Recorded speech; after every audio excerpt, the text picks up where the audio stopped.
Hello, everybody! It is just Freelance, and we are about to lose year 2025. Yes, we are here. We are back in Final Fantasy, and we are spending the entire evening here. So, the plan is tonight is that we are going to be playing for longer than the typical 3 hours. I'm going to be playing for as long as I have interest. So, if we go all the way to midnight, fabulous. We can welcome the new year in. I'm gonna go ahead and turn off my link shell stuff.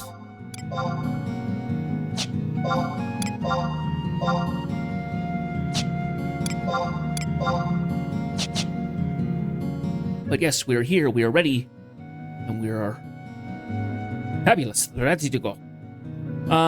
Everything should be good, I think. Other than that, I think everything should be set up as is. Yes. I had, Siribot needed to have authorization renewed, so, I believe I have done so. Anyway, so the last time we were playing, Monday, we had gone through and figured out some more stuff, had a wonderful fail to win ratio at, Boom or Bust, against Sir Theodore, and we found out that Arcelia had been kidnapped. So, we're going to be working on that for tonight. Oh yes, I forgot. I need to also bring up a couple other things here.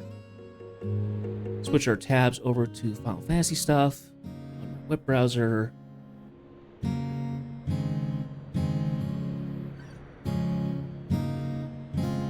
me a moment here. Okay, everything should be good now. Okay, so we found out that Arcelia's been taken by some giant beastie. And we found this from Ingrid the Merciless, who seemingly has had some evil intentions for Arcelia. So we think that that's kind of what happened. However, we have to go back to the castle to tell people that she's been kidnapped. So, go ahead and hop right back in and get that going.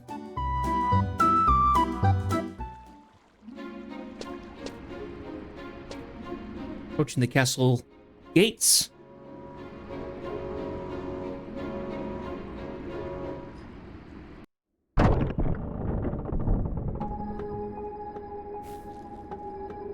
Is that true that Arcelia was spirited away? That poor girl.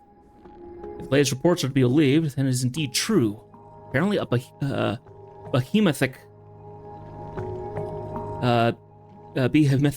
creature snatched her up in its jaws and fled the jungle's inner recesses. Perhaps snatched up is a tad euphemistic. From what I've heard, gulped down would be more appropriate.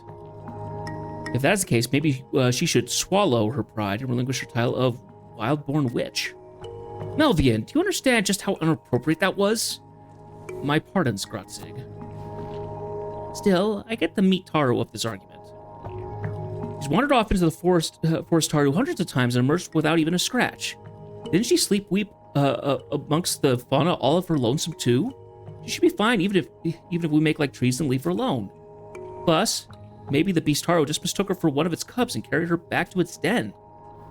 It's completely absurd to even entertain such an idea. I never knew how true rang the phrase, wise men speak because they have something to say, fools because they have something have to say something until now. Would you care to impart to us your wisdom regarding this incident, Ingrid? I witnessed the whole thing, and I must profess that the walking atrocity in question had nothing more on its mind than to tear our dear princess limb from. I propose that we send a search party for Arcelia, which I will command as soon as possible. We cannot lose even a moment to superfluous debates simply for the sake of following procedure. You nominate yourself as commander. I thought that went without question. I wholeheartedly approve this measure. After what has befallen Yignis, Arcelia is the last descendant of the founder king who can lead our nation to glory. There is no time to waste on mustering troops. The exorcists will be happy to send their units of elites, which can be mobilized effectively immediately. How weird. I never would have thought I'd live to see Lord Vormatier volunteer to help Marsilia, let alone put his most valuable troops at risk on her behalf. Being part of the Founder King's lineage must be even more important than I thought. We would be ever so grateful for your help, Vortimir. I, for one, place the fate of our nation in your capable hands. Thank you for the vote of confidence, Svenja. But we shall not betray your trust.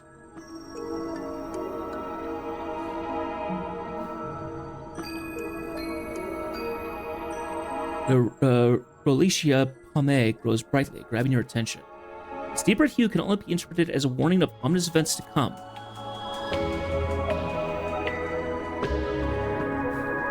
I just had an epiphany. How about we have Jed take part in your expedition? He's traversed the Obukan continent time and time again. His expert knowledge of the field should be an invaluable addition to your squad. With all due respect, Lady Svenja, it would be detrimental for the country to rely upon an outsider at this juncture.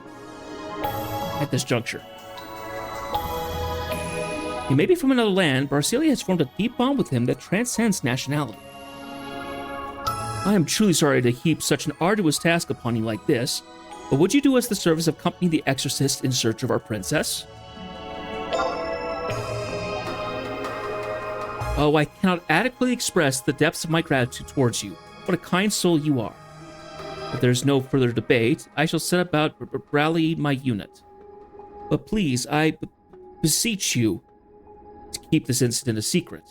We wouldn't want our fair citizens to worry over an issue that is basically solved, would we? Jedith. Creatures that skulk amidst Obukan's wilds have claimed the lives of many an unprepared pioneer.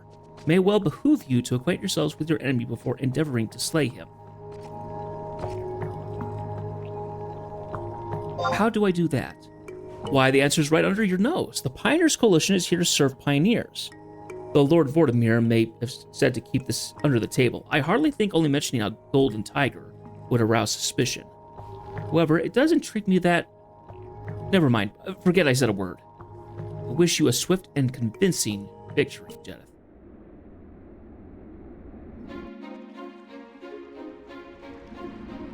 Okay. Oh, and I'm walking past where I need to go. Here we are.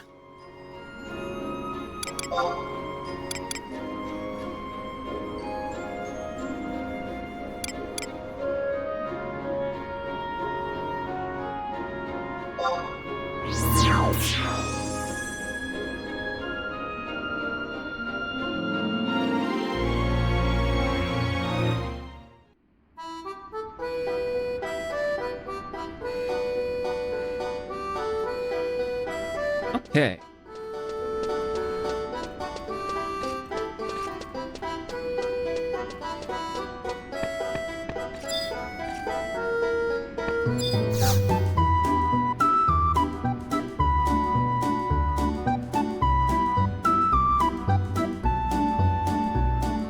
Howdy, partner. Hope it hasn't been too rough for you out on the range. So, what can I do for you? What can I do you for? Talk about the Golden Tiger. The Golden Tiger, you say? My golly, I'll be spurning my mount harder than a Twithram dust storm to get to whatever one of those was. Bigger and bolder and fangs like logs to boot? Yeesh. Maybe I'd go better off sweeping the stables. Either way, I ain't got nothing on a beast fitting that description. Maybe the Scouts Coalition does, though.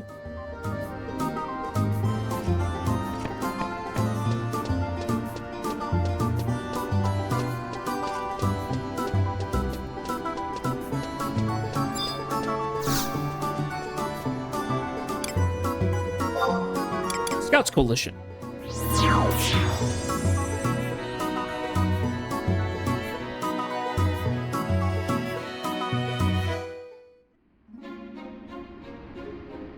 Okay. We are to approach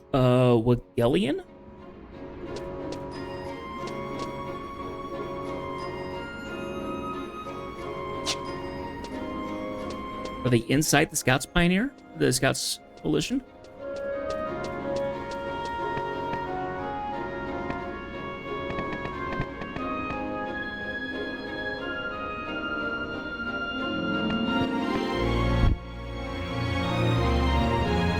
Why, if it isn't Jedith? I do not misremember your name, did I? Oh, thank the heavens. I do remember clearly, however, that you were present at the fateful gathering of heads. I'm constantly dangling from a slippery precipice, upon which myriad critical matters hang in the balance. Certainly is a wonder how I managed to remember anything at all. I know Margaret, I have her trust. I suppose that is neither here nor there. I doubt you care to know why it is so hard for me to dredge your alias up from the riverbed of my mind. You carry our nation upon your back as you clear the way for progress. You are currently in the process of uncovering where the light of our bright star has gone. What would someone of your standing want with the Scouts Coalition? But first, let me preempt your inquiry with a corollary. Despite our collective effort to gaze upon and beyond our borders, we still do not know what has become of that star. Oh, but if you do not wish to know about her whereabouts, I have not a clue of why you are here. Ah, I see. That Goliath with towers for teeth and force-thick pelage is what you seek? Regrettably, I haven't heard a whit about that particular colossus. The feline part, though, does rub me a certain way. I take it you've heard of Kamhau, the Flash Frost Nakao, and all other bestial aliens that stalk the Ubukan jungle look up to him in fear. If there was a creature on the whole continent who'd know this monstrosity's whereabouts, it'd be him. Sorry that I have nothing further to offer, but I cannot imagine you need much more. Where can you meet him? That would be pertinent information indeed. We may have found him prowling the banks of a lake that lies within Kamahir Drifts and is rent by the cries of deities. Do not be heading out into battle. You'll require a special device to make your intentions known. Just a moment.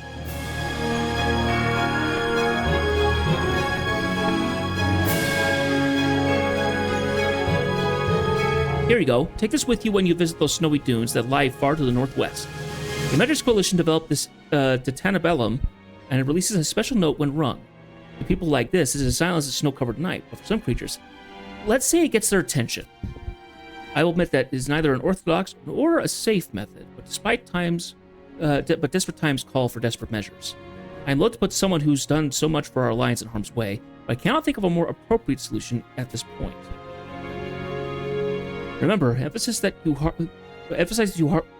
harbor no ill will and are only there for the Golden Tiger. That will stem the tide of his rage and keep you alive. I hope. Good luck out there. You'll surely need it. Okay, so we've got our key item.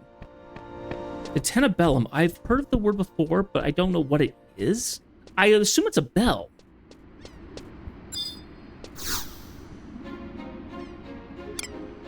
But I also could be wrong about that. Okay, so we need to go zoning in from Wogates, use the home point warp, and to start the cutscene. So I have to zone into camera, but I can't do it via a warp. That's annoying. Though I'm pretty sure I do have a home point.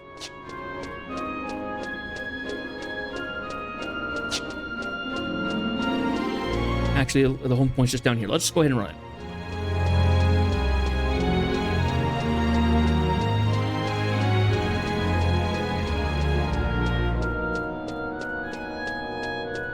There it is. So today I spent some time, I had to go do some errands today, but then afterwards I came home and started trying to hook up my HOTAS up to my computer, try and get it to start getting into work, and did a little bit of Elite Dangerous, just kind of getting into the practice tutorial stuff, to try and get controls to work. It's going to take some time. So I got to kind of sitting here like this, and I realized that the arm that holds the throttle, this one over here, it can rest on the desk. The one with the control stick cannot. It has to stay up in the air. So it's going to tire me out. I kind of wish I could think of a better system, but can't really at the moment. Anyway. So we go into down here. These,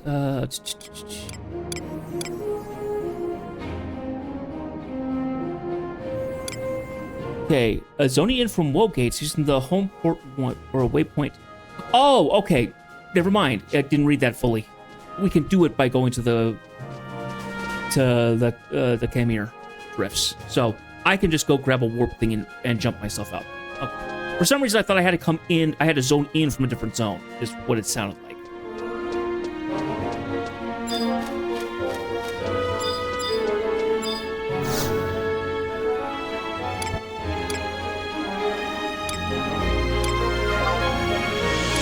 It says Bivouac 2 is the closest to the next area where I'll need to go. So go ahead and do that. I also got my new mouse set up. It's a different feel to my old one, so I'm slowly getting used to it. It's just a different placement, different mold, all that jazz. Oh gosh, that's a fearsome looking.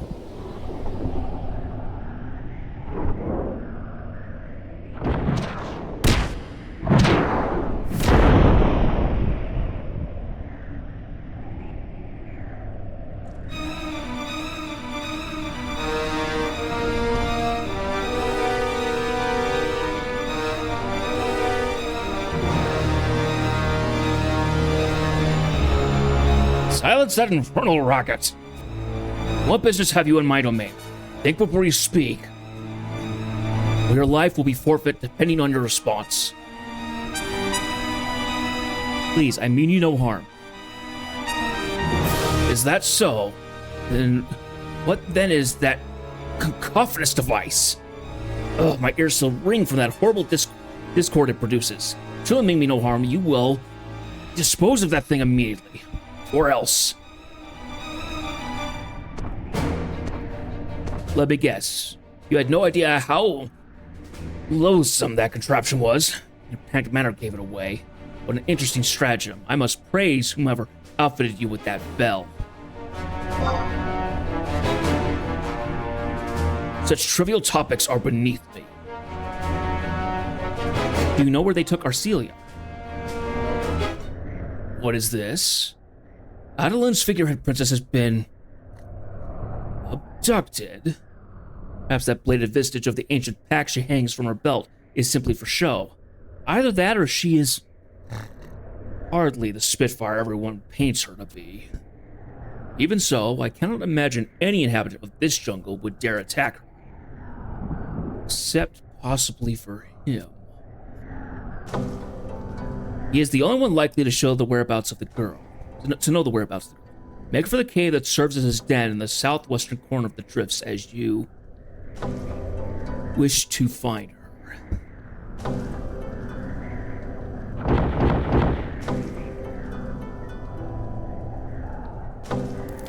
So I have actually not done any of the Calcuals, so that's my first time seeing them. Okay, so apparently where we need to go, it's at F11.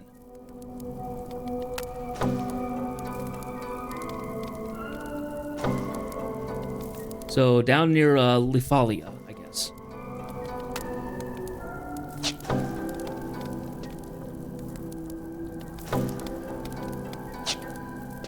It's gonna be this direction, I think. Exit via the West Cave.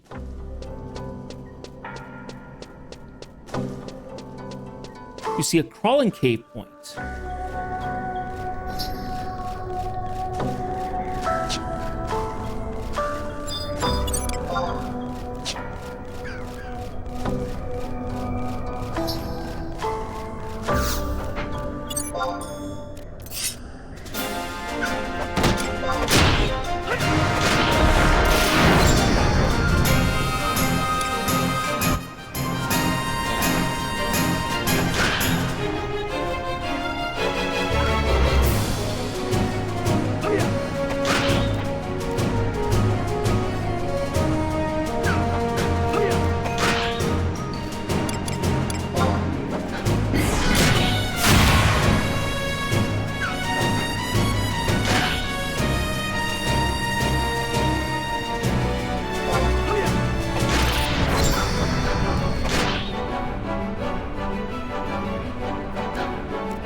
Also, I ended up taking a look at Vermintide 2, and did a little bit of research on things that could be used potentially for like better performance or anything like that. So I found out that unlike the first game, the second game has a Steam Workshop. So went in there to look and see what was there, and there's some options that I was able to grab, which was nice. And got into it just a little bit to make sure that it was running smoothly and stuff like that. But for the most part, I haven't touched it. We will play that tomorrow, and I'm actually kind of excited because I remember playing the first one, and I enjoyed it for quite a bit. The trying to get better loot was rough, but this one apparently is better at that. So now let me see.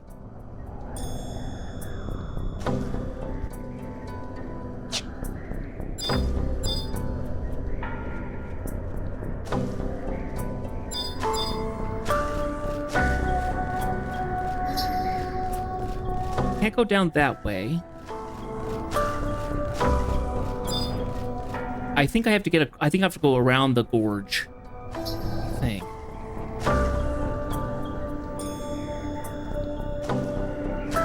Wait, how do I get around that gorge? It encompasses the entire area. Go southwest.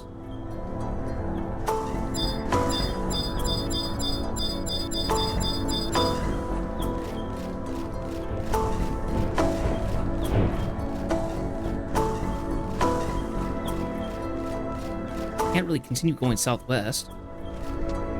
Maybe it's over this way, past the shaggy ovums. Give me a second.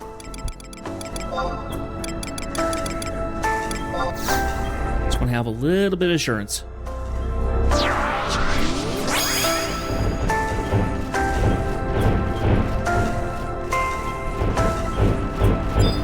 Oh, okay, it's over here, I think.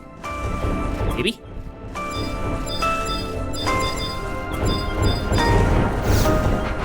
Of course, they're all linking up and all that jazz, so...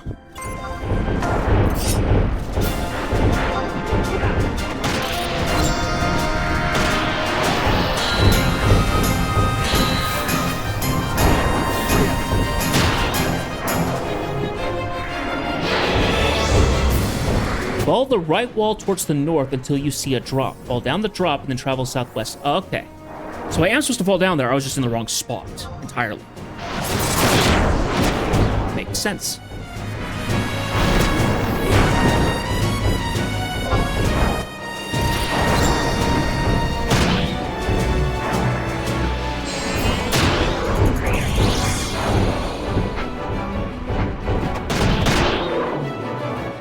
I love that I'm leveling up all my I'm leveling up my parrying skill. I love doing this. Awfully nice.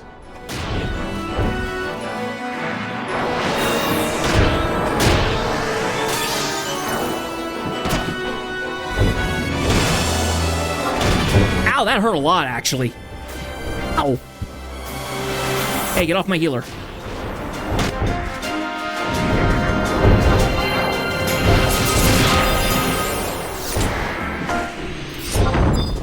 Not that one, this one.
I'm confused. Do I keep going up that direction?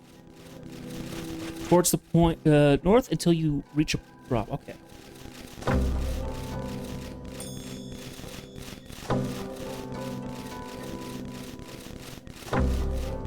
So we're gonna go this way.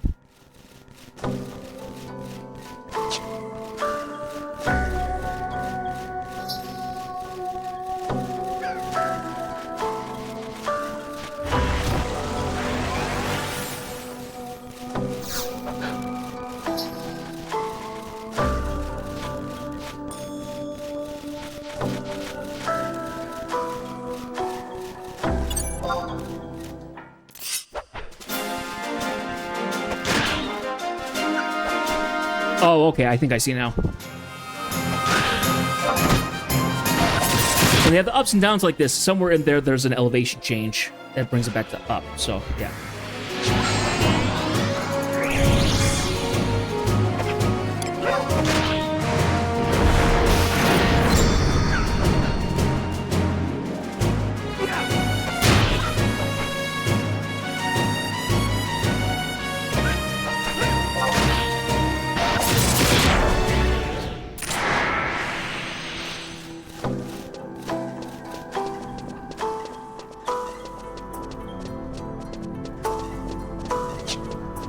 We should go to the left. There should be a drop.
Oh, come off it. I'm just walking through here, mind my own business. Why do you have to attack me?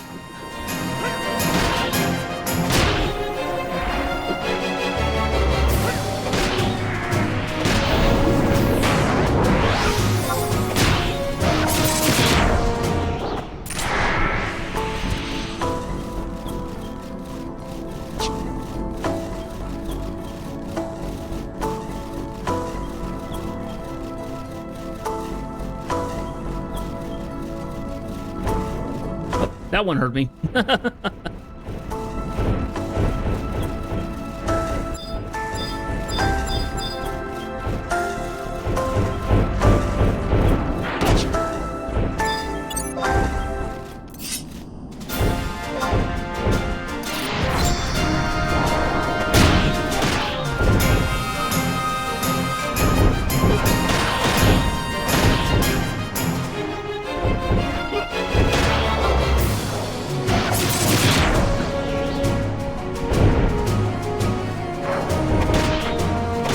When I look at the map, I see CC, which tells me it's... Whoa! Steaming Rage it did. Oh, wait, I don't know what it did. Oh! Gave me burn. Interesting. CC, I think that is Crawling Cave. So, I'm kind of assuming that's what it is.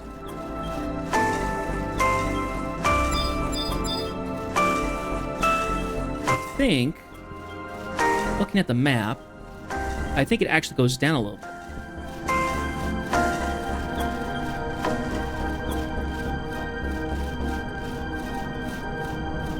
I'm so confused.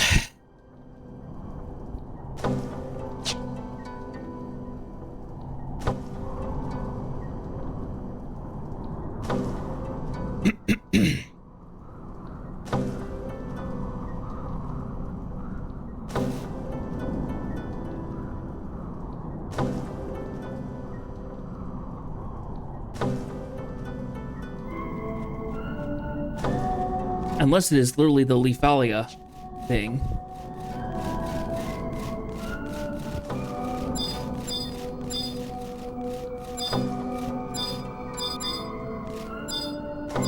That's blockaded path. Same thing.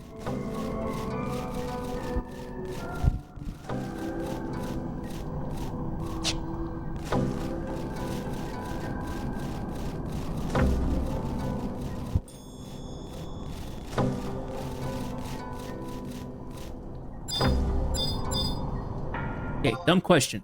Can I see it on the map? No. Oy.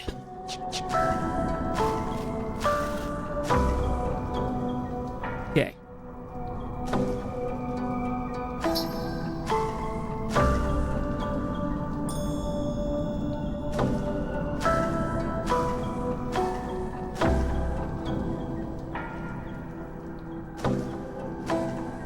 Okay, so we came out of Bivouac 2. We went west.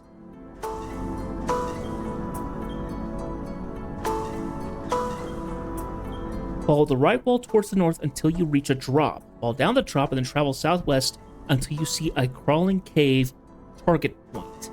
It is in the southwest leading path on the map.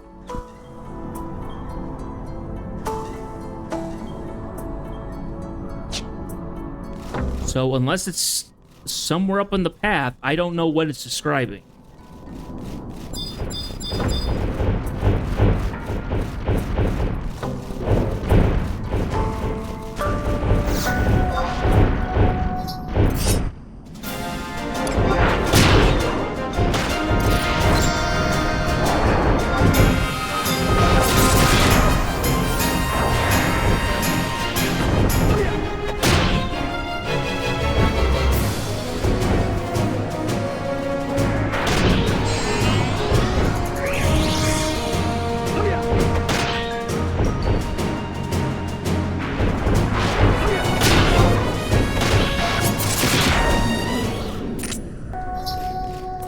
A lot of ram skin off this.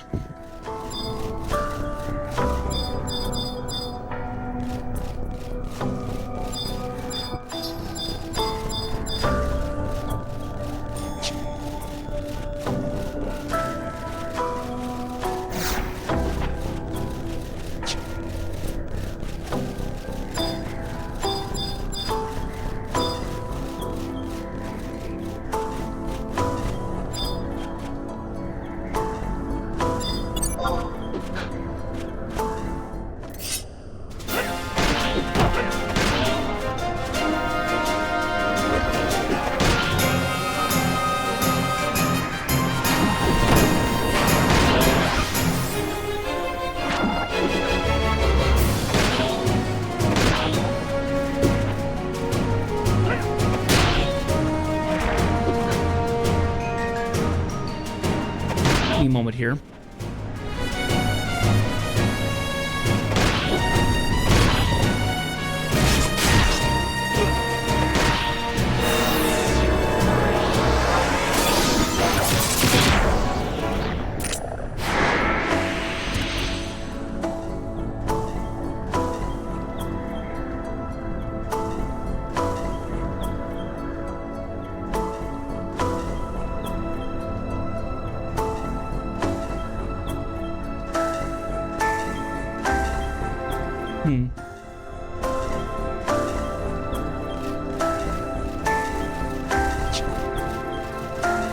There's a resume point.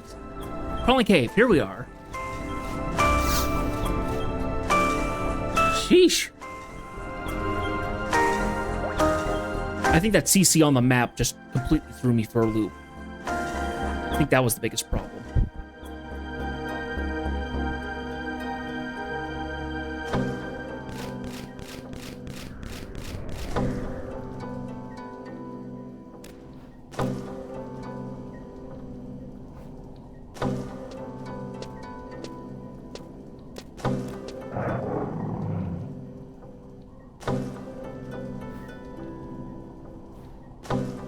Have you come to finish what you started?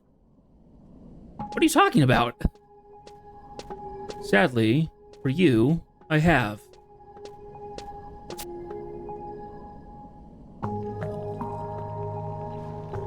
Is your head too malformed to grasp the concept of an order, Midlander? I thought I told you to report to the castle if you learned anything. If you had, then I would have let you live. Instead, your paltry attempt to exercise your intellect has sealed your fate. Do not take this personally. I did all I could to keep outsiders like you from meddling in this issue between Adoulinians. It is what it is.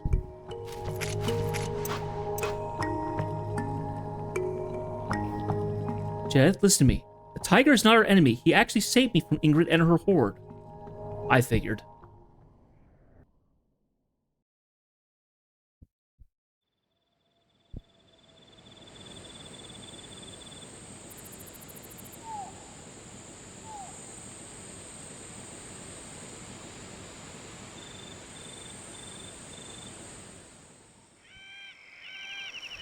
Is it true that you found a cure for my brother's illness?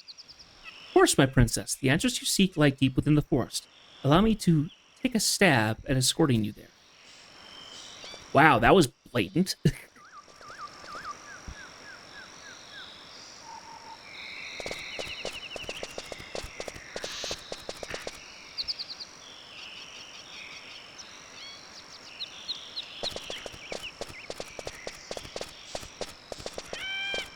Where are you taking me, Ingrid?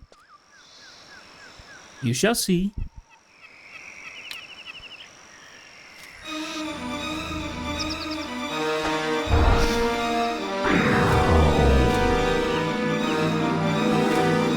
What are you doing? This is nothing personal, Arcelia. It is only that your archaically conservative attitudes about expansion are starving Alduin of its future. While you were less of a sniveling waif that kowtows to every sprite in the forest, colonization would have gone on unabated. And this ideal world would have been realized.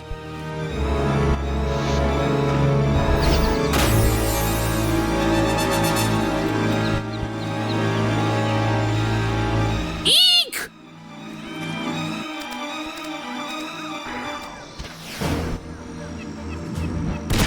Ooh!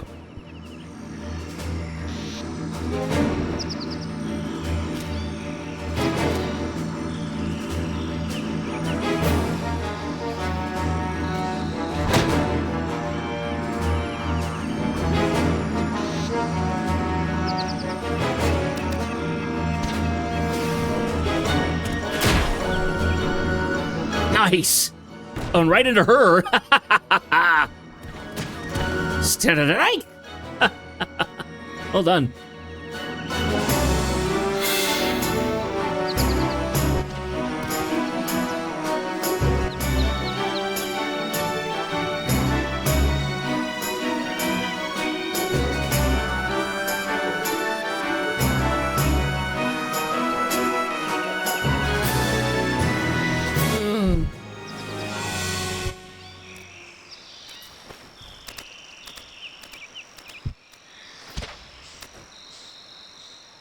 Wait.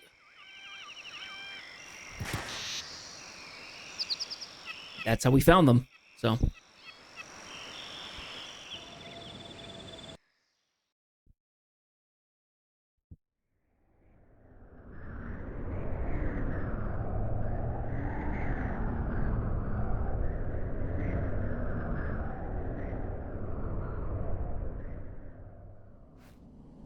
This tiger saved my life.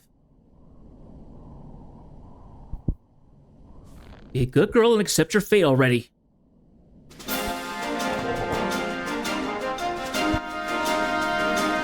I knew it would come to this. Try and see if you can protect that whimpering wretch. Little do you know, I do not need to take one step closer with this. My soul siphon!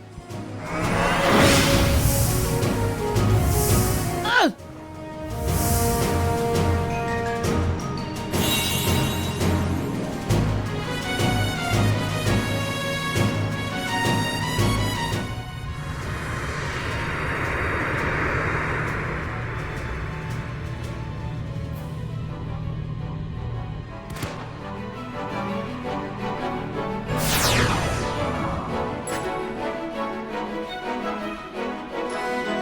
Now that I have this, I have no use for its mortal husk. Oh, someone's playing dirty. drop my retainers. It is time to put the next step of our plan in motion.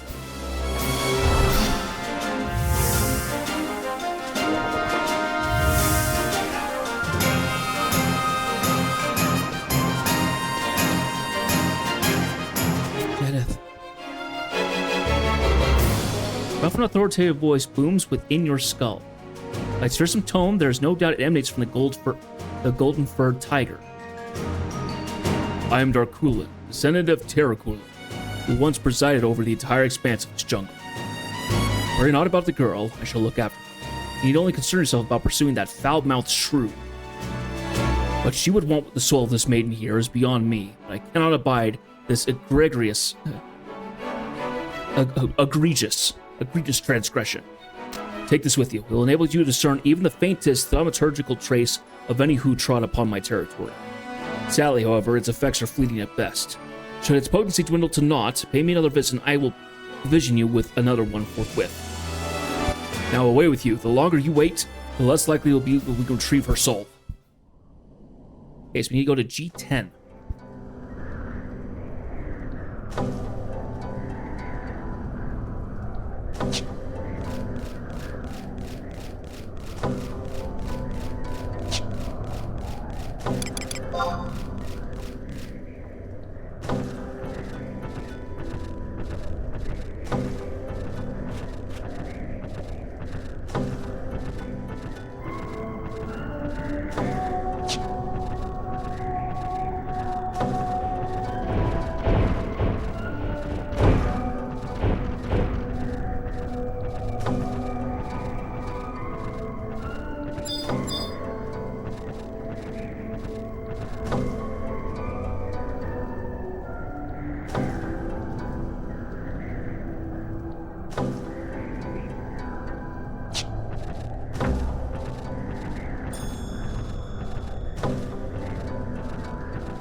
Black,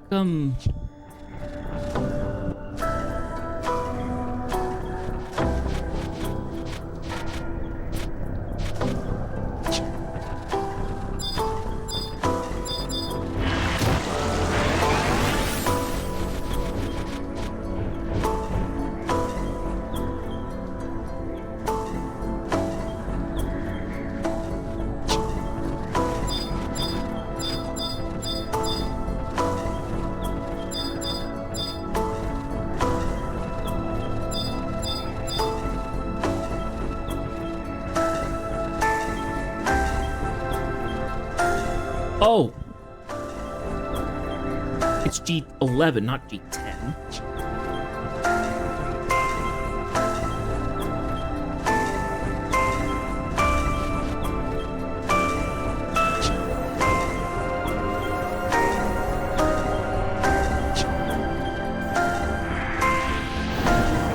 We'll go back the way we went before.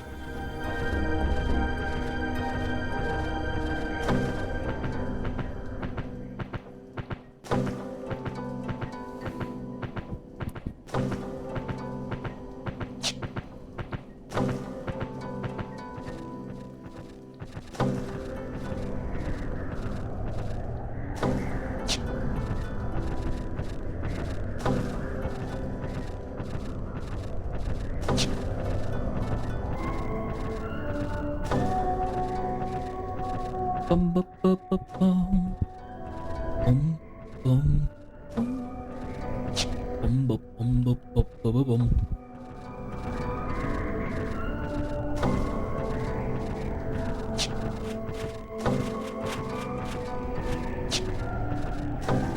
Bum, ba, da, do. Dun, dun, dun, dun, dun, dun.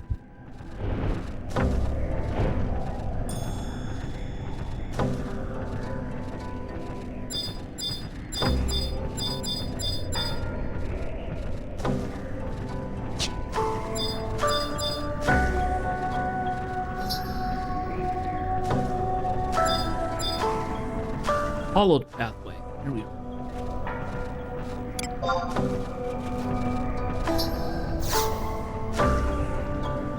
Or you lies a narrow opening to a cragged tunnel, large enough for one person to pass through at a time.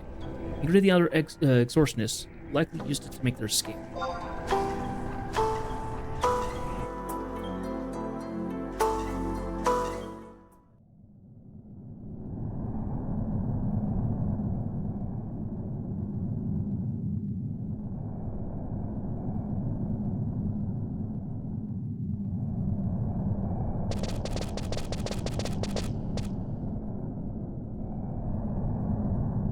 Oh, gargoyles. What? Since when did this piles of rubble move?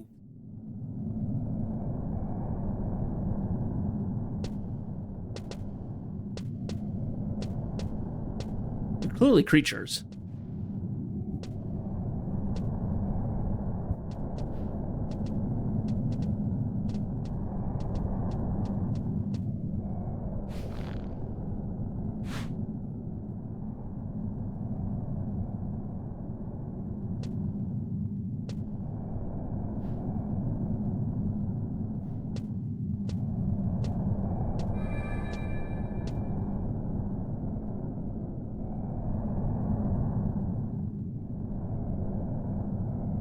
Do you hear that, Judith? Sounds like those thieves are about to meet their maker. Those lithic figures were once deadly beasts. They were petrified long ago, however, by 7 guardians of the forest, who had sworn fealty to August and his retinue. Now I fear they...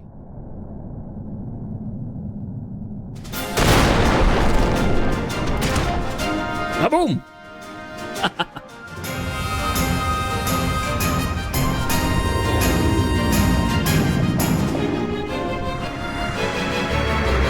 Ooh.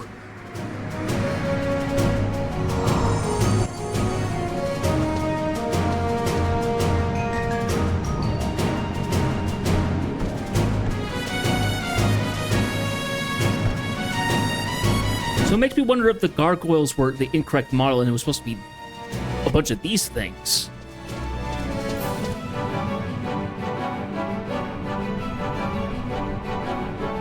Impossible. They are but mere rocks, and I am going to die?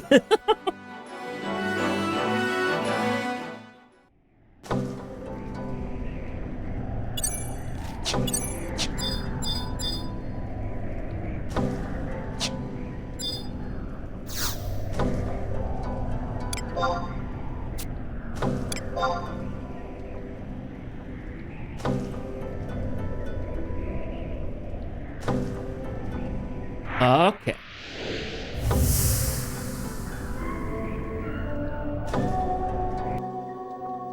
The enemy is assisted by the gargoyle drudges.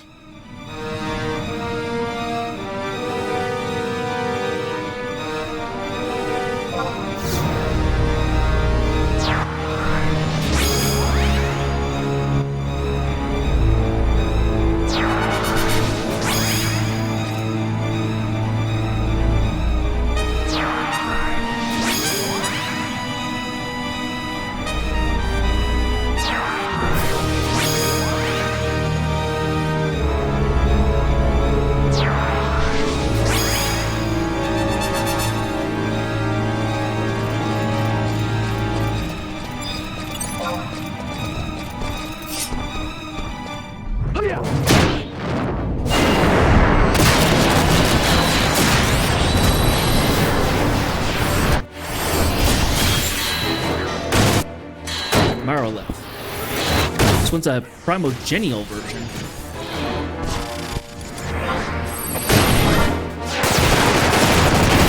Oh my gosh, what the heck was that?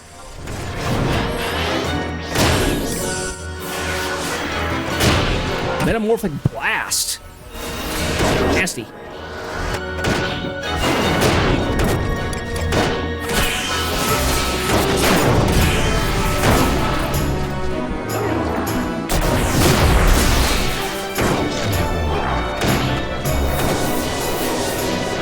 Down it goes.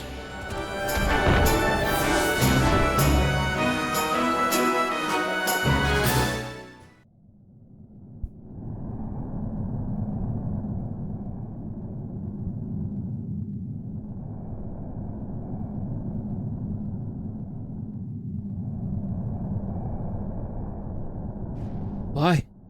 Why would you even bother saving us? I don't need a reason. You need no reason? Well, that's why I always find your kind completely foolhardy and illogical. Are all adventures from the Middle Lands as altruistic as you? No.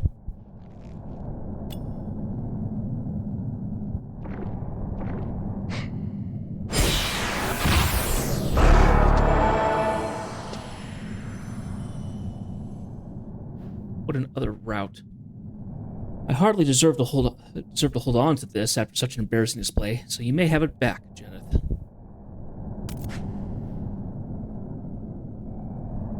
Know that Arcelia has not perished. Her soul has merely been transferred to a different vessel. Once you use this, all shall revert to it as it was. With the exception of us extortionists, that is. There's nothing left for us now but to atone for our failures.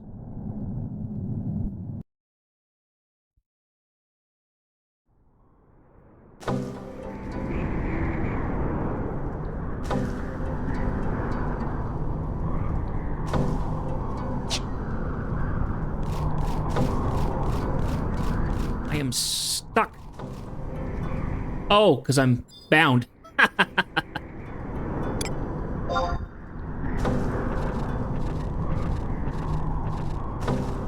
didn't think anything was going to come out of that, but apparently so.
If I were you, Arcelia, I would never forgive me for betraying you. Thus, I shall graciously accept whatever punishment you wish to mete out.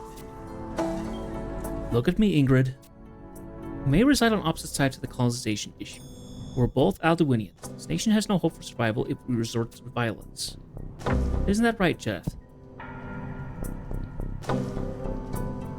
Never a true word had been spoken. Someone once said, great minds think alike. I'd like to think he was talking about us when he said it. Ingrid, there you have it. There's no point in letting old wounds fester. But we took my soul? Precisely. But I'm still alive and well. That's all that really matters, right? How can you be so forgiving? It's obvious that the extortionist aid is vital to ensuring the colonization continues. For the good of our nation, I don't want to burn bridges that don't need to be.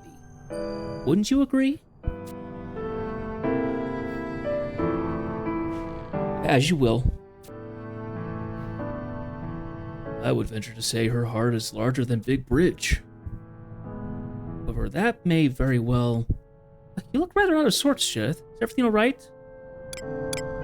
That beast can communicate with me. What? You can hear him inside your head? I hate to say it, but I can't hear a thing.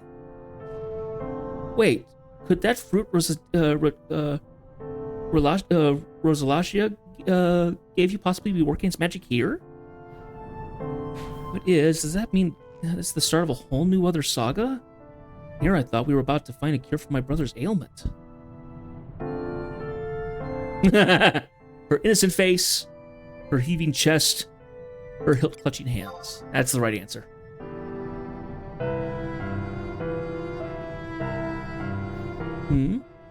What about my brother's gesture? You think he wasn't pointing at me, but to Orthison. Now that I think about it, I also swear I've heard that cryptic riddle Theodore told you before. Oh, I know. It's remarkably similar to the poem my father would tell us as children.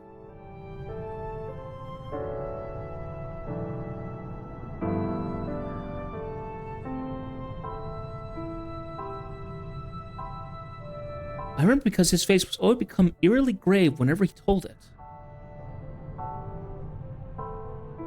I'm pretty sure I also heard it on the first night I first saw Orthison. The poem I heard wasn't exactly the same as what Theodore told you, but I believe it goes something like this. In an age when shade dented this land, the ore of the swallow's wood white shall be fulfilled. The warrants of forest shall raise the murk blade high, and one of the white feathers shall flourish in the sword as. So the blade in question is Orthison, and the time of the prophecy is our own? Yes, Jet, that must be it.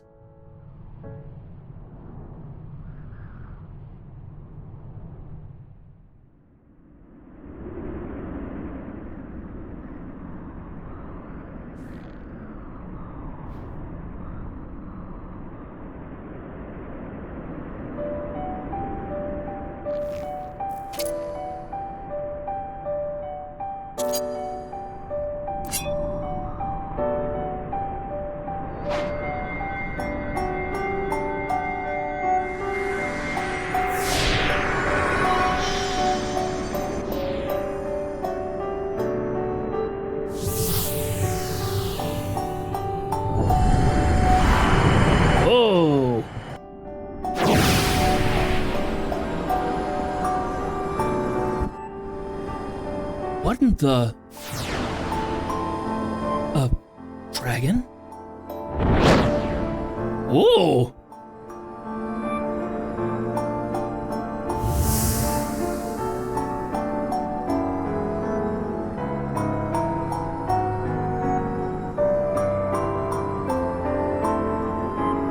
Scourge of the Land. Rumored to have emerged from Vanadil's primordial muck with the birth of the Olbucan continent. This pearlescent worm evidently appears before Adoulinians in the midst of great calamity. Therefore, the populace has come to regard its presence as an ill omen of the highest degree.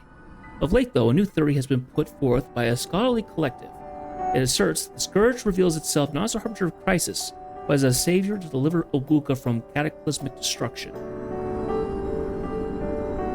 Neither hypothesis, however, has been proven.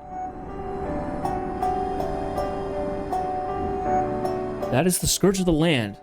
The annals said that this disaster and calamity follow in the wake of its wings. I always assumed its existence was to be more parable than fact. It's positively gargantuan, yet it retains such an air of dignity and grace.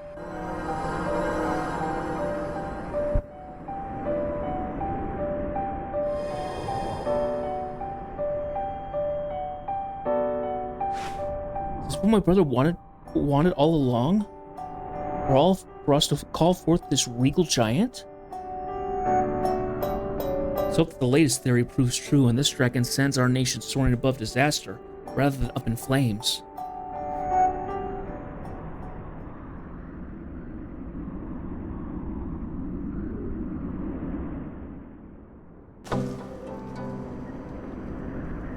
It looks like...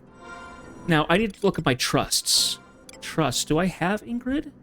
I think I do.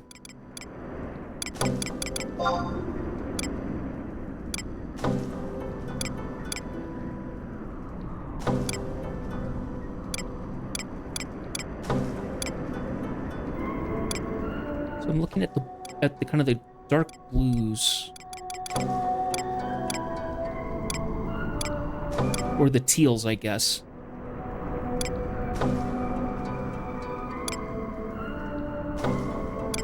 I'm not seeing Ingrid.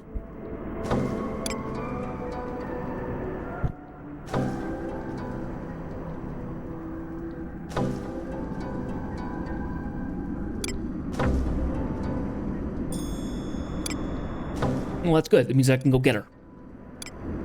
Because we have to wait for the next game day. Ugh.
So because we have to waste some time, I'm going to end up running back to a bivouac to warp.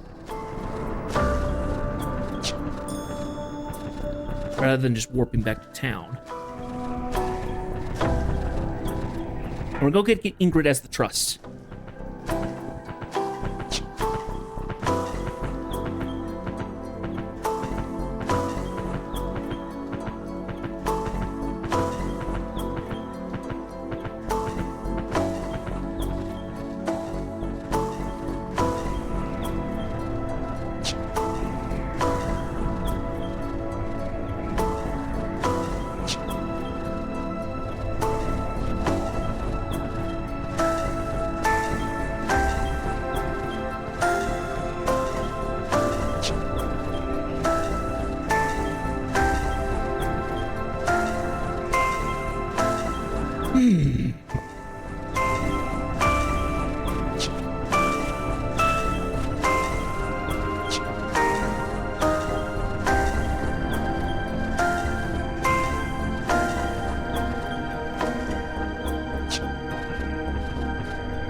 Okay, now.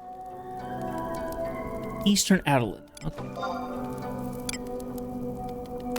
At J7.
Extravagant edifice is one of the main assets held by our current Minister of Adjudication, Hildebert.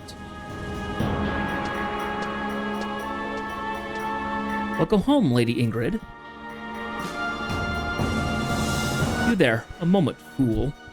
I've been apprised of the Juno Institute of Magical Studies' new trust initiative. We're enrolled in this abomination too, as I understand it. My instincts are never wrong. It's a blessing from Altana herself. As an exorcist from the highest caliber, recognizing those whose talents may be of use comes as second nature. You are certainly aware of how I visited the Middle Lands for a time. Even the most reclusive shut-in knows that. My travels took me to the Institute, where they correctly asked me to be a participant in the initiative. All Adoulin expects me to serve as their face in a foreign land. It would be uncouth of me to refuse such an opportunity.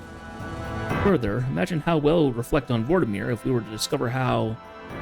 But laying that aside for now, you have witnessed firsthand the unsurpassed power that I wield. Consider yourself touched by fate that I deign to participate in the ritual with you. Perfect. Let the Merciless One guide you. True to its name, the ritual requires trust between two individuals. Let us reflect. Yes, I suppose I do trust you. Despite everything, you came to me during my time of need. Your strong will shall surely see us through. Let us proceed. The question is, what kind of trust is she? She's a white mage. Why can you not say what you feel? What I feel? You wish to thank Jed for all he has done for you. Why must you hold back? Dare you forget which one of us is the mistress? You hide behind a prickly mask. We both know your inner voice speaks to him as softly as freshly washed velvet. Silence! We finished the ritual, so I hereby banish you to the ether.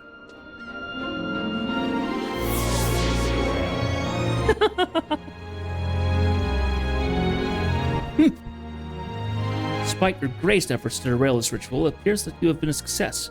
My alter ego shall surely be of great use to you. With Adoulin most prominent exorcist at your side, your foes will tremble and flee.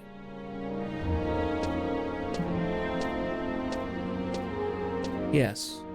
This incantation only strengthens my ability to purge the world of its ills. Let it take wing and guide you. Only once the world is clean will I finally be free of this pain. Mommy,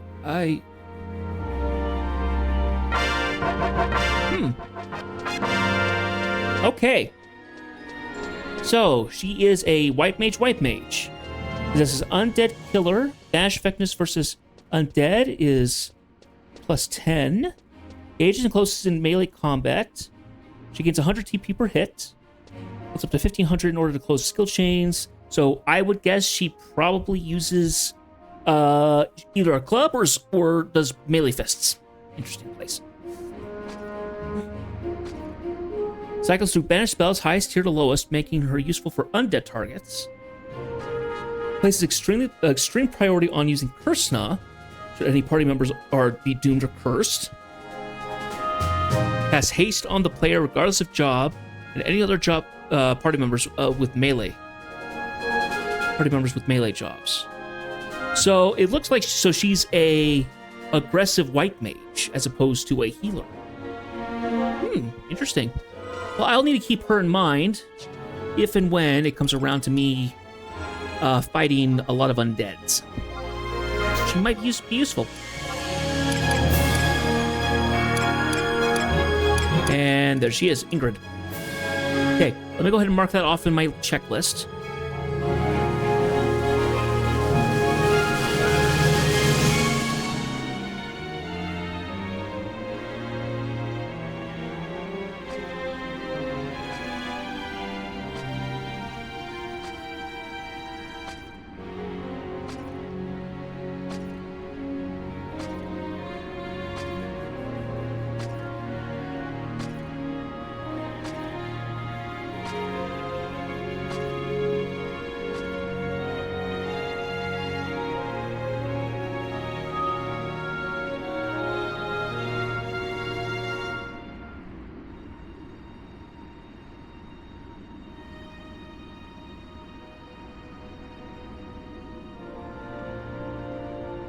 Okay, now I've done that, and we still have a lot of time to wait. What to do? What to do?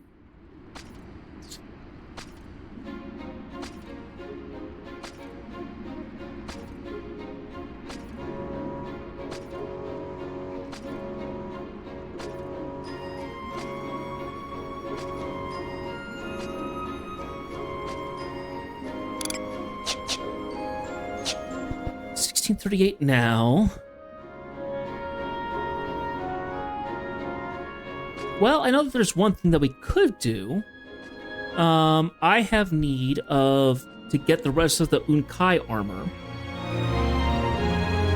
which is the Empyrean armor set for Samurai. Let me see.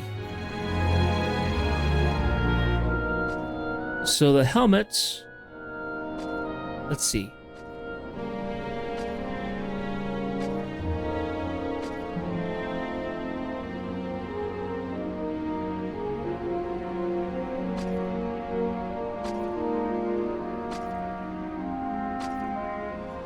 So I have the arms and the headpiece. I still need the body, the legs, and the feet. The feet are gotten out of gold chests, so that's not simple to do. I have to do resistance stuff for the legs, and I have to do Dominion stuff for the chest, and that requires protection. That requires a certain event inside those Abyssia setups. So let's see.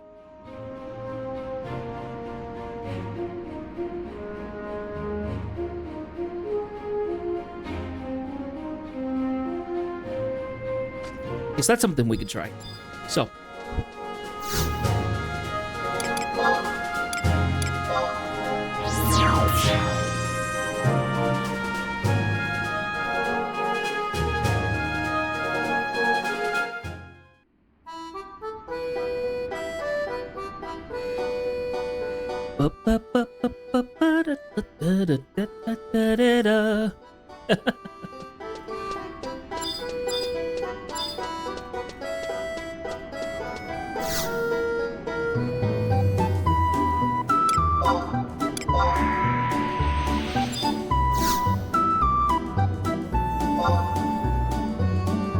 Okay, so we go to Sandoria, Port Sandoria.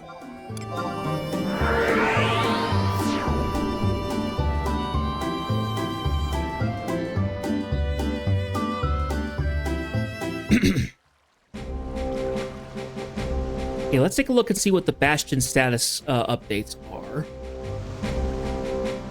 Oh, it looks like they actually limit us per day. Well, that's annoying. It's very annoying. What the heck? Okay. What's the outpost status for Bunker?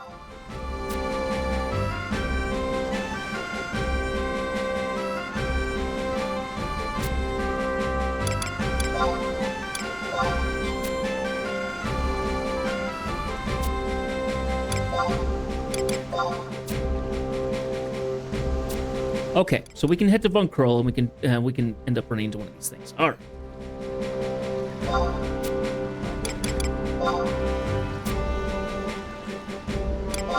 Make it so.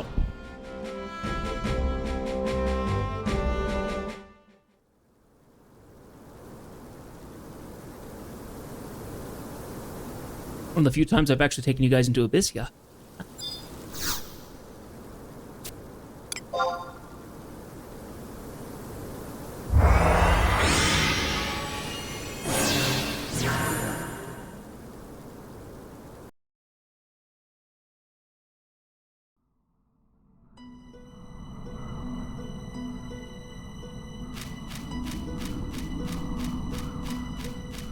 Okay, so Abyssia is a timed instance. Go ahead and talk to the surveyor here. I have 93 minutes for my last foray into an Abyssia zone, so 93 minutes.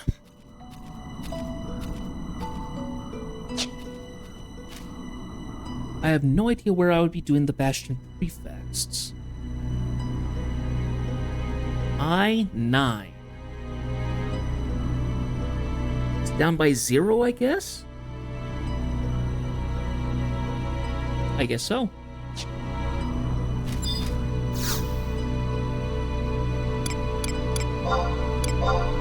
Go ahead and take a warp.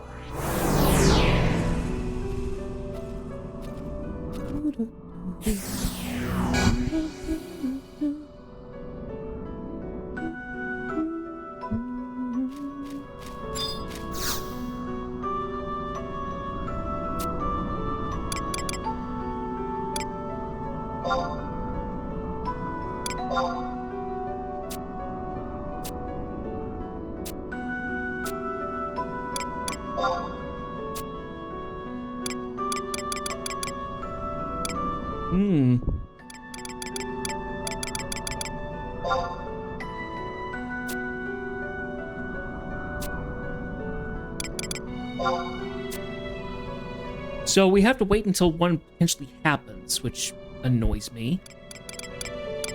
Because you burn time while you're sitting here waiting for it to happen. Kind of annoying.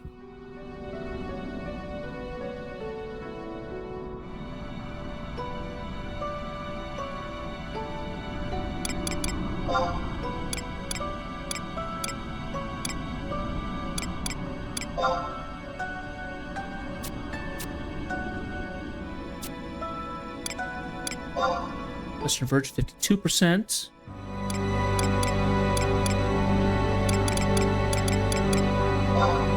It's 50%. So from the Northern Verge,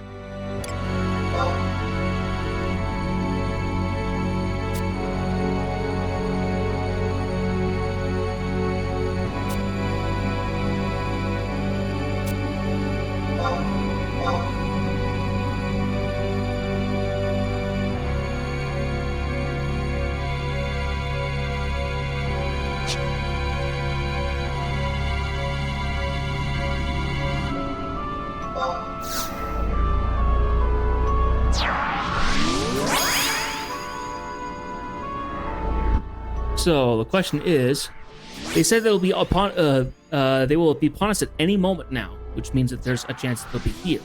The question is, from the Northern Verge, I don't know where that is.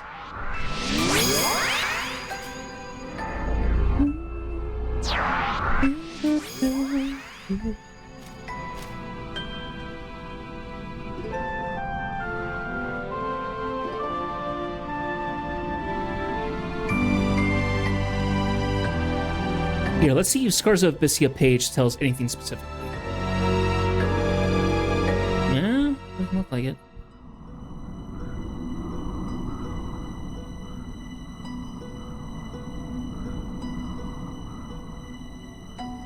Bastion is what it is.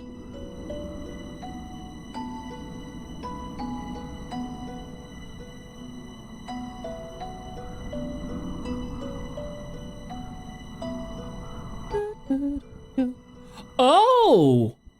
We can exchange our copper vouchers for resistance credits. Happy day! So I actually don't have to... lovely. That's even better. Because then I don't have to sit around... I don't have to sit around waiting to try and do it. I can just do it. Happy day!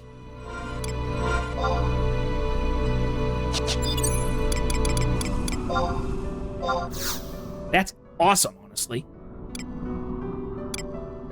So let's go ahead and head back to Sandoria. And we can purchase that, as well as the Dominion credits, probably. Whatever was needed for the Dominion stuff.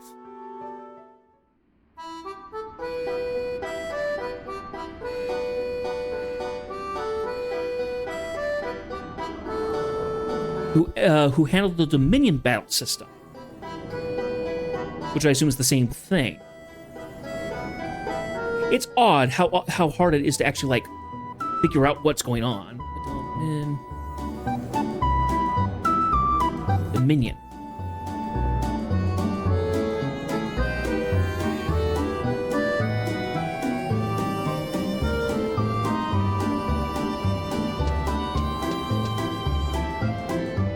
Okay, so Bastion is basically defense for the Scars of Abyssia. Here's Abyssia, which is the third set. It acts more like campaign ops. Interesting. So, we're gonna go ahead and travel back to Sandoria, southern Sandoria,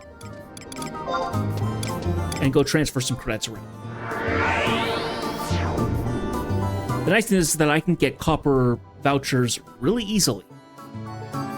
Heck, just by playing, I can get out of 2 of my event things because doing over 500 points of damage and fighting 200 enemies gets me a copper.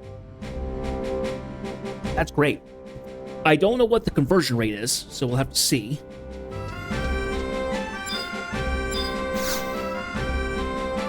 Okay. Exchange currencies.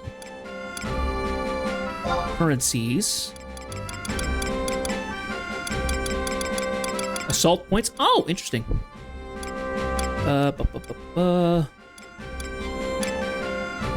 Resistance credits. Yes.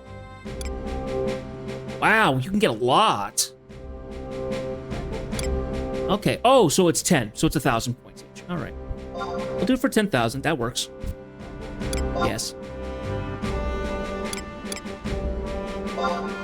And then there should be one for Dominion as well.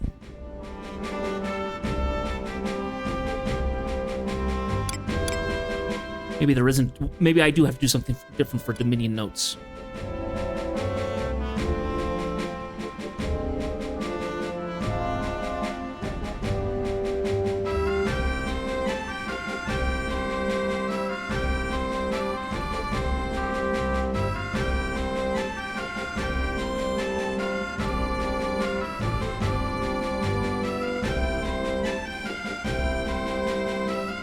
Oh, I see. Okay.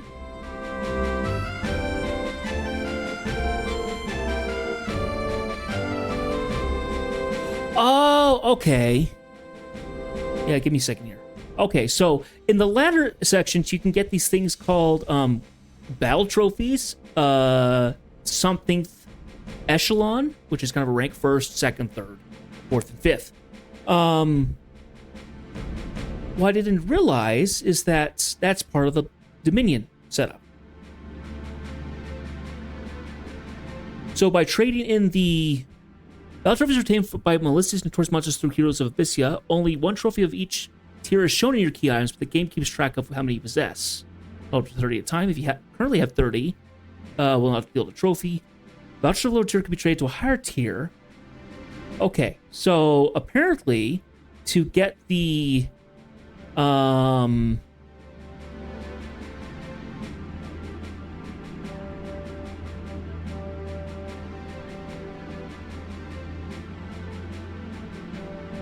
I'm looking here. So for 1,500 Dominion notes, I don't see any Dominion notes here. So I think I actually have to go do that myself, which is annoying. But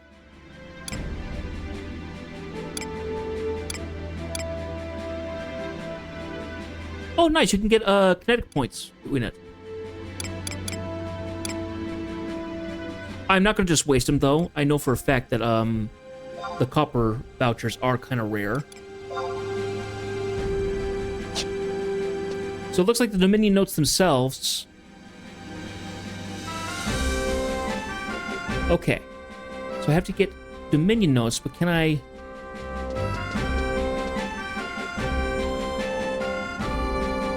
So does it mean that I have to actually go do the Dominion Ops? That's what it seems like.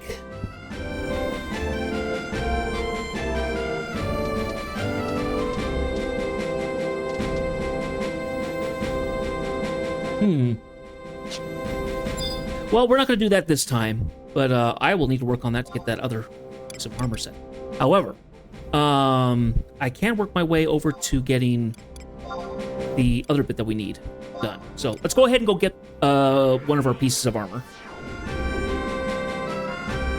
Because that'll take up the what time we need.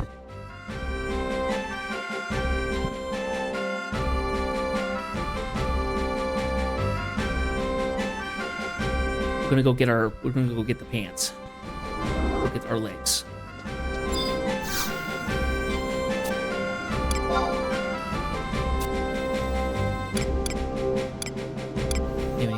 fallen, because that's Chuck Forced. Thankfully, the warp to the outpost is not far from the Abyssia entrance. So this one is actually relatively easy to warp to. It's literally just right over there. So warping to Von Curl is actually not that bad to do. Some of the beginner ones are annoying. Lathine is probably the easiest to get out of the first three. It's Contra Highlands. It's at an entrance, but there's no entrance like really close to there. Probably from northern Gustaberg is probably the closest. And Taronga Canyon, the closest is Meritef.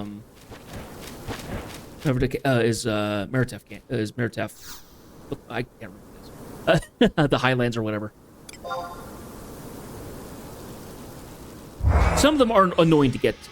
I'll just say that. They're just straight up annoying to get to.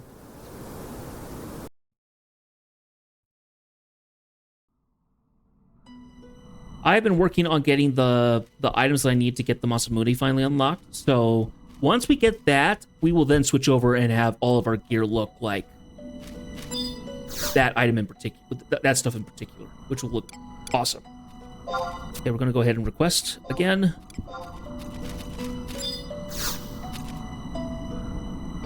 Okay, and that was back at 0, I believe.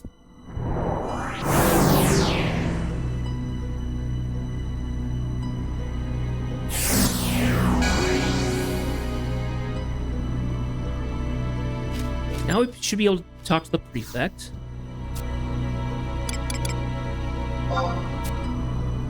I have 10,000 credits here. I need items, please. Unkai Hadit. Yep, here we are.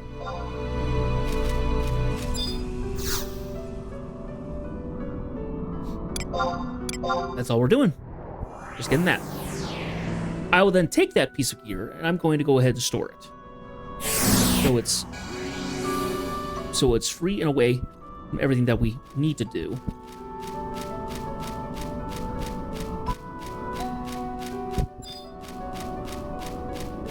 At some point, I will show you guys the story stuff for Abyss. Yet there's not much of a story. A lot of what you do is, into each of the 9 zones that are here, in the 3 sets of 3, you go in to kill a specific monster. It typically is one of the high-level ones, one of the high tiers. So it's either the highest one of the region, or it's one of the sub-ones to that highest one. And they all have their own little quirks and stuff. For the most part, for the most of them, they're just burn them down, more or less. But some of them have some tricks to them. Kukulkan in Constant Highlands, he can petrify you. And that is really bad sometimes because you just can't do anything. I think there's another one that, well, no, let me think. What were some of the ones that were annoying? The one for, it wasn't Von Curl, it was for, Rawberg. Rawberg was really annoying because it would switch between absorbing, physical damage and magical damage, and it could swap between them so fast that it made it so then you could potentially not get in one version or another into where you needed when you needed to get in. So, and then you just heal up all the damage that you just occur. It's really annoying. Let's see, were there any others that were particularly annoying? Oh yeah, the one for Ulagon Range. If you were not careful, it could one-shot you. Basically, it had a move that was a cone move, which is a lot harder in this one because they don't telegraph the attack on you. It would do a telegraph move that would take you down to 1 health, and then it would immediately hit you for an auto attack later. Which means that there was basically no time for your healer to heal you. So you just had to dodge it, which is really annoying. Especially as soon as you saw it was going, you had to run yourself away from the character, and it could do the move 2 or 3 times in a row. So you constantly just had to dodge for that section and hope you didn't get hit. Because it also has It wouldn't be too bad because if you had a tank or something, because it also has a hate reset, so it could make it so then your tank doesn't have the hate that it needs to keep it off of you. So it hits you with that. You're more hate than the tank now. It does that move, puts you down to 1, hits you again, you're dead. And your trust can't bring you back to life if you're dead. So because they all go away. A little bit of a booger trying to get that one done, but finally found out a strategy to make it work. Let's see here.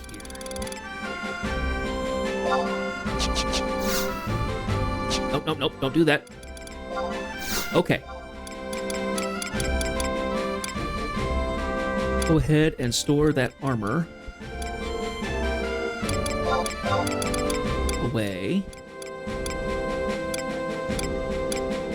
There it is.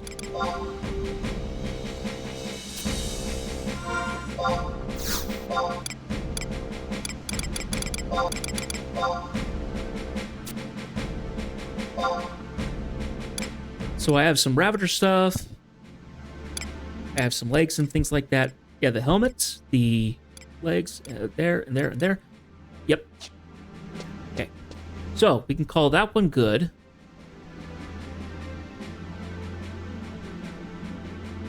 Okay. Once I get those, I can take them to the +1. I have this. I have the seals for them. After that, I have to yank them up to the. I have to get them reforged. So. Anyway, that took up all the time that we needed, so we can head back to do what we were doing.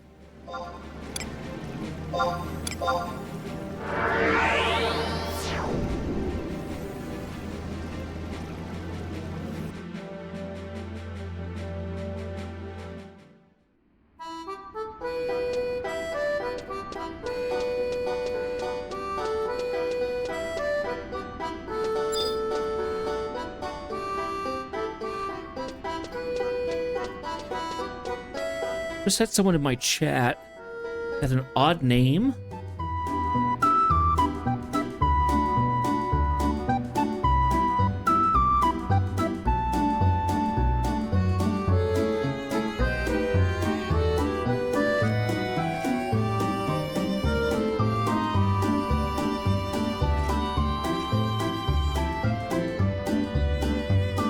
Okay, so this is something that I'd like to talk about because I'm not sure if I'm going to be able to find any information about it. Otherwise, for anybody who's watching this, I have been getting a couple times in my streams. I get somebody that has a username that comes in that has Stream World, Stream Hub, whatever, come into the chat. They don't say anything. I've checked out their profile. It's fairly new, so it's a new account. It makes it sound like it, and this is just me off the top of my head, it feels like somebody who's coming into my stream to like record my stream or something and then put it on a YouTube channel, basically like to steal content. I've looked at their channel, I've looked at the Twitch channel, they've posted no videos because of how new the content is, but it looks like everything's AI. You know, their logo and banner and stuff, it's all AI stuff.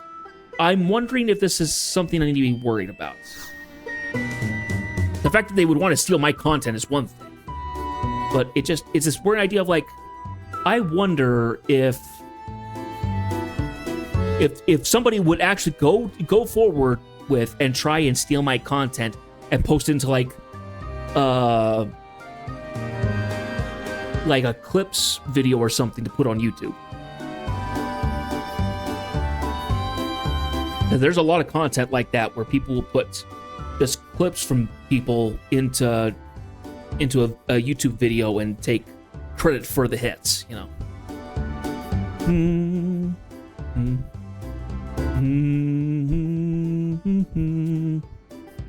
Huh? So what if I mind my own business playing the nose harp? You want to fight about it? Ready and raring. Forget about it. I'm gonna let myself end up at just another bushwhacked in your pioneering conquest. You really want to know why I'm so happy? Let's just say even someone like me who shovels loose bureaucratic manure all day has occasion to get excited. You know how everyone was worried about Acelia's sudden disappearance, right? And maybe you know whether this whopper's actually got some weight behind it or not. They say Arcelia was spirited away by a demonic varmint. Well, what do you think? Could it actually be true? Try to laugh dismissively. Yikes, is that what you call a laugh? It sounds like a raptor mating call. I had to brace myself for a second. Wait, what were we talking about? Well, the important thing is that the princess is as snug as a bug in a rug once again. Speaking of which, she's been moseying on into our humble establishment quite often ever since she returned. With Ygnus' illness eating away at his capability to lead, seeing her sweet face has been a breath of fresh air to the pioneering initiative. Colonization has been marching along to the tune of progress, and we Pioneers Coalition members get to gaze upon Arcelia's radiant beauty almost every day. It's enough to move you to song.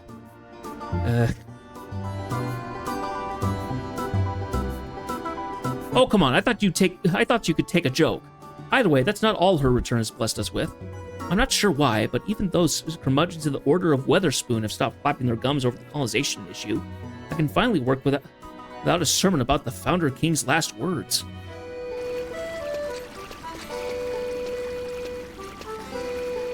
I would figured I bumped into Ingrid from that very order the other day. She gave me the dirtiest look I've ever seen in my life when I mentioned her name. I thought I spat in the face of the goddess or something. What in the high seas happened between you two? Wait, maybe it's best not to pry. I will say, though, Skeletbutt has it that the exorcists no longer make patrols to the jungle. Could it be that you called upon some unholy powers to manipulate them into... LaVille! Stop shirking, more working! Leathery late!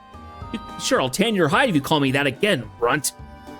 Whoopsie, did I say that out loud? I guess I'll have to tell the others we can't use it anymore. What was that? Look at the time. So much to do and such a tight schedule. I best put my nose back to the grindstone. LaVille, I never knew you were so devoted to performing well. What? Oh, I mean, you can't judge your book by its cover, Maester Levigo. If that's the case, then why don't you take a page out of my book and kiss your next day off goodbye? What? No! Never know if he's playing cat and mouse with me or if he's really that dumb. As it would happen, Jeth, I have a request. You see, we've just learned about a problem that has arisen within the Couriers Coalition. Even though it may turn out to pose only the tiniest of threats to colonization, we must walk like a cat on eggs. Now that the voice of opposition has finally gone silent, we can't afford to jeopardize the strides we've made. Failure is not an option here. That's why I need you to go to the Couriers Coalition and find the source of this trouble. Will you do that for me? No problem. Thank you. Hopefully we can track down and snap this problem's neck in two before it causes us any harm. Happy hunting, Jeth.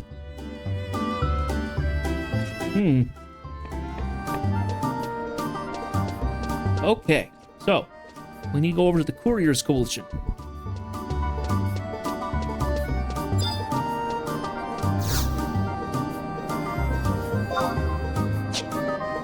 Wrong thing.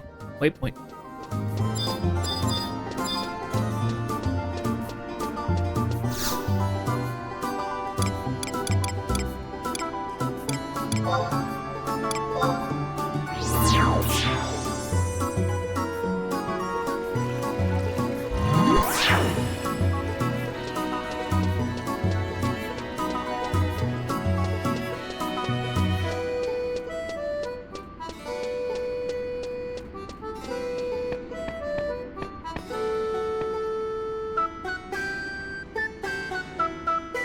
Oh, he's at the entrance. He's right here. Sometimes I'm just on autopilot. Arm me to the darkness. Whoa, it's been such a long time since I last saw you, Jeth. No, you didn't. It's been only like a day or two. What's the matter? We've got no place to store this massive cargo destined for the Middlelands. That's what. None of the documents are even in order. Hardly the finance minister's fault. Still, you do know that the minister has to sign off on all national transactions, right? Of course, that doesn't apply to private business deals, so you'd think the work would be manageable enough. However, every form has been littered with mistakes lately. It's plunged the warehouse into utter chaos, I tell you. Now that I mention it, I don't recall a time when Adoulin's finances were in such a state. The Order of Walteris trains their members well. Every minister has studied there. They've also been absolute sorcerers with numbers. Perhaps the greatest of them all is our current one, Melvian de Melicroy. He can tally hundreds of different accounts in the blink of an eye, all while eating a 3-course breakfast. He needs but a brief glance over even a tower of documents to spot every single error, and only a few swift strokes of the quill to rectify them. That's what makes this rash of obvious mistakes even more odd. We've not seen just mathematical errors, but whole chunks of information omitted. Thanks to the ministry's sloppy work, our warehouse is overflowing with some material and completely lacking others. It's physically impossible to fulfill all our orders with what we have. Sorry to drag you into this, Jez, but could you possibly head to the waterfront and check out how things are going? I'm sure it's all topsy-turvy over there, but maybe you can find which end is up. Hey. Okay, so head to the waterfront. Which I believe is number 9?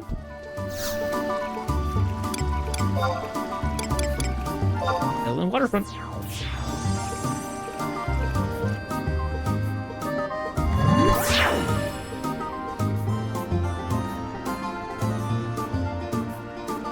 Okay, and we need to find the port storage. I think I saw over here.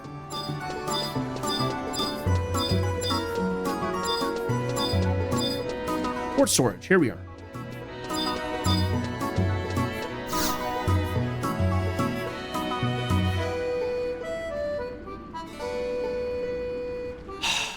When will this drudgery cease? What in the... Why would a pioneer like you be doing all this, doing at this cesspool of a warehouse? How's it going? Do you even need to ask? Take a look around. It's Bedlam incarnate. We have a dearth of bare necessities and a surplus of luxury items. I cannot fathom how our city is able to subsist if this ridiculousness continues any further. Adoulin, may I have a word with you? If you think I have the time for idle twaddle, you are solely... My apologies, Lord Estenu. You have no time for kissing up to people, Adoulin. I'm here to inform you that you still do not have an adequate time frame for shipping you-know-what. You surely do not mean... This is enough to make me bash my head against the warehouse wall. You see what I mean, Pioneer? It's a veritable maelstrom here. Oh my. You wouldn't happen to be Jeth by any chance, would you? I think I know where the Estinian got his name. Haven't heard of you? Of course I have. I venture that you were this nary person in Castle Adoulin who has not heard your name. It echoes from the rafters wherever patrons and servants alike gather. What? This mealy-mouthed guy is really that famous? Indeed he is. I assume that is thanks in large part to how much trust Arcelia places in him. It hardly comes as a surprise, though, if the tales of Jeth's adventures in the Middlelands are to be believed. While we are on the topic of introductions, allow me to make my own. My name is Estenu. I am an aide of Melvin de Melicroy. Sir Melvian has been preoccupied of late with other tasks, so I have assumed his ministerial duties for the time being. A right mess of him you have made, too. What I could argue with that statement? Yes, I admit that my capabilities pale in comparison to the minister's. In my defense, though, no being could review dozens of documents simultaneously as he does. It is not hyperbolic in the least to suggest that Melvin de Melicroy is the single biggest reason for the nation's mercantile success. I've barely slept a week in the past fortnight, yet I've come nowhere near to replicating his efficiency. Huh? What? Was that a land shiver? Uh-oh. It would stand to reason, seeing how there's been a spat of them recently. For certain. They are equally as disheartening as the current distribution situation, if not more so. The last one of some force decimated a church on a nearby island. To think, a building of historic significance that stood for generations, gone in an instant. Where could we ever find the build for which to rebuild it? Though I suppose that's the least of our worries at this juncture. Which brings me to something I would like to discuss with you, Jedith. To tell the truth, we have been saddled with a tall order from your homeland. They requested a contrivance that is oft made by our very own Inventors Coalition. To craft it, we need an F skin, a lock of manticore core hair, buffalo horn, a square of manticore leather, and a square of buffalo leather. Nothing else comes to mind, at least. As you might have already surmised, the commodity in question is a bison jacket. Made from the finest of Obukan materials, it proved so popular that it made its way to the Middlelands generations prior. The Coalition artisans that stitched them are so finely skilled that not even the most scrupulous fashionistas can tell the difference between those jackets and the originals. Therefore, it's the only natural that we were inundated with orders from the Middlelands. While we have measures in place to fulfill that hearty demand, we simply are not prepared for its proportions.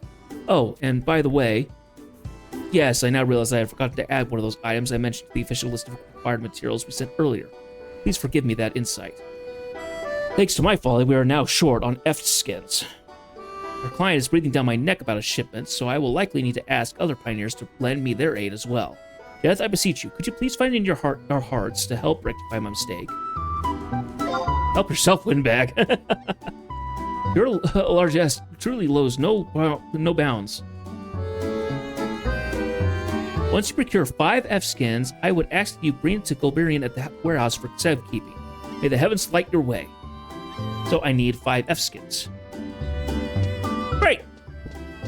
I'm sure I can just, I hope I can just buy them.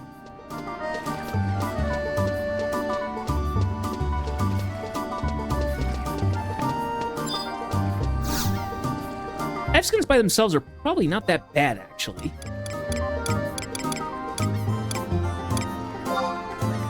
The high-quality F-skins are another matter. But F-skins by themselves actually shouldn't be too bad.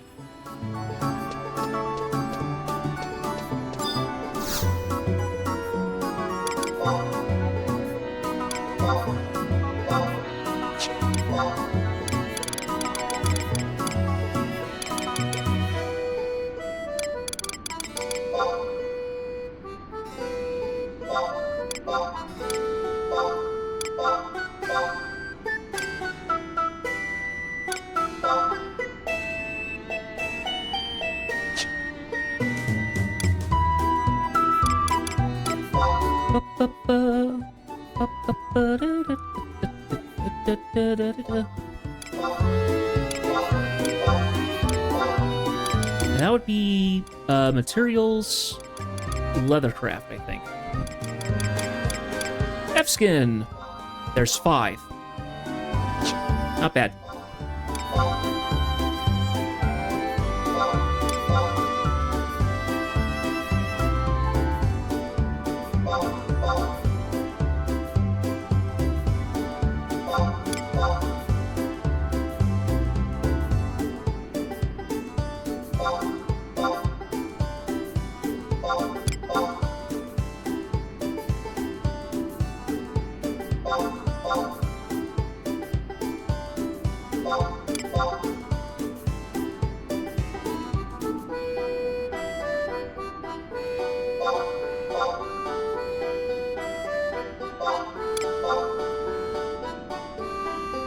Somebody decided they wanted to hike up the price.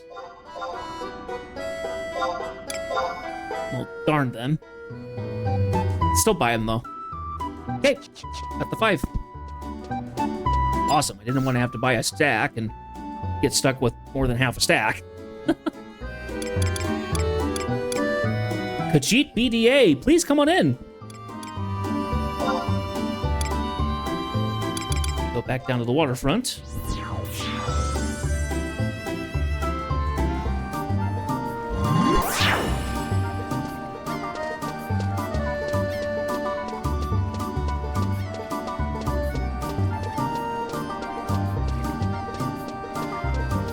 Okay.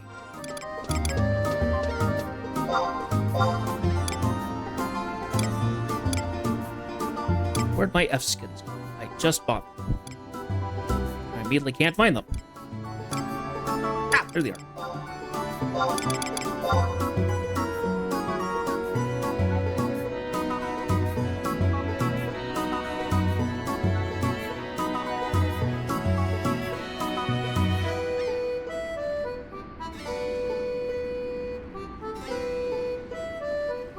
Your help was much appreciated, Jedith. With this in our hands, we can finally ship out. One last thing. Could you inform the Couriers Coalition that we will be able to provide them with their portion as well? Thank you so much. All right.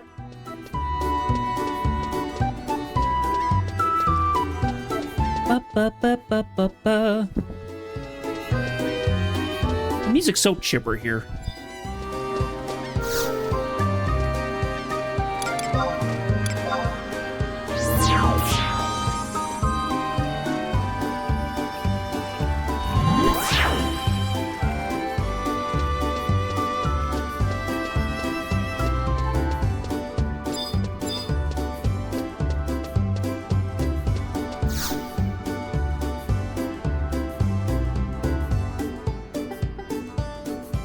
speaking of the demon, if it isn't Jedith, we just received our allotment of the goods you helped procure.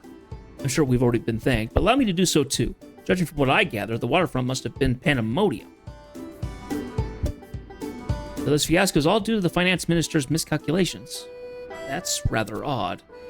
Melvian de Malacroix's mind is sharper than a spear, and his passion for the colonization movement burns brighter than a wildfire. Someone as intelligent as he must see that any negative impact on trade with the Middle Lands will adversely affect pioneering. I guess the rumors were true after all. What rumors? I can't attest to the veracity of these claims, but I heard that the majority of the finance minister's duties are now being handled by aides. However, even his legion of assistants can't seem to match his bookkeeping prowess. How he's been able to stay afloat in this veritable sea of paperwork is beyond me, but it reaffirms just how extraordinary an individual he is. Anyway, my point is that myriad hardships have befallen our sacred city in his absence. So that's just the inevitable consequence of a whole organization relying on one person, I suppose. As they say, a bridge with one abutment can't help but collapse. Or at least that's what my mentor always said. In retrospect, perhaps I shouldn't be making light of the situation when the nation's fate is at stake. It wouldn't be prudent. What would be prudent, though, is apprising Maester Reginald of this possible development.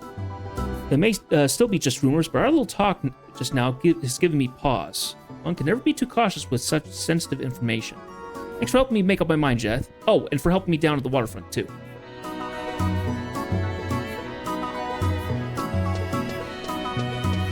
Okay, back to Lavelle.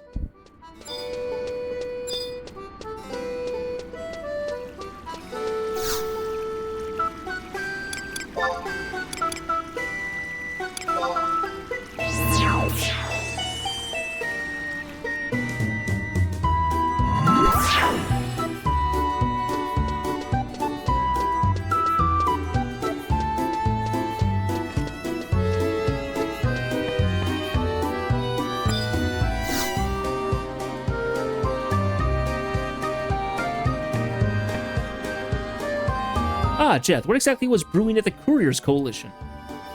I see. So the finance ministry has nincompoops as big as ours, huh? Might not feel like we've done much, but trading is all about trust, and you've definitely earned the Couriers Coalitions. What's that? Jeth saved the day once again? I knew from the very first moment I laid eyes on you that you were destined to become a walking legend. The more I listen to you caterwauling, the more I'm convinced you've never been anything but a walking travesty. That's not true, right, Jeth? Right? He's great at flapping his lips. He's passionate about his job. Well, he's definitely a different breed of cat, one that won't even scratch when I tell him I'm about to double his assignments. What? No! I always find that Laville's work improves if he has fire under his tail. As always, I appreciate what you've done for us, Jeth. This may not be much, but you more than deserve it. I wonder what Melvian is preoccupied himself with, though. I don't know of anyone who needs his expertise right now. Yeah, it is curious that Melvian, well, he did say something about it. He did say something. He was about to say something when we last saw him. But he took it back. He didn't know what to say, so I don't know.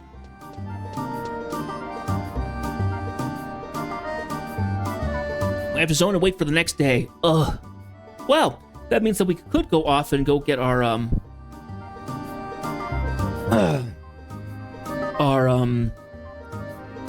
Unkai Domaru. We need to get Dominion notes, so I wonder how to do that. So, looks like we're heading off to Rawberg.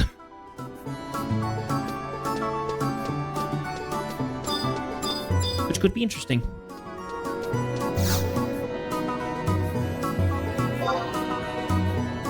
Okay, so let's look up our Dominion tacticians.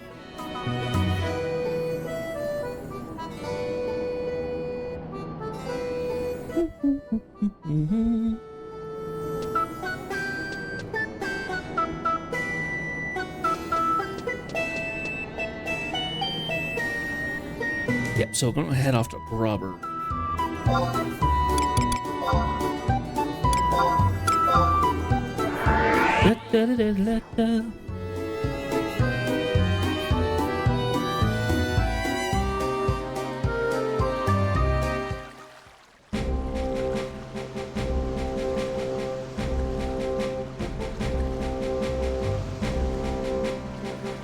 Okay, so we need to get 1,500 points of Dominion notes.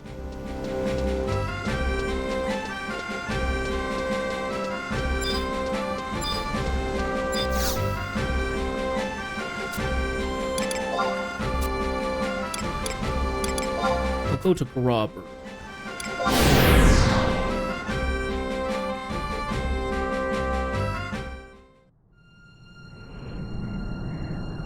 Oh, darn it, I missed a slight section right below my nose when I shaved earlier today. I hate missing that tiny little section of hairs. I touched it, it's super obvious. Okay, so.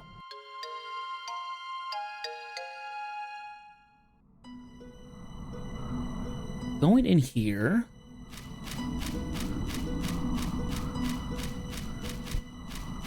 Surveyor.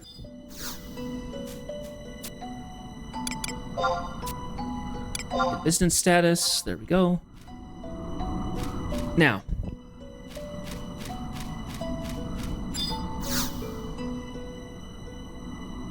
I'm a resistance officer charged with overseeing the Dominion effort, and we're looking for a few good men. I don't see any around. It looks like you'll have to do. Hey. Exchange battle trophies. Exchange the trophies. Now, I don't know if the... So I'm going to give him one. I would like to give you one of these. Ah, that's for exchanging them to get to higher levels. Ah, I see.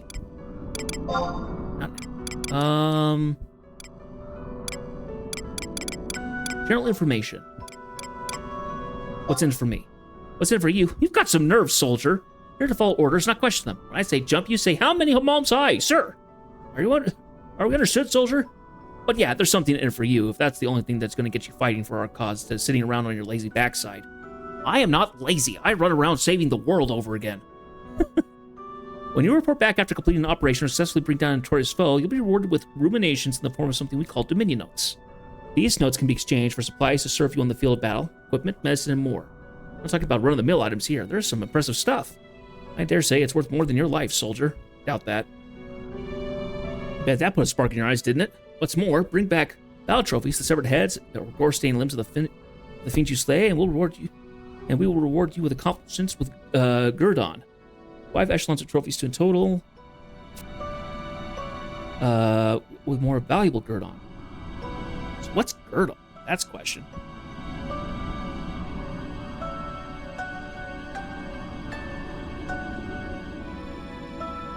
Yeah, let me look this up.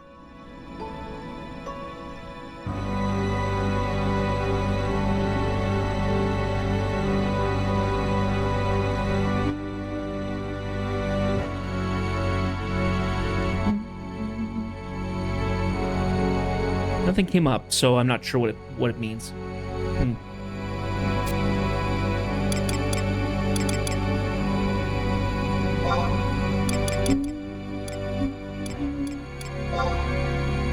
Oh, I do have notes. Wonderful. I must have gotten them from the battle. I must have gotten them from the battle, the notorious monsters I've killed. So, well, heck, that's great.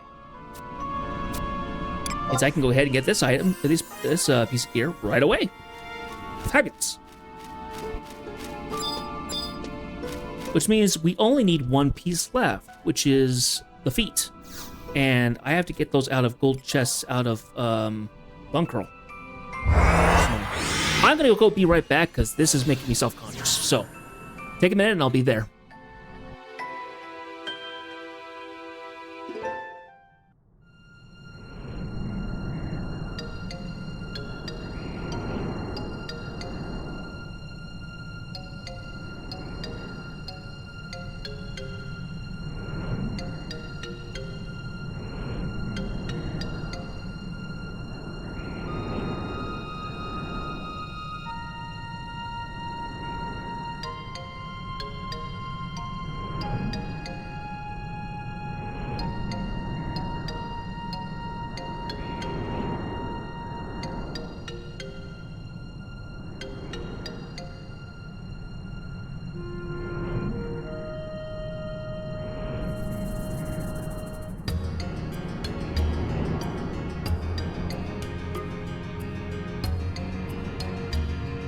Ah, that's better.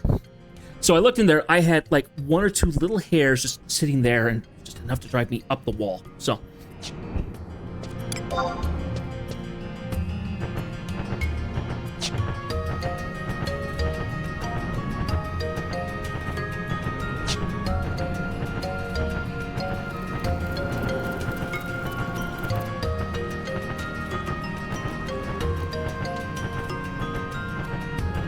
So now it's a matter of, what do we do now? I still have half a day to burn.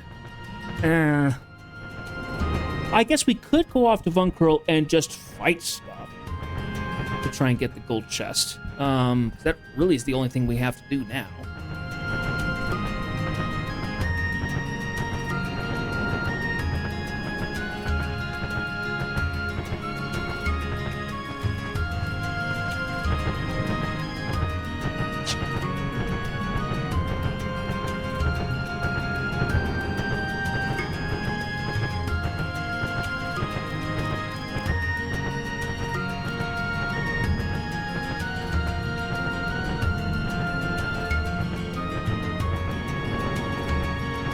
I hope you're doing well, BDA. I think this is the first time I've seen you in chat, so don't worry about saying anything. You can lurk all you like. Lurkers are not minded here. Yeah, gosh darn it, what am I gonna do? I was thinking about this earlier today. I was like, yeah, I didn't come up with anything to do. Oh, shoot. Okay, let's see. What we do? Well, we could go to, if it's Vunkerl, then we could go looking for, yeah, I need to look up what the next maging trial, because I think I have to go to Vunkerl, for the boss there, for the next trial in the Magian, for Masamune, I think. Where is that page?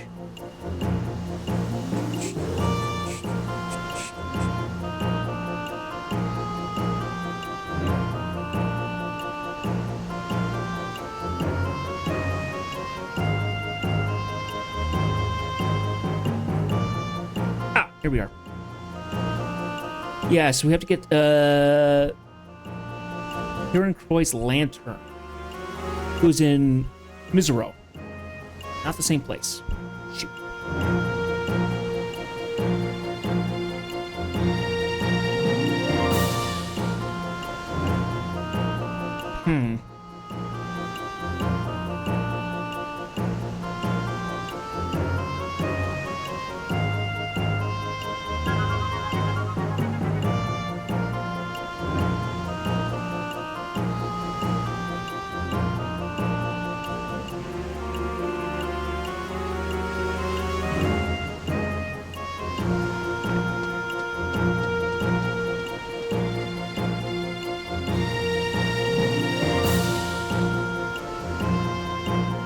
Well, poop.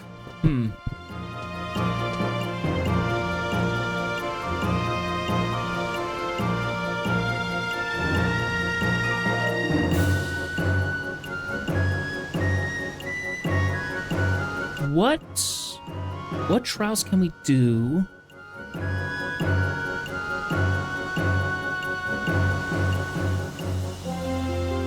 Here, let's look this up. This will take a minute.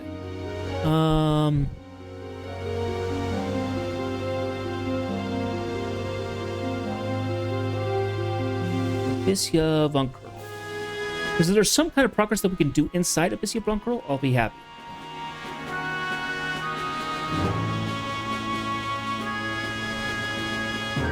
Out of the notorious monsters,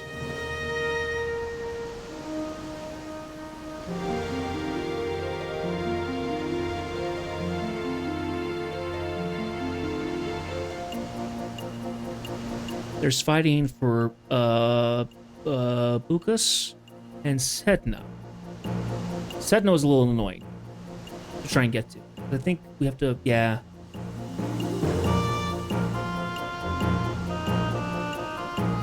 That's for the Black Mage Summoner Scholar Staff.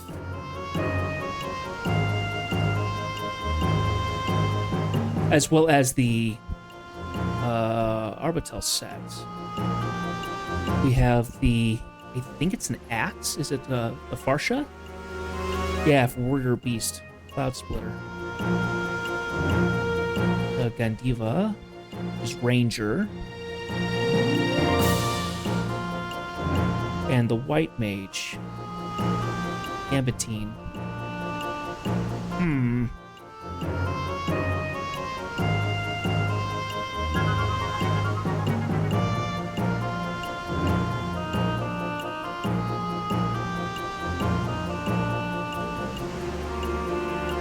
Well, that is a question. What do we do for the time being?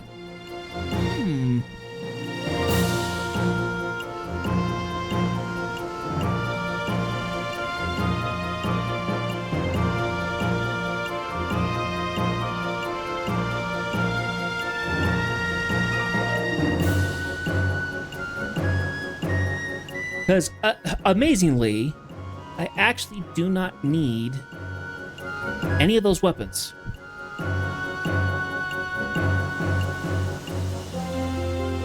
At least for the time being. Now it says for the Arbitel set, which is the academic set reforged. Yes.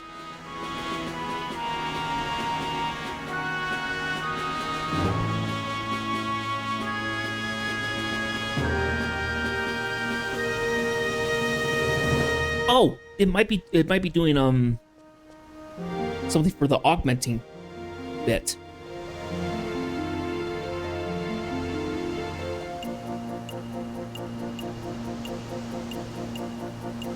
Yeah, so the Zamontire is the Imperial Scholar. But I think if you use the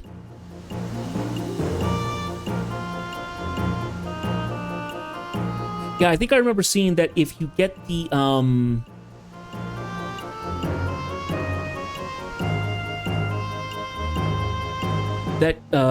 doing one of the augment setups is putting in the Abyssia drop stuff.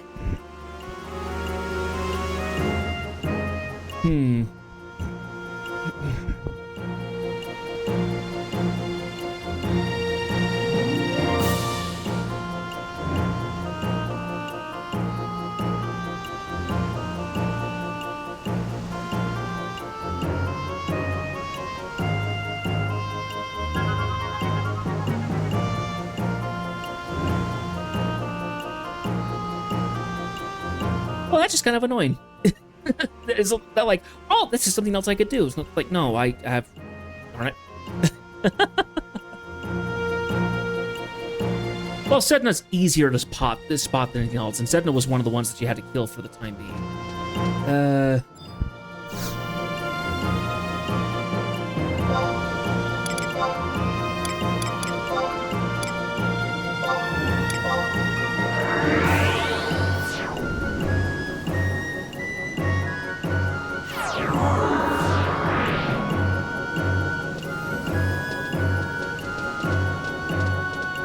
Could be worse, all things considered. Okay, so for a short time, let's go ahead and run over and do that.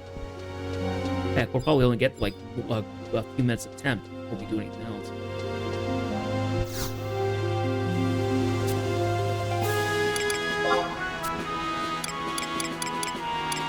Girl.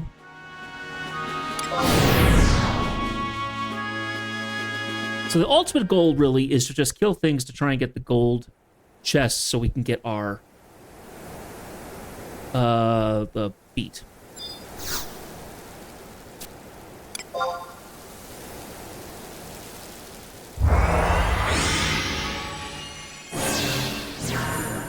Don't know if anything's going to come out of it, but certainly try.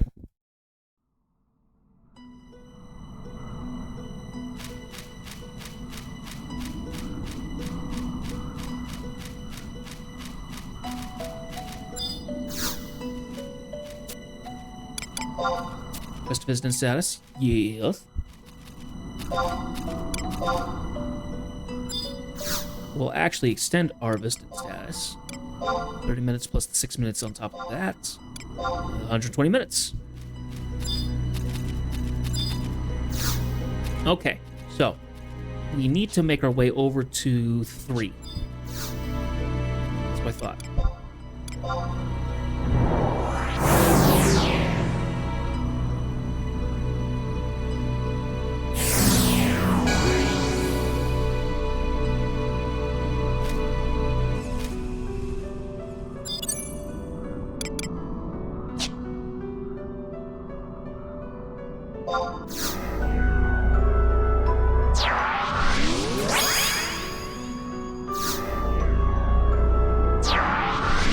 Now, I don't remember what lights you have to get to try and get gold deposits, gold chest deposits. So maybe I need to take a quick second here and look that up.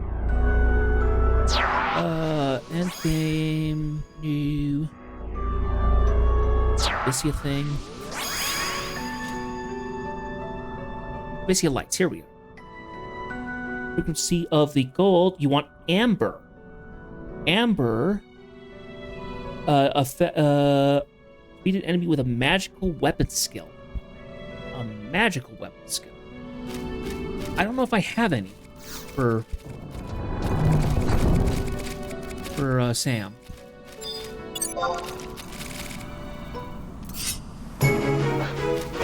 As opposed to a melee weapon skill. So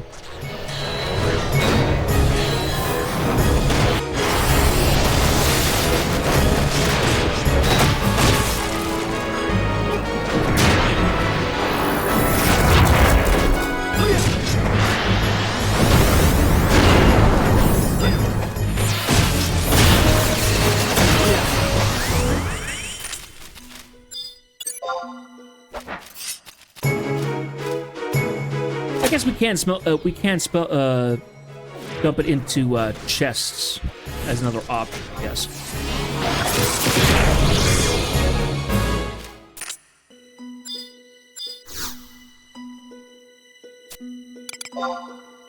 An amber light. Not great. Attempt to unlock it. What do I need? Between 43 and 67.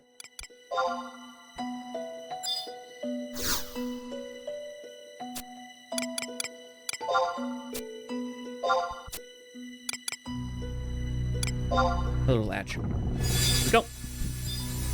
Get the amber light. What's this one?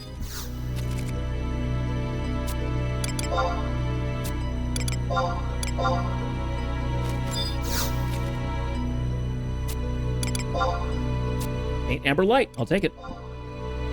22. Yeah. So we'll be. That's at 100. We'll do 3 notches down.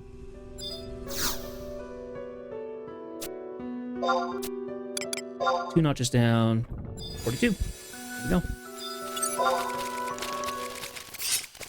It's a, well, I understandably, the light resets every time you leave Abyssia. So it's really annoying that you can't say, like, hey, I want certain light to come back at me for the time being while I do the fights and stuff. Now, the Moonbeam Clam, I believe, is the item we need to pop the Notorious Monster. We're just gonna fight everything here. As well.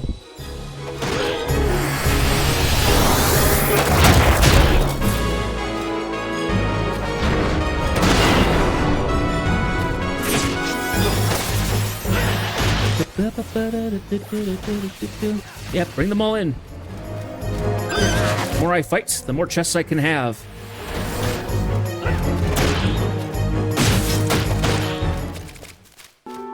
Okay, what chest do we have? Got a blue chest. Don't care. Destroy that. Get a tiny bit of experience. Well, I don't care at all about getting experience. Amber light. 3 notches, 32. 2 notches again.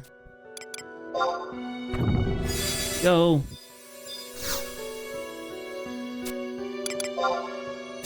Bane Amber Light, I'll take it. Pull down 3 levers, 33, 65, got it.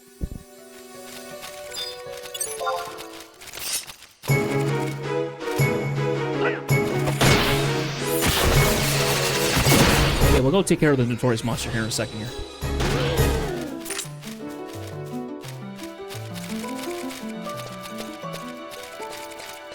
I'm not even on the right job for these.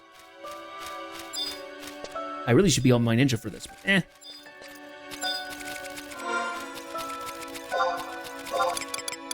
Where's our moonlight? Moonlight Clan, there we are. Eco Torso.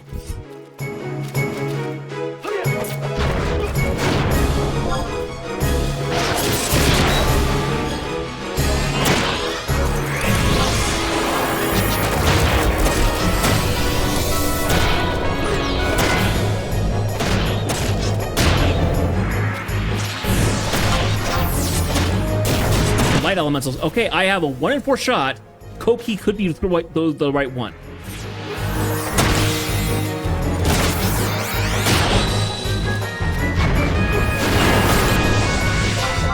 I take Koki. Nope, it's one of the other ones. Oh, oh well. Not a humongous deal. All things considered.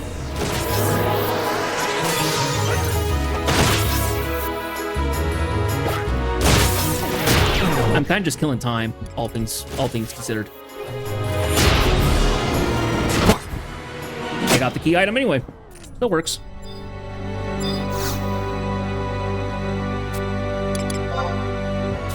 Mild pearlescence. Yeah, why not?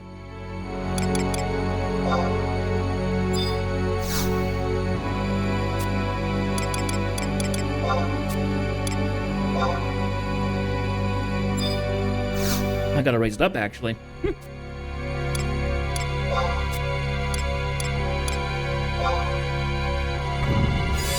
Got it. How's our lights looking at the moment? So we have 32 amber, 24 ruby, 10 essence, and 1 ebon. That's all right.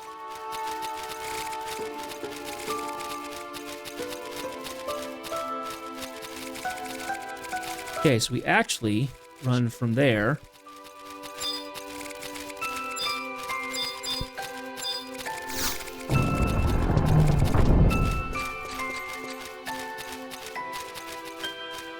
The other one we have to deal with are pugils, or pudgils. I don't know how the word is said. I would assume pudgil, because it's also a pugilist, is how it's pronounced, which is a fist fighter.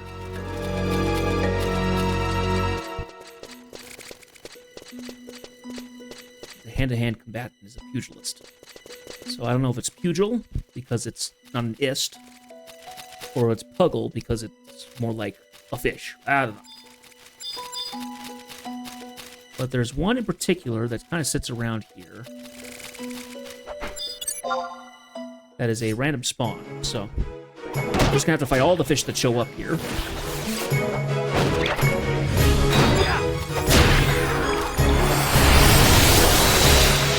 Oh, gold chest.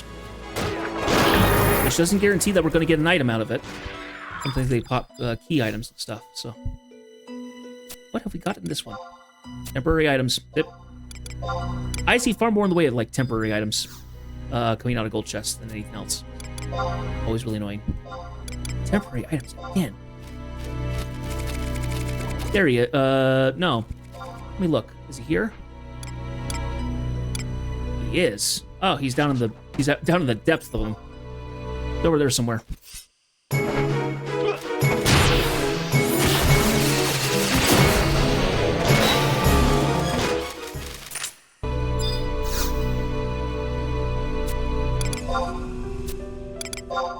Soothing Light is just a heal, basically. So, heal and refresh. It's an elixir in a box.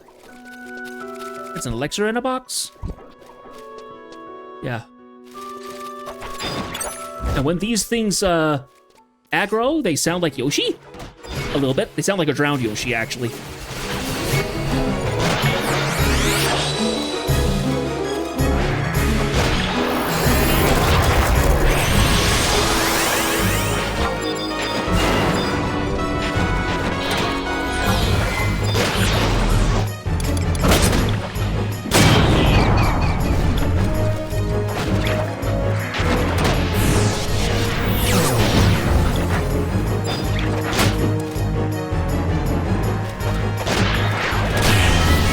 the worst habit that you have when you're fighting Abyssia, these later areas with the lights, because if you kill with a melee weapon skill, you get ruby light, which makes more ruby chests pop up.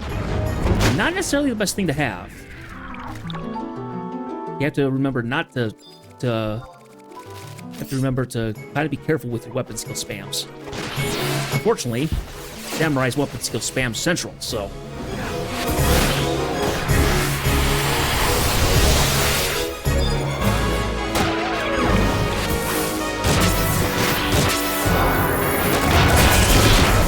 Vulnerable to club weapon skills, don't care.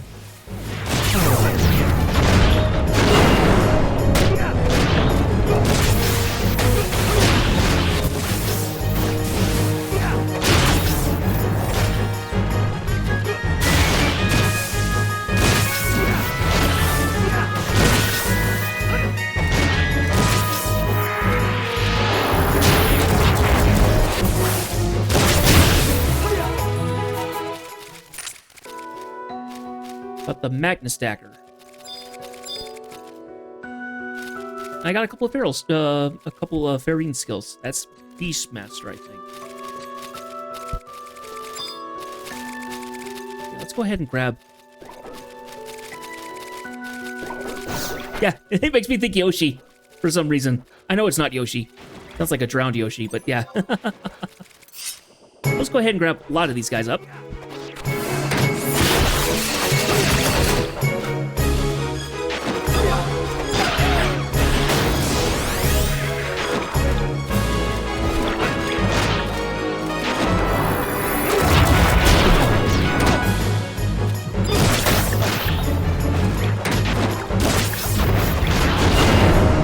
The Notorious Monster won't spawn for another 10 to 15 minutes, so we'll just kill things until we have to go. It'll only be a couple more minutes. Hope is that we'll get more chests to spawn.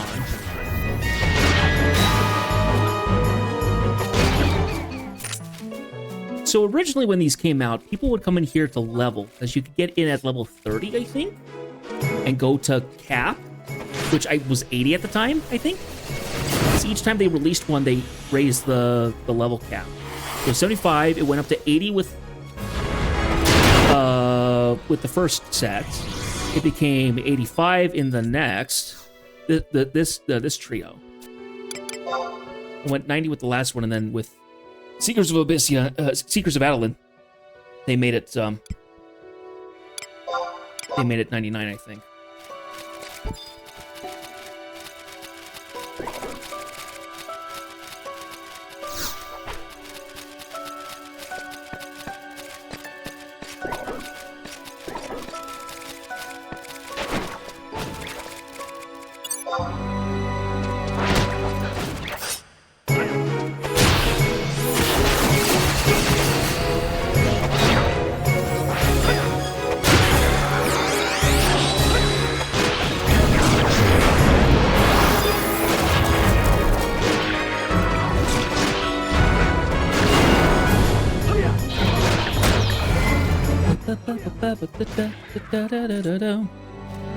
All right.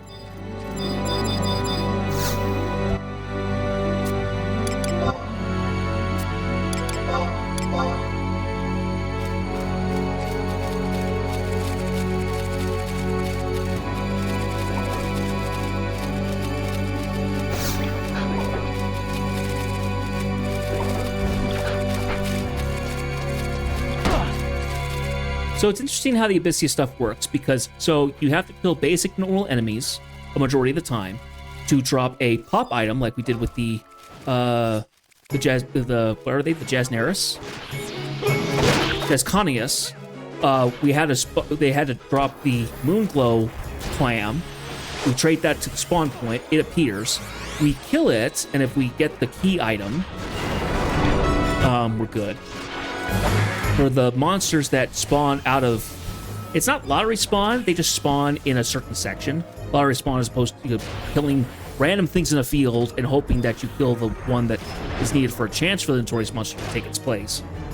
They will just be kind of in an area here, and they just have a set cooldown of 10 to 15 minutes. Now, if I was on my ninja, which I'm not going to even bother switching to, because it would take even more time away than what we needed to spend,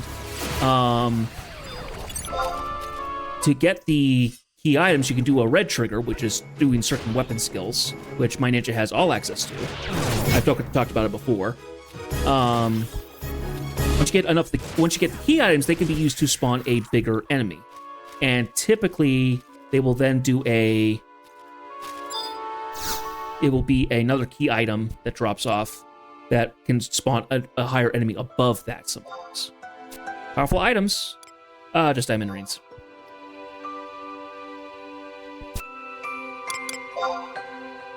Back when this was relevant, those would actually be okay, but they're not. So, there it goes. And of course, while you're here, things like to just attack you.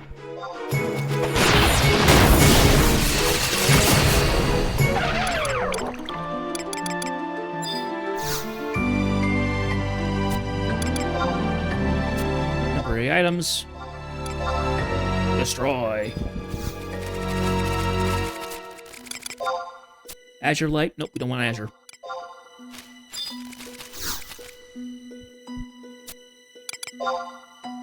Pearlescent. Pearlescent is the frequency of chests, so it's not a bad thing to go get. We're going to go ahead and pull 3 notches. Instantly get.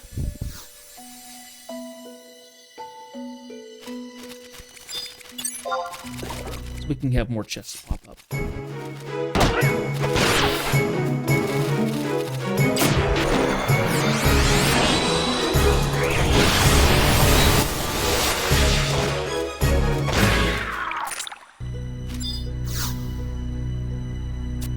We're gonna have to go see a vendor at some point and sell a bunch of this junk.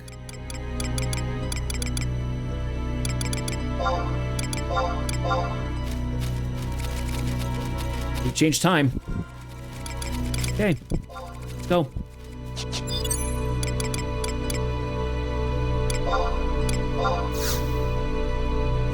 I got a bunch of stuff here in my inventory that is just taking up space. It's not worth much. Anyway.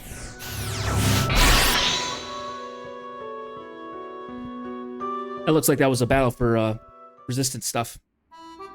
Oh well. Back to what we were doing.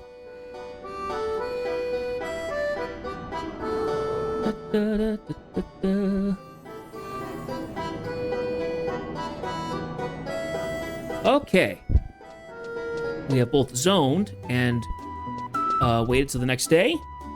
Here we go again.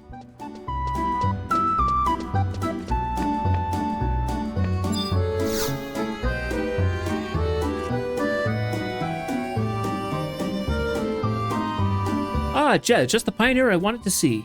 Princess is here to see you. I had a hunch that I could find you here, Jedeth. You remember what transpired in Khmer Drifts, don't you? Like yesterday, because it literally was yesterday.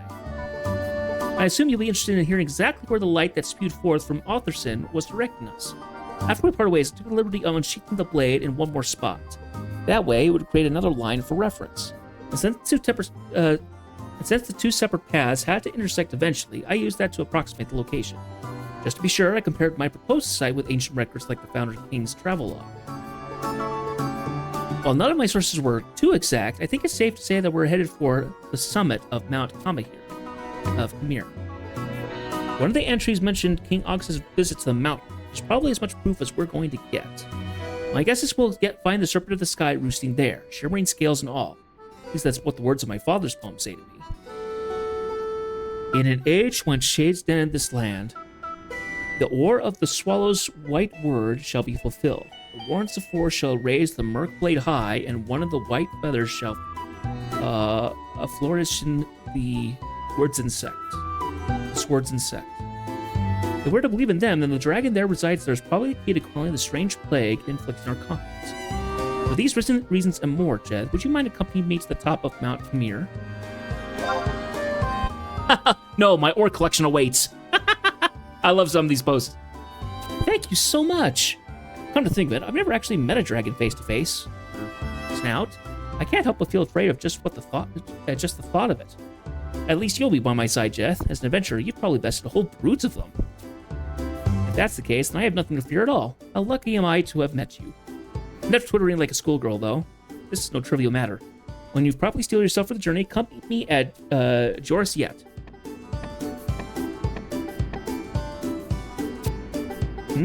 No, I never once thought about stopping Arcelia.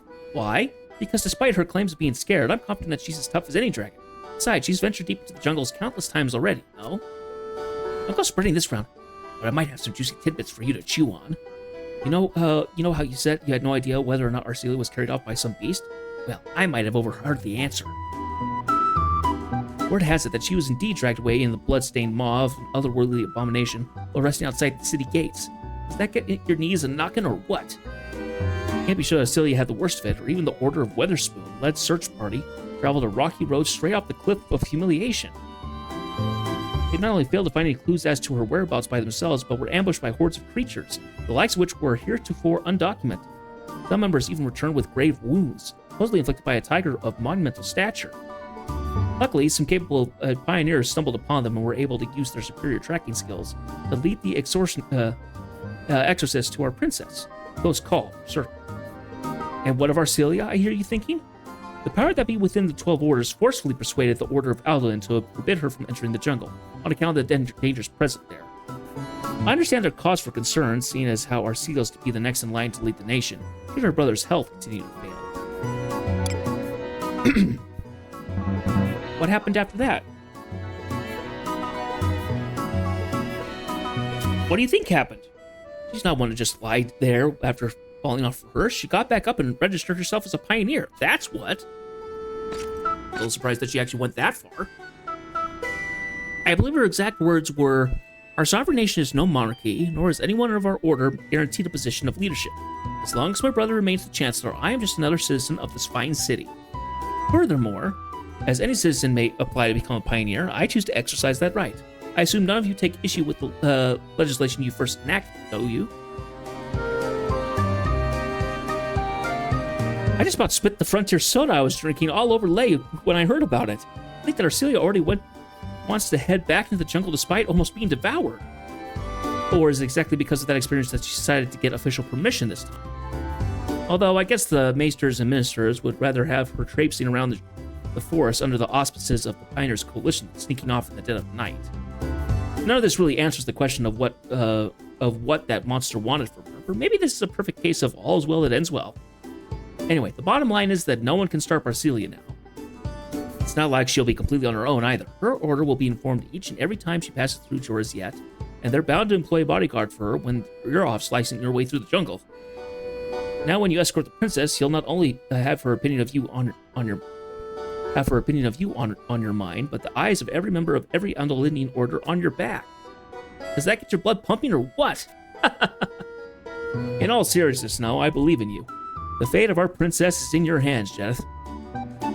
Has been from the start. I've never seen a more determined face than yours is right now, Jeth. Good to know you're ready. Well then, shall we get going to Mount Kamir?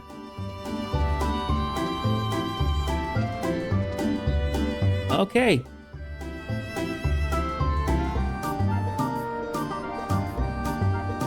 So, heading off to a zone that I don't think I've been to. While we're standing right next to the gal who does this, we'll go ahead and refresh our Ionis, because why the heck not? Oh, I think I heard fireworks. Knowing my luck, fireworks are going to go off all evening, and it's going to be heard over the mic and all that jazz, even through the wall of the house. Oh well. Can't be helped. Oh, what the heck am I doing? Why am I not just warping there? Or waypointing, whatever.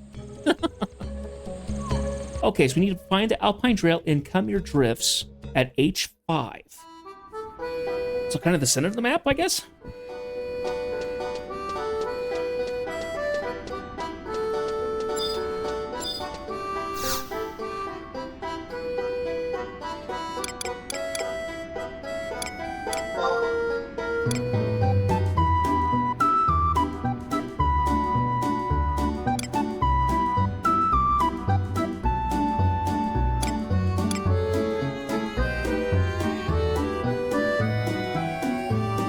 Best way is to take Bivouac 3, go to the northern tunnel, and follow the left wall heading north. Alternatively, the home point is also nearby.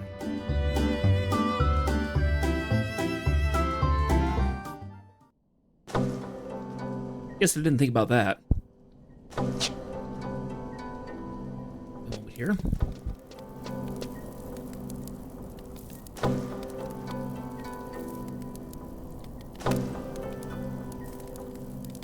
Okay, so we need to go this way, I think? Yes.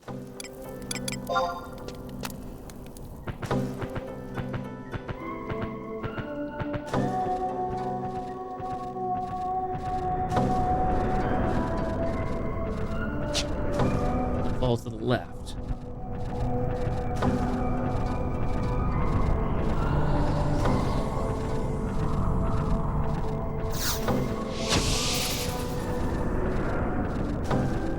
Hit by a Groppel's frost.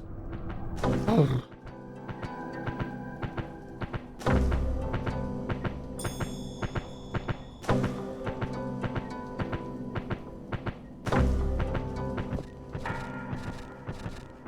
At least it didn't last very long.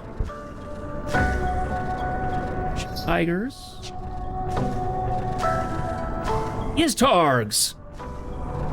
First time I saw Yiztargs was in Esha. Apparently they're the first to first show up here.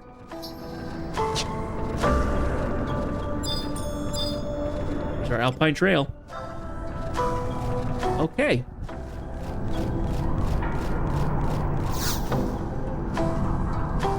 Path seems to lead towards the summit of Mount Khmer. Khmer. All right.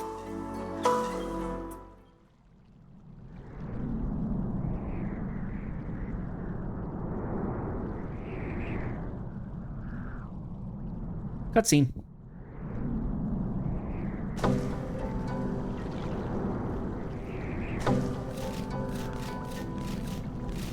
Ah, here he is.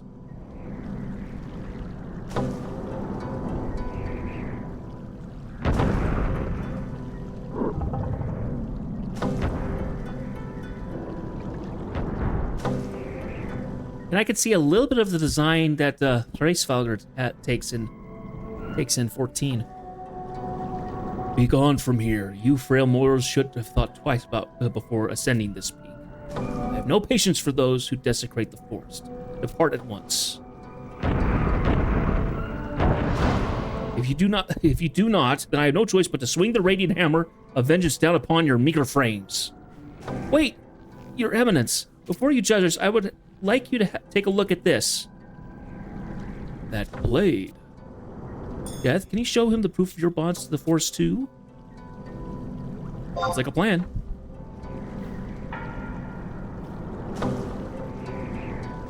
You bring forth Rosita's Pomade before the winged scourge. Orthocid and a Rosalatia's Pomade. You mean to tell me that you are not like the rest of those pillagers, but staunch believers in August, and has a desire to preserve the forest? You refer to the Founder King by his first name, so you knew him personally? But he lived centuries upon centuries ago. You couldn't possibly... Of course I knew him, for I am Sajika.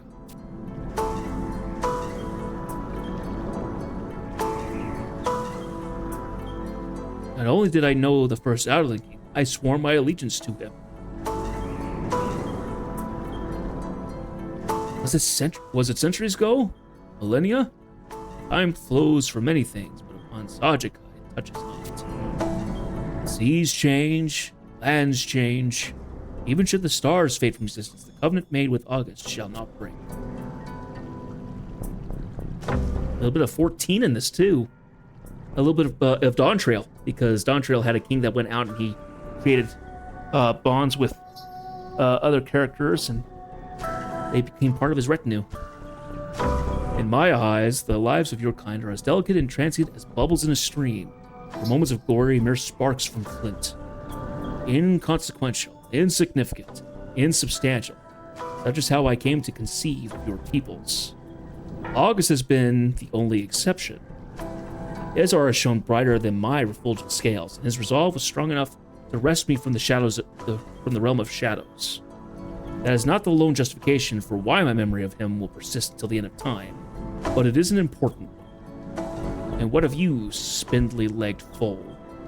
Does the respect for the king you claim to harbor within that minuscule bosom of yours not even a drop in the sea compared to what I showed him when he was alive?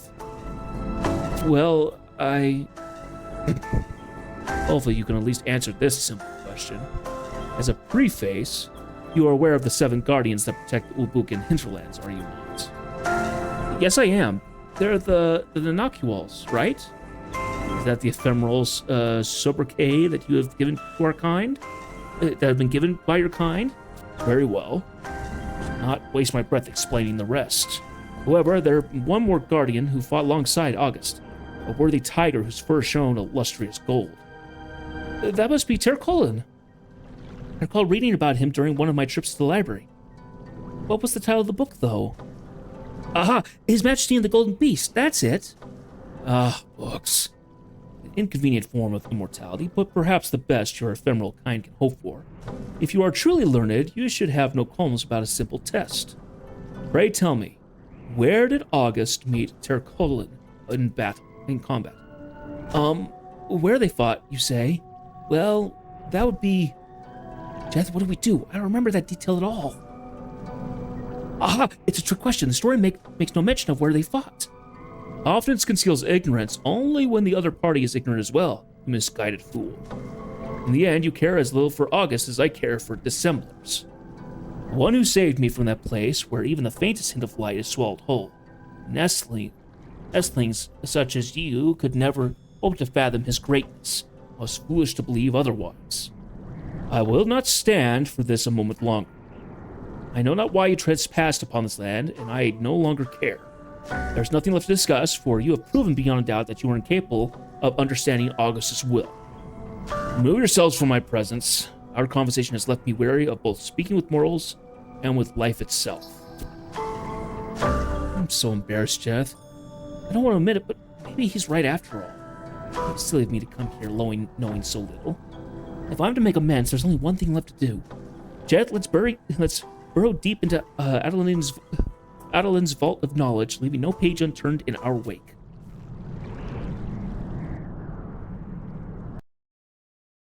Yep, so we're gonna go off to the library. Ta-da!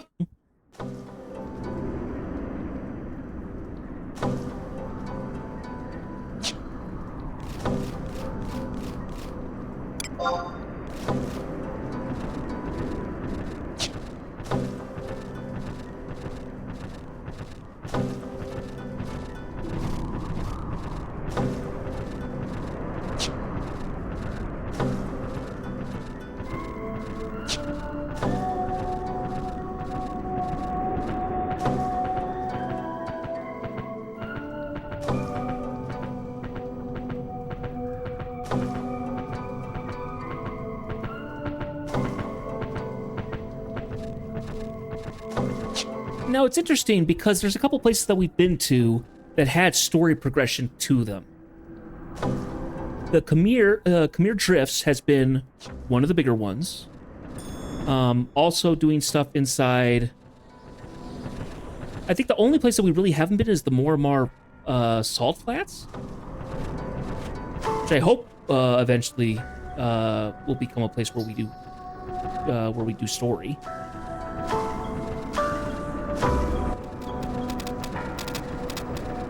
Now, to be fair, had I been doing this by myself and I didn't have the guide of, like, go get all the survival skills and run through all the areas, I would not have known about a majority of these areas, except for by doing the assignments properly.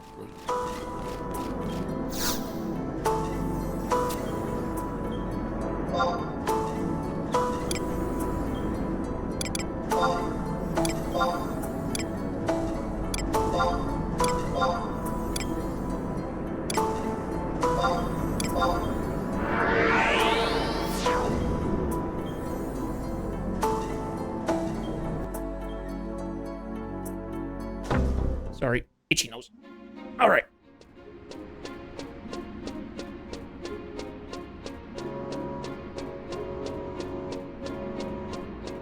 I do like that we keep going back to the library. Not because I have a little bit of a soft spot for libraries, owing to my mother being a librarian, but the fact that in a lot of games, you don't go to a library to look up information necessarily. In a lot of games, even if you have an option of going to a library, you often will have a character who just comes out and tells you with the exposition. The fact that we're actually going to the library to find information is really nice. The fact that we're doing it multiple times, kind of cool. Arcelia, Jeth, what a pleasant surprise. I assume you are here to read more about the Founder King, so I have some unwelcome news.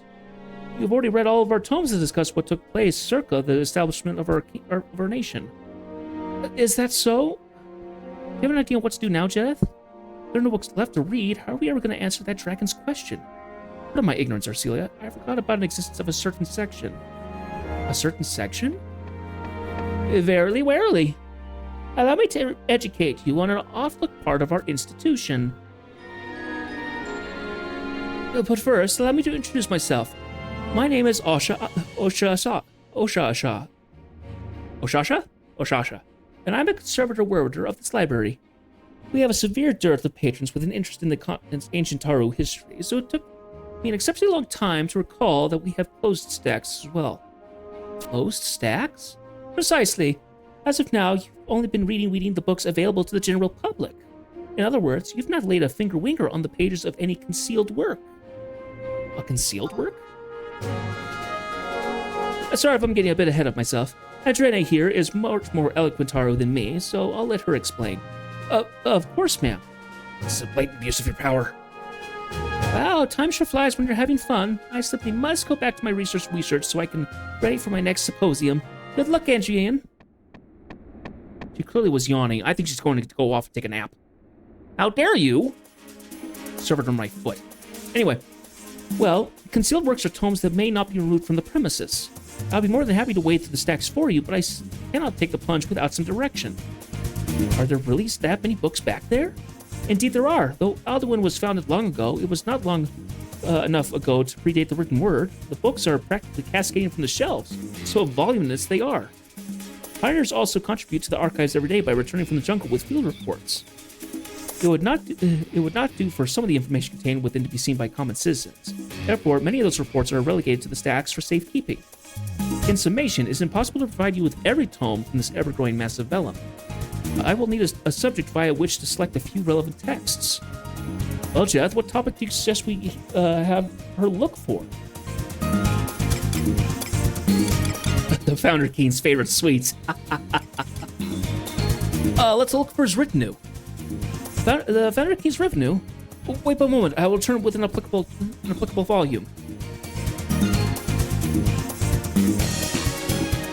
I trust this is the sort of tome for which you were searching? I don't know. I can't tell from the tome. From the page. Open it up. Oh, it actually is a sealed tome. My gosh. See, back in the day, in our day and age, we don't understand classed books, but this would have been back when books were a lot bigger. Probably would have been in monasteries and stuff like that, where they would have been latched to keep from spilling out because they were so big. Because they had to do all the florid and artistic drawings of the books in the tomes. What have we here? The Founder King, August Adoulin, was a charismatic personage who incited a number of valiant individuals to join his cause. This feat might have been proved difficult for lesser men, but for King August, it was child's play. His character was unimpeachable, and his gallantry non-parallel. Even those whom he defeated in combat would utter his praises before exhaling their final breath. Employing this uncanny charisma, he was able to subjugate the ferocious beasts that prowled the Adoulin Islands, unify the warlords of the various outlying outlets, and establish himself as their leader. Sounds very much like the King in Dawn Trail. These former warlords numbered 11 strong, and they formed what would eventually be known as the 11 of the 12 Orders, accepting only the King's house. With the support of his 11 vassals, he turned his focus inward to the Yobukan mainland and trod upon its primordial plains in hopes of taming them.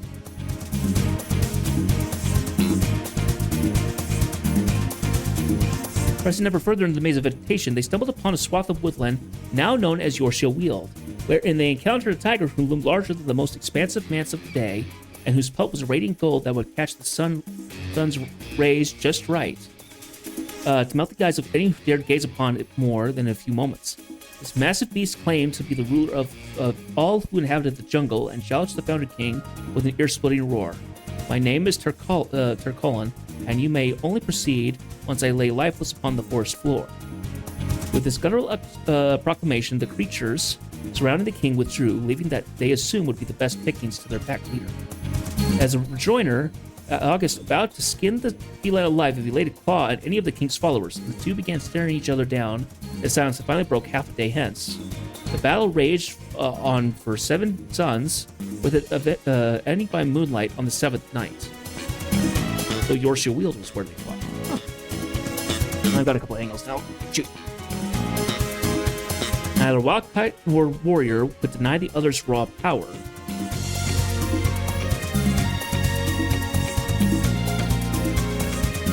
So they stopped the duel in favor of a long-lasting friendship.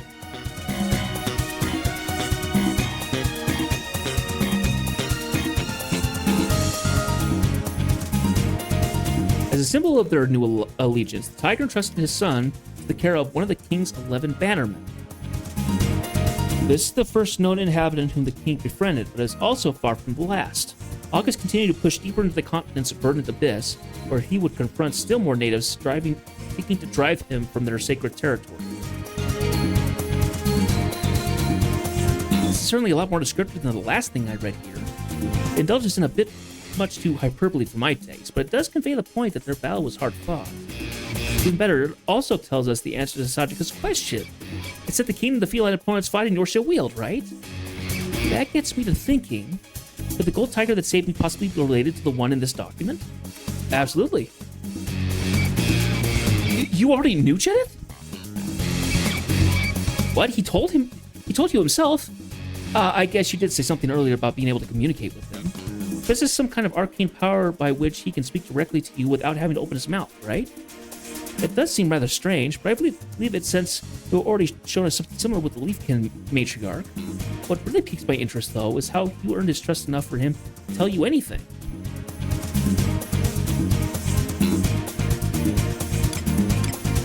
The Founder King's Battle. The Founder King's Battle, you say? Very well, I shall march back with the appropriate document post-haste.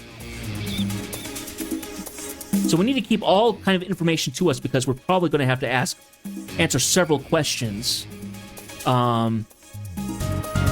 in forms of this.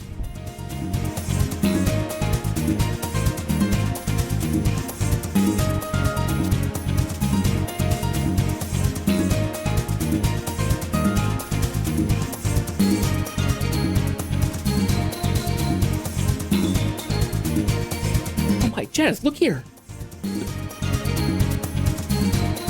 The most fearsome adversary of the king and his revenue based during the Great Expedition was the Chimerian adherents. With the aid of the Aurelian tiger, King August and his forces plunged deeper and deeper into the wildlands. However, with the fall of night came heated battle with the Chimerian adherents, an event that was repeated seemingly ad infinitum. No matter how many victories they earned or how many foul creatures they dispatched, the night continued to bring with it an umbral assault. The abominations neither knew fatigue nor fear, and plagued the Ritnu to its breaking point.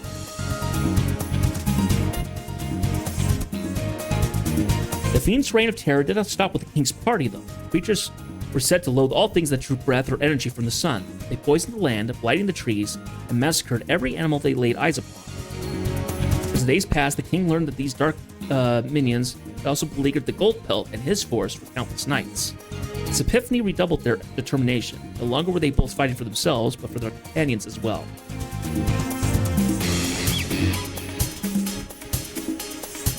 Then, one even fall.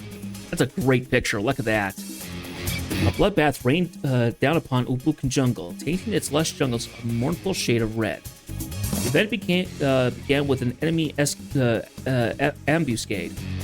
Ring upon ring of nocturnal horrors encircled the king and his followers. The danger became more palpable with each passing second as the shadowy grunts ilmed ever closer.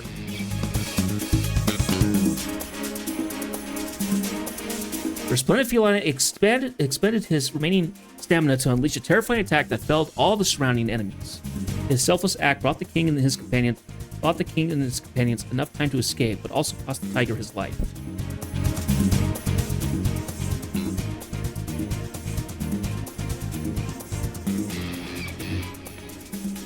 First time we've seen August in the flesh. It's all been illustrations at this point.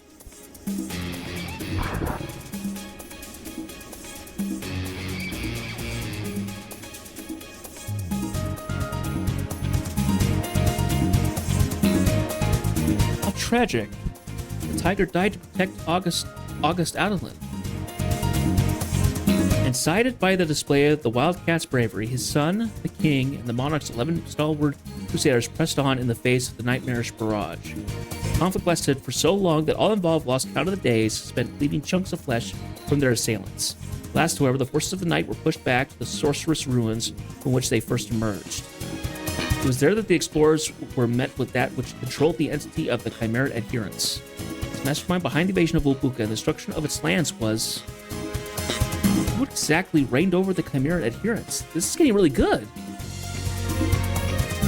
And the page is missing. No, just my luck. The most important page in the entire record has been ripped out.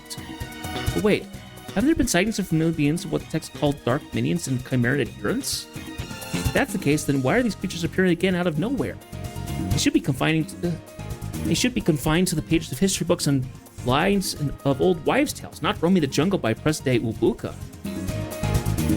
It says that the Chimera adherents crawled out of their subterranean den at the behest of some being. If only we knew its identity. Founder King's death. Please bear with me while I search for a script germane to it. I regret to inform you that while such a text does exist in our records, I simply cannot find it anywhere in the closed stacks. What? How can that be if people aren't able to check them out? Well, according to the log, we gave one of the ministers special permission to borrow it. One of the ministers? Yes, it says here that we lent it to Melvian de Melicroy. Melvian? Interesting. I'm extremely sorry for both the interruption and my tardiness, Adrian. We have taken much too long to return this tome, so you kindly lent us from the closed stacks. Why, Lady Arcelia? With Jeneth in tow. I did not expect to see the two of you here. What, may I ask, is it that you come here to research? Oh, perhaps we should continue the discussion after I finish what I came here to do. You see, Lord de Melicroy's butler informed me that a rather peculiar tome emblazoned with the Selenia library seal has been lying on his desk for an extended period of time. However, the minister himself is indisposed at the moment. As luck would have it, I have business to conduct in the vicinity, so I am here in his stead. Thank you so much for your diligence, Estenu, and I am sorry you had to... That's the book. Ah, this is it! Arcelia, Janet, this is the book I was talking about! It's the only one of our archives that deals with the death of the Founder King. I got the impression that Lord de Melicroy was particularly concerned with the contents of that text. I often see his nose buried within its pages. I surmise that was the reason it had yet to be returned. Well, if he was so enthralled with it that he could barely put it down... Let's not waste time, Jeth. Let's get past the table of contents and onto the real text. I still look at the table of contents, just make sure I know where we're looking. Not a soul bore witness to the king's demise. The king and his followers stepped into those mysterious ruins wherein the Serpentine Labyrinth, dubbed such due to the fact that it contained as many branching passageways as leaves in the jungle, sprawled before them. The Serpentine Labyrinth? Does that sound like anything you've heard of before, Jeneth? Not in the least. I see. I guess the text is pretty vague. If only I could fully remember. I swear I was told a story about some old building buried deep beneath the earth when I was a kid, but I can't recall any of the details. I always assumed such tales were just told to scare children or stimulate their imagination, but maybe there's some truth to this one after all. Either way, let's continue reading before we jump to any conclusions. The hordes of uncanny terrors that crawled above ground to corrupt the land all did so from that very labyrinth.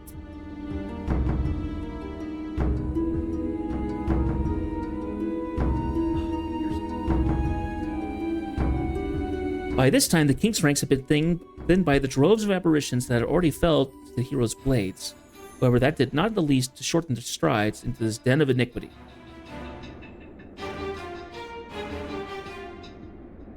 Each footfall they took resounded with a booming determination to prevent this calignous menace from ever resurfacing. And yet, with the exception of one subordinate, the steps of every person who made the descent with King's August were silent within that abyssal mausoleum.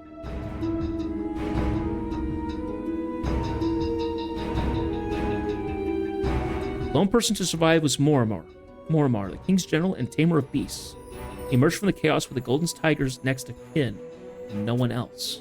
With the Founder King nowhere to be seen, and the most of Morimar's account lost to the slow tick of time, all we can do is conjecture about the king's fate. That conjecture, sadly, can only be based upon the few curt words his general spoke of this terrible incident. From them, we can conclude that King August expended his life inside the bowels of the Serpentine Labyrinth, clashing with...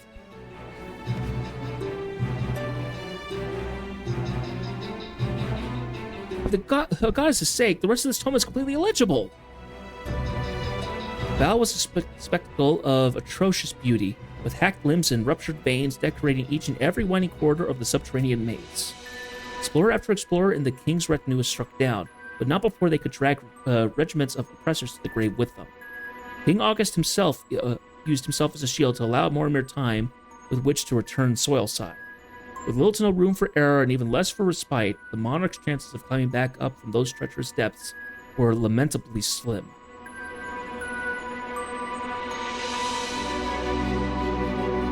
Lots of lore dump here.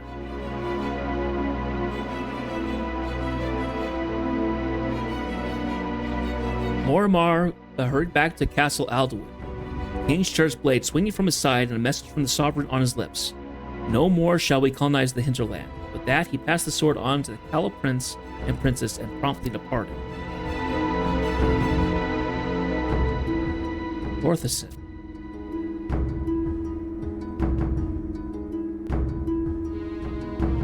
His orders fulfilled, Morimar vanished from sight, never to be seen again. Even after his disappearance, tales of his and his feline companions' efforts to preserve the forest waft above the heads of citizens throughout Aldouin's bifurcated districts to this day. So, King August never did make it back above ground, and his grave in Raw Waterways is nothing but a memorial. His grave's in the waterways?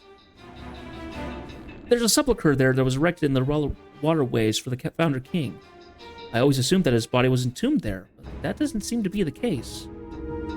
That's the first I have heard of this as well. Perhaps Chancellor Ygnus could provide some insight into this quandary.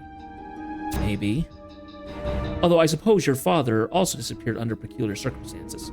He may not have told Ygnus anything. Oh, how thoughtless of me. I should not have touched upon such an obviously sensitive issue.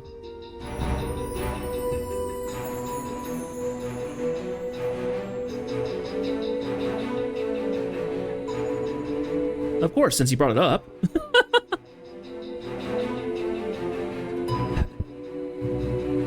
Have you actresses living in your ears? Did you not just hear that it was a delicate subject for the princess? I care not whether you are a venerated pioneer, there are some topics you simply do not broach, no matter your station. It's all right, I don't mind. We're starting to get sort of there's a lot of talking for this stream. It never occurred to me that building a grave beneath a city amongst a series of canals was odd, but thinking it over, why not erect a monument in one of the plazas where everyone can see it? Anyway, we've done our job researching. The Marin adherence, the Serpentine Labyrinth, the truth about the Founder King's grave. I feel like I have more questions now than when we first came in. This shouldn't be more than enough to appease that surly serpent. Let's make our way back to Mount Khmer and find out once and for all what's ravaging the jungle. That's right, we weren't going to ask about the sweets. That was the last choice. I was like, we're missing a choice. It was the joke jest. It was the jesting answer. Jesting question. I can't speak today. At least we can warp there relatively easily.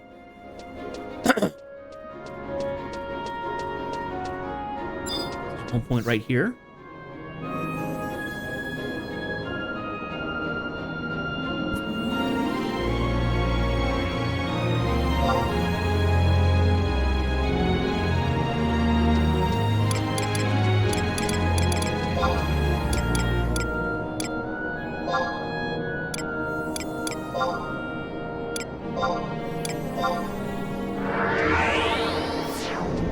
A lot of people around this one. Woo! I hope if you watch this stream and you're one of these people who leaves your characters AFK there, move them a little away from the home point so some people can use them. Pete's sakes. Some of these people are just not at all have any kind of like self-awareness. I remember when I was playing Black Desert Online a while back, you'd have people who'd show up on their horse next to an NPC, and this NPC would be like swarmed with horses. At least every time I did it, I always parked my horse a little ways away. Just a little ways away from the NPC, so then people could get to the NPC if they needed to.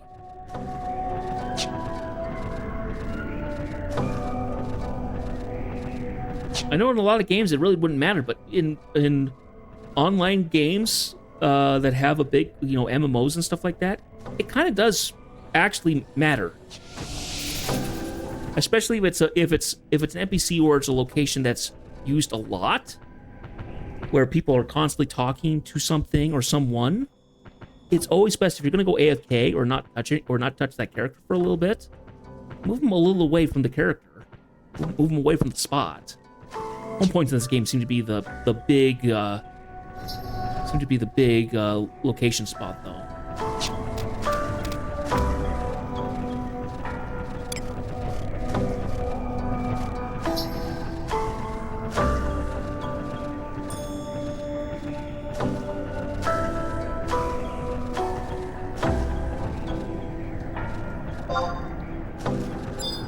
It's just kind of a courteous thing to do, all things considered. Yes. All right. Back up we go. So I do have the answers here. I'm going to try and answer them myself, though. Because we did just go through all that text. Let's go ahead and see if I can replicate all those answers without looking.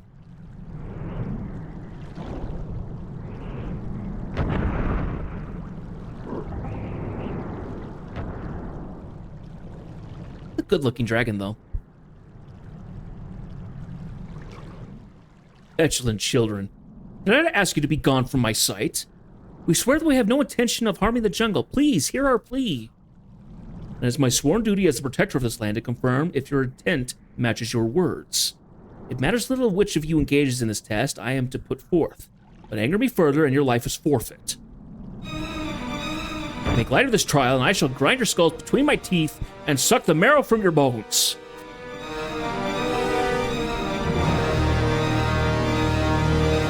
To be fair, I'm not particularly scared of you, because I fought something 3 times your size. Bahamut. We shall not. Well, how unexpected the boy is putting on airs. If pride always comes before a fall, let's hope that the fire in your eyes does not become quenched by the avalanche of failure. That the first, and an avalanche it shall be should you make even one misstep. The first trial begin. The king of legend was saved by a tiger whose mane looked as to be woven from golden threads. Where was the site of their struggle? Yours shall wield. Truth is never a low-hanging fruit, free for all to pluck. Comes only for those willing to snatch it from the heavens. Though I did not bear witness to this truth, Tarquon and August insistently regaled me with every last detail. I could incite the story by heart. Beyond doubt, the two struggled valiantly, with August staring straight into the abyss, dragging forth victory from its gaping maw. Tarquon thus chose to serve the fabled one, learning to love him much as I did. Now for the second test. Tarquon's cub was entrusted one of August's most trusted generals. I assume you came across this fact in your studies. Who was this man? Morgan, Mormar, Morson, Mormar. Yes, that is correct. Truly powerful individual indeed, though his sister did not shine as brightly as his lord's. Oh, his star did not shine as brightly. August's 11 generals were the only men and women to ever move my heart. That remains true to this day. Let's move to the final question. When all seemed lost and the king made his last stand, where was it that he fought tooth and claw? the Serpentine Labyrinth. That is correct. Young one, you have prepared well for this encounter. I recognize you as inheritors of August's will and will grant you one brief audience. Whew. Death, I'm always glad to have you by my side. I don't know what I would have done. There are limits to which that which man has recorded to his annals. But as I said before, truth is a fruit found only by the intellectually ravenous. Then you know details hidden from our eyes and ears? Beyond doubt. Sajika, you mentioned that it was August, the founder king, who released you. Your memory is sharp as a fresh blade, young one. What about you, son of man? You recall this tale? Yes, it does. I'd taken you both for fools, but now I see that you were worthy. Yes, that tale is yet another in this series of truths. I am not of Ubukan origin. Time is not right for me to explain the story in its entirety, but to suffice to say, I was long chained down in a terrible domain, and it was the king who released me from my prison. Never again will I return there, nor will they. Who are they? You mentioned earlier the beings you known as the Narwhals. Perhaps it is said that as he said, should not look down on the sons of man. As who said? Sajika. Pioneers whose charge is to open up the jungle, clashes with the Narwhals are inevitable. We knew it from the very beginning. Pioneering. Unsurprising, given that they are the guardians of Obuka. We are quite alike, the Narwhals and I. We are all residents of a land we cannot call our own, rescued from fate by the one you call the Founder King. They obeyed his will much like I did. When he ordered them to guard 6 locations around Ubuka, they were bound to obey. That is how they came to protect this land. The ancient pact declared that they were to remain distant from the affairs of mortals and shelter the jungle from harm. Their calling is to shelter the jungle? The countless years have passed since the king made his request manifest. Perhaps too many years. Some who witnessed those times firsthand have had their memories fade as the centuries passed, and have long forgotten the very reason for their sworn task.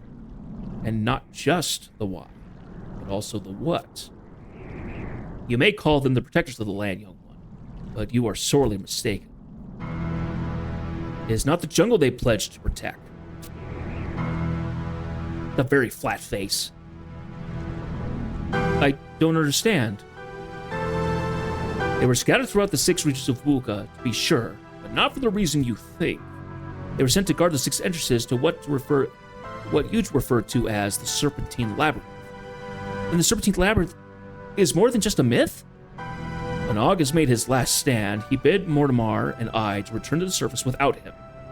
Our purpose, given by the king himself, was not to guard his side. It was to deliver his orders unto the Narwhals. They were to seal the entrances to the labyrinth and ensure that nary so much of a man's breath penetrate into its recesses. Sajika, let me interject. You said that the Narwhals are to guard the 6 entrances to the Serpentine Labyrinth. Correct. I now state that there are 7 Narwhals, but you mentioned only 6 entrances. Then where's the 7th one? What is he protecting? He was different from the rest. In ancient times, he was referred to as the Deathborn Zol, and his purpose was to serve the hallowed leader of the Chimeran adherents. You mean Ox's sworn enemies? Indeed, he's one of the Zol Triumvirate. But during his fierce clashes with August, he came to see the light. I know not where he is or what his task is. Perhaps... No, speculation is not my forte. He is impossible for me to read. Zachka, I have more to ask you. August's sword, Ortharstein, led me here to this very spot. Before I began my private tutelage, my father often read to us a poem, and one verse sticks out to me to this day. When disaster is nigh and evil has descended, brandish the sword to the heavens, and all shall be mended.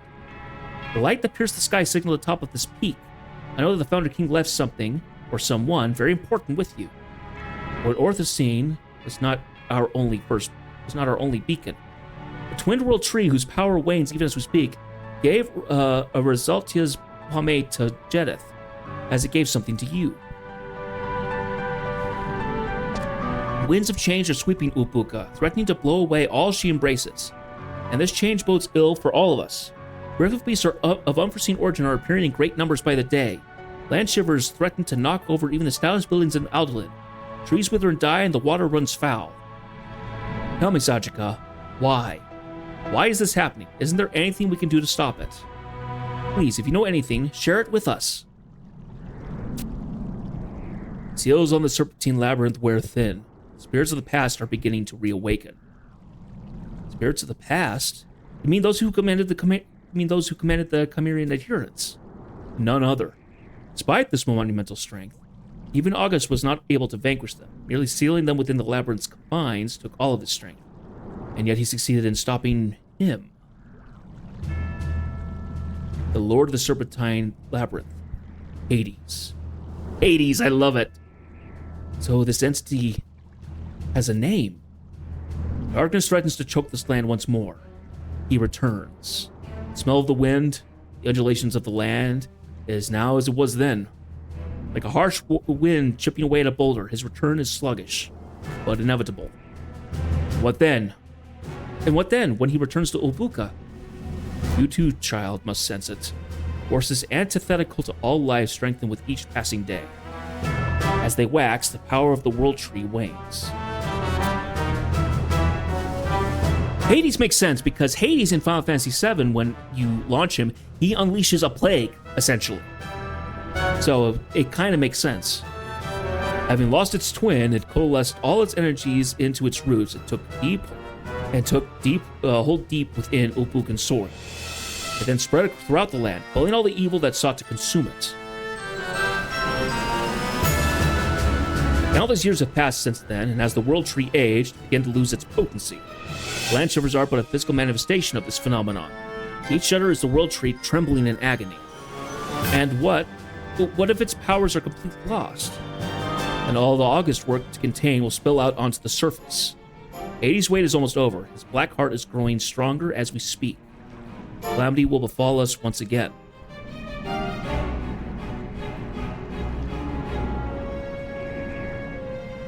The air is stifling miasma, water a fetid pool, the land a shattered palisade, and the jungle a lifeless husk. Black flames will scourge the forests, rendering all life from stem to stern, spelling a brutal end for us all. This is the inevitable conclusion of all we have faced so far? How can we stop it? We cannot. It can't be. Sachika, you stared into the serpent labyrinth and lived. You must know something. Young child and her young friend. I am but a relic of the past. Whether August were alive, things may be different. If not his body, then at least his spirit. But it's still chained within the Serpentine Labyrinth's most inner recesses. During August's crusade, he was ruthlessly devoted to his cause, the World Tree at the height of its power.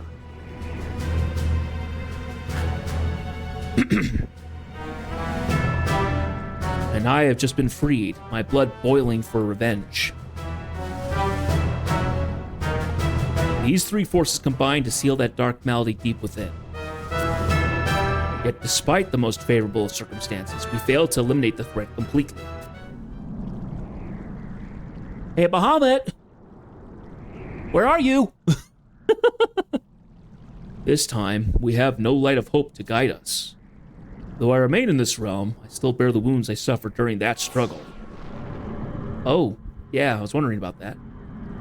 As I alluded to before, even if I were healthy, the Founder King's spirit is trapped, and the World Tree has begun to crumble. Yet despite all this, mankind insists on working its utmost to destroy the wilds.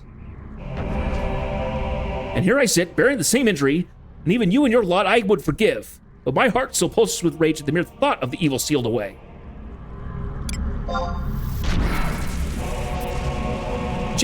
What's gotten into you? Stop that this instant! Forgive my sudden outburst.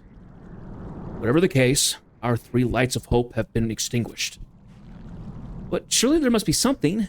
Maybe there's some way to save the World Tree. The world is made up of one simple truth. Something can grow old, it can die. Perhaps there's a way to reverse the process. What are you proposing? First, a brief lesson. The World's tree origin lies not in Ulbuka. To hear August tell it, he had retrieved a young branch of the world tree from a far-off land and planted it here, in this continent. It sprang forth from the soil and began to bud before one turn of the moon, its limbs stretching so high they must have touched Altana herself. If we were to do the same thing, and this time the roots were already here to work with. So if we were to find a similar branch, then the world tree would burst into existence much as it did then, only faster. But the question remains, where did he possibly find such an object? A light's land. The world tree grew in a sanctified place filled with light, surrounded by serene waters. A place that was once called Razawa. There was once a light's land on that frozen continent. Nevertheless, its presence is but a memory etched onto a tattered canvas.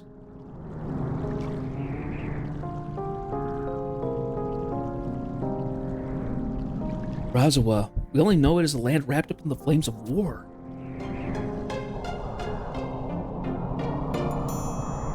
I can feel it. A spark of brilliance located within a stifling place.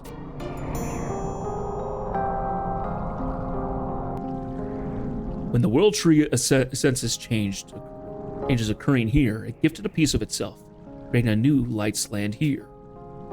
I can feel it, soft vibrations in the land, calling me there. If it's as simple as going there, then no. Even though you have seen the reality, there's nothing you can do. I, and I alone, have the power to access the light's land. The trauma I have suffered is too great. My constitution is too frail. Those blasphemous entities stripped me of my scales, cursed them, and scattered them throughout the land. That is why my wound will never heal. I cannot fly as long as my scales are held captive. Not now, not ever. Even the slightest flap of my wings sends jolts of pain down my spine. Circling the mountaintop is all I can bear before I am forced to make landfall. Arriving at the light's land, beyond question. Sajika, I have searched many of your lifetimes for even one, to no avail. I have no other ventures to try, cannot disperse the evil. Where could his scales possibly...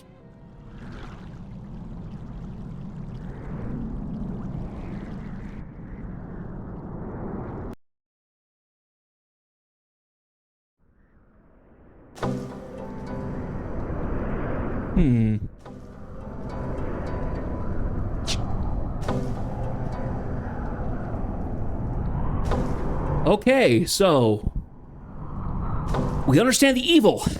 It's Hades, which I love because I am a big fan of Greek mythology. Hades has always been one of my favorites. Lord of the Underworld.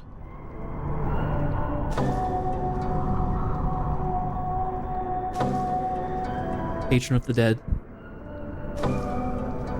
Overseer of the world's riches.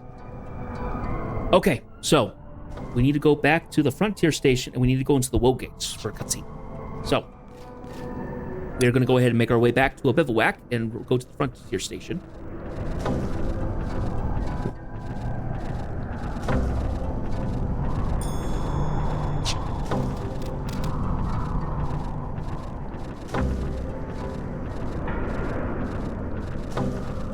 Now, normally we would stop here and we would end the stream, but tonight's a special night, so we're gonna keep going.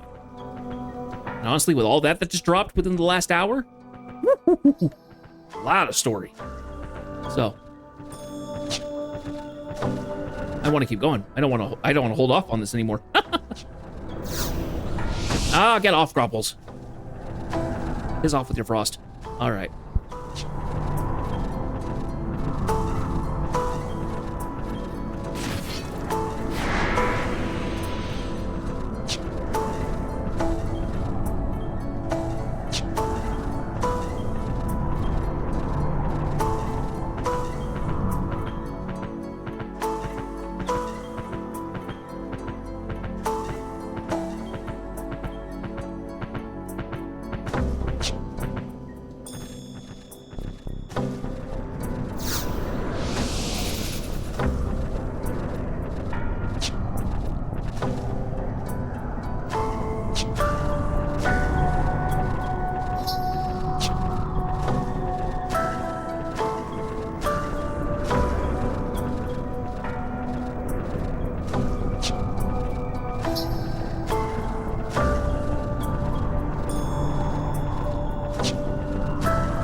No, the grapple don't specifically attack me. I'm getting within range of their attack. They do it, however.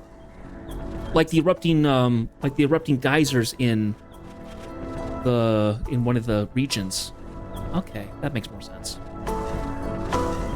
Oh, I went too far.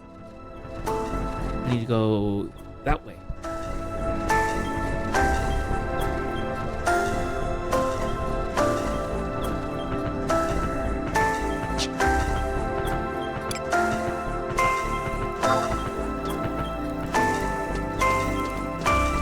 Okay.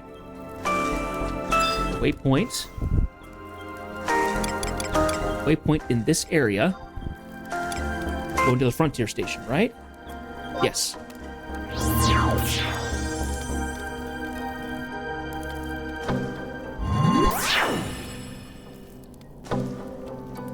I think we've only traveled through the Woe Gate. We have not through Woe Gates. We've never done anything. Yeah, I think that's the case.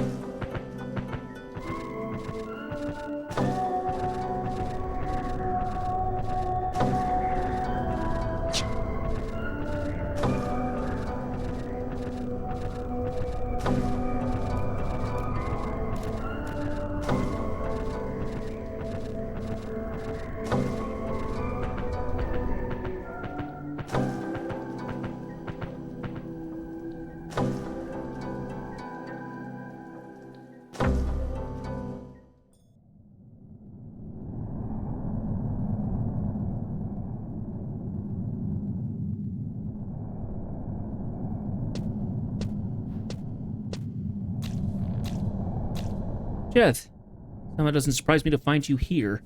The sealed ruins of the Woe Gates must lead to the Serpentine Labyrinth. I can feel it. But how can we get inside? Hang on a second. What? Uh-oh. What's that? It's another land shiver.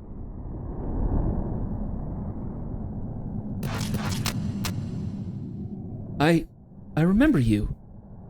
It's been a while, Jedith. Come. If we do not make haste, the gate will open.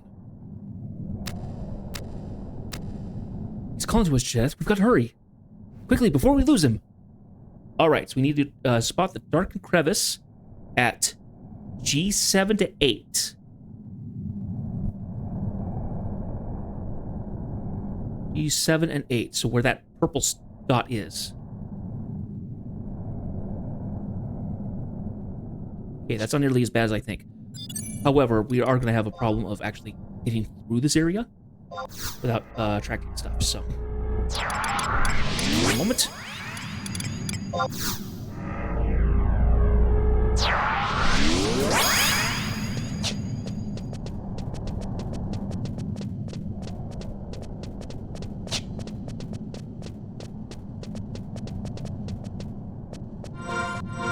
I want to do a quick check on our objectives for the region. And this is the Mo Gates?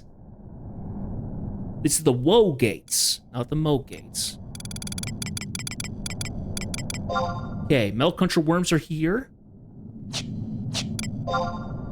The Drusi Titherums and the Wheezing Accuses. Okay. The Melkunchers not like me. Okay, they're passives. I think all the enemies are, for the most part, passive. Okay, the rabbits are going to have a... Nope, rabbits aren't going to attack me, at least not yet. Drop off here.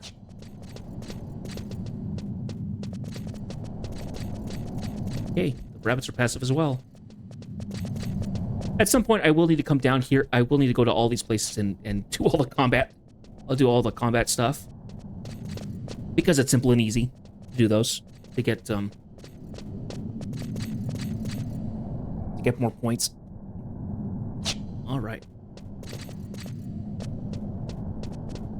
Nope, let's not go that way. Let's go this way instead. Slightly faster. Battery Snoll. No.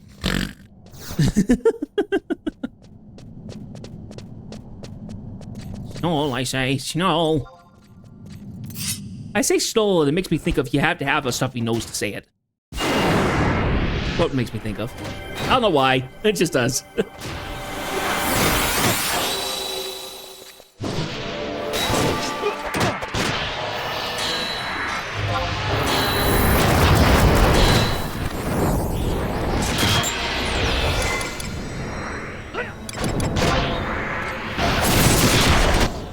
I probably should have a couple other things in here to help attack, because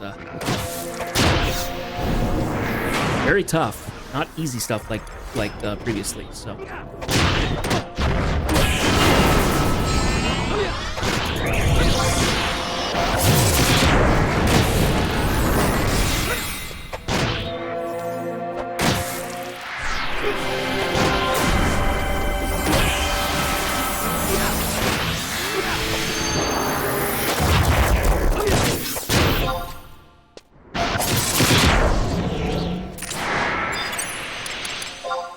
Okay.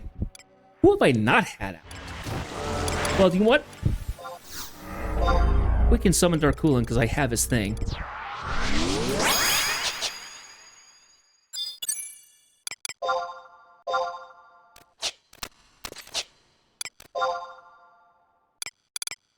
I'll bring out Mayakov as well. Why not? A little bit more support. The lights shine on Vanadil this day.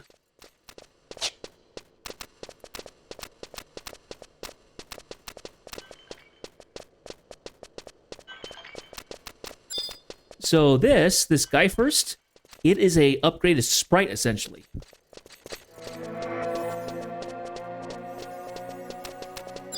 Okay, now it should be right around here. Aha! Darkened crevice.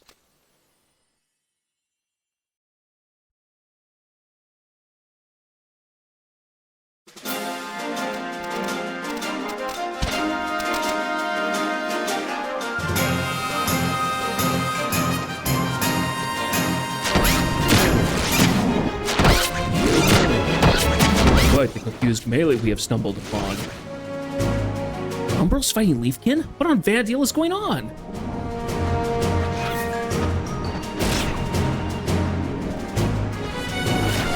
Oh, gosh.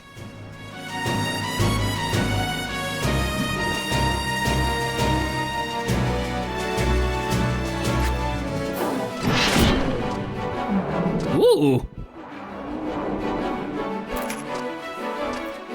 Moramar, I think? Adoulin, what took you so long? Like you would ever lose before I got here.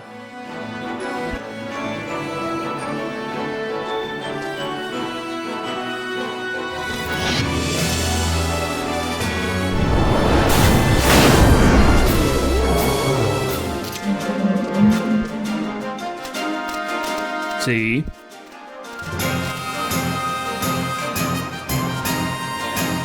Where's the respect you're supposed to show your master? Never forget who's the older one here. The plants can come after. We've got work to do. You got that right.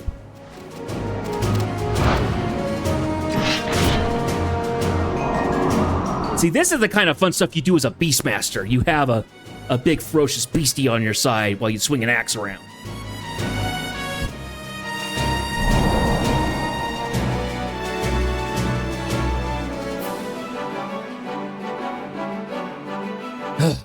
Numberless horde indeed. I hack and hack, but they keep on coming. You there, the rugrat. We better gotta get out of here. Follow me.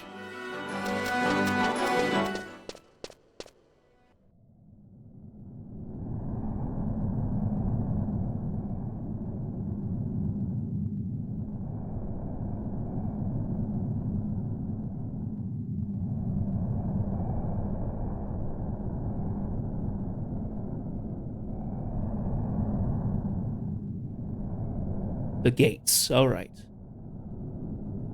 Okay, so we're going to be doing a fight against the Umbrals, I guess. Fine by me.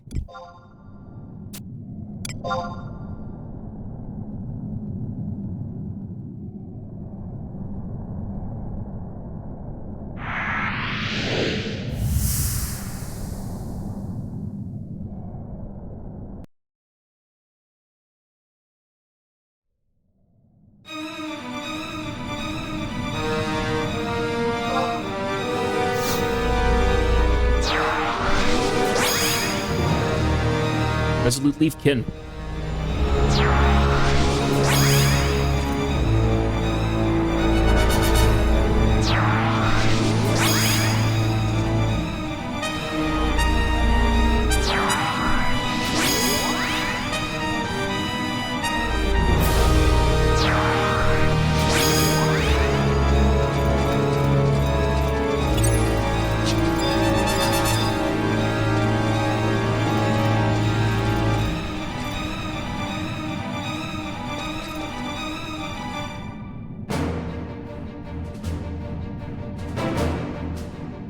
We're almost here. Coming down from the vine, I guess.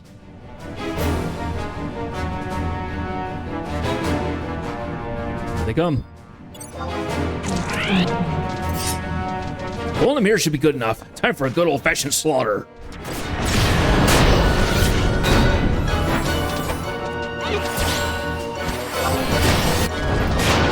I already know how bad Umbrals are. Didn't ambuscade with them. They were nasty at sometimes. Which makes sense why the Leafkin would show up afterwards. Because that's what happens in the story. Ah, I've been bamboozled.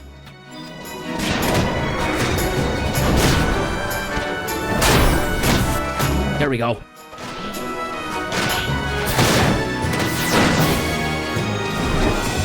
Bound used to not be a big thing, but it's a big thing now. In the original game, bounty was just a nuisance. Here, it could be a death sentence. Because if you can't melee hit, your trusts don't act, so you could potentially get killed. I've had it happen.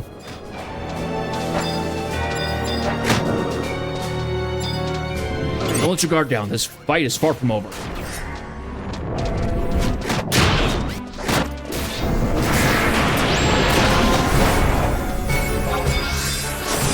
Let's get a little closer so I can actually attack this thing.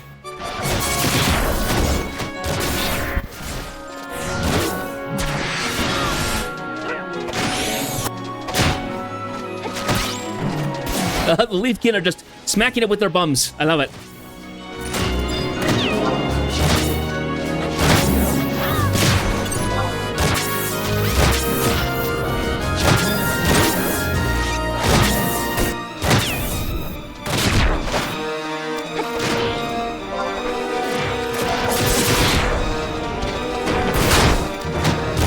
The Umbrals are annoying because they have a big cone attack that is hitting them with the bind, hitting us with the bind, I think.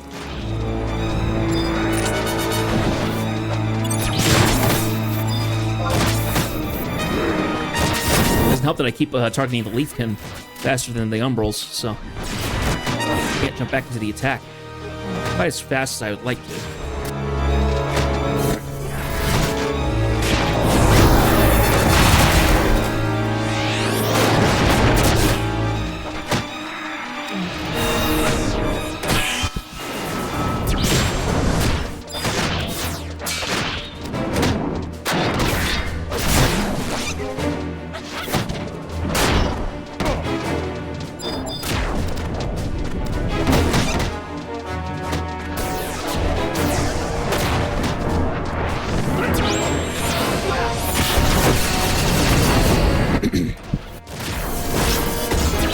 Throat's starting to get a little rough. So much talking.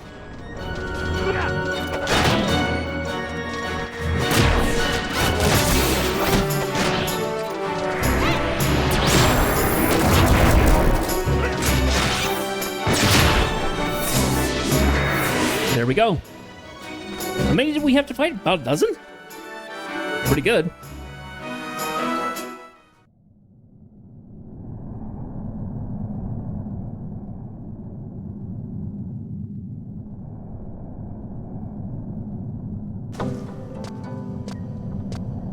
Got them all cleaned up. I have to admit, got some spunk. Got more spunk than I thought possible. Yo, Darlkin. His eyes are sharper than I gave him credit for. When have I ever lied to you? Well, I'll be Arcelia. You've grown, that's for sure. Grown?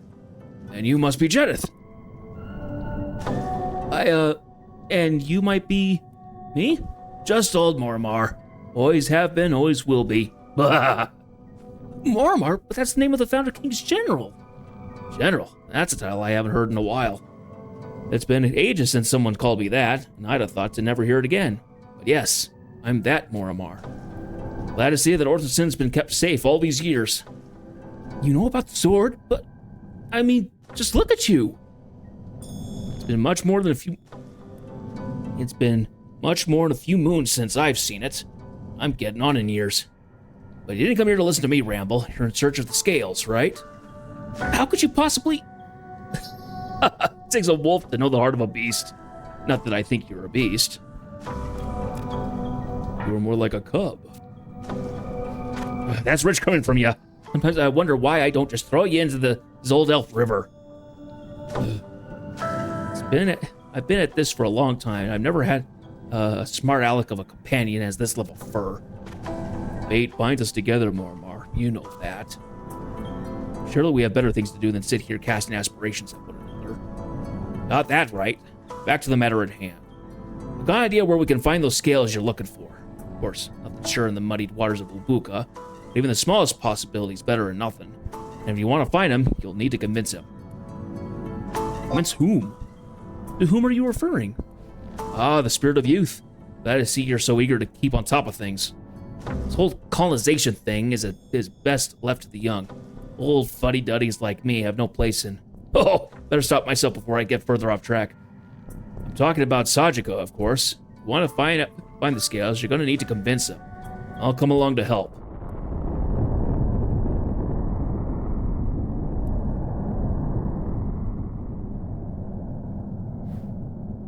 We're running out of time. We need to hurry.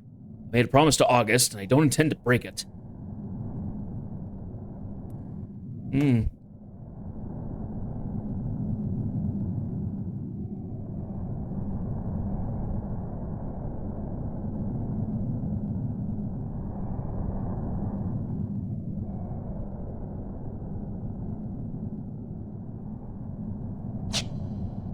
So oddly enough, we know about the narwhals, but there's been like no point of like, hey, go beat a narwhal or something like that.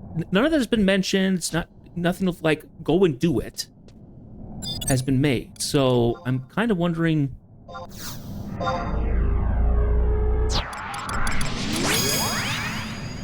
At what point in the story were we supposed to do that at any point? It was made at no point mentioned that you should fight the narwhals.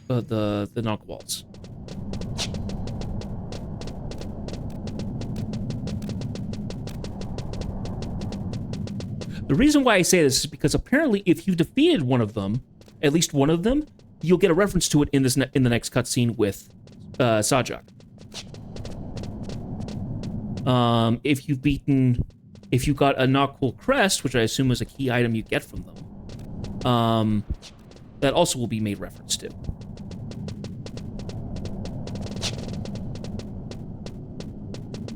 You'll actually look at the crest. Since I have done none of that, I don't know that I will not see any bit of that as part of the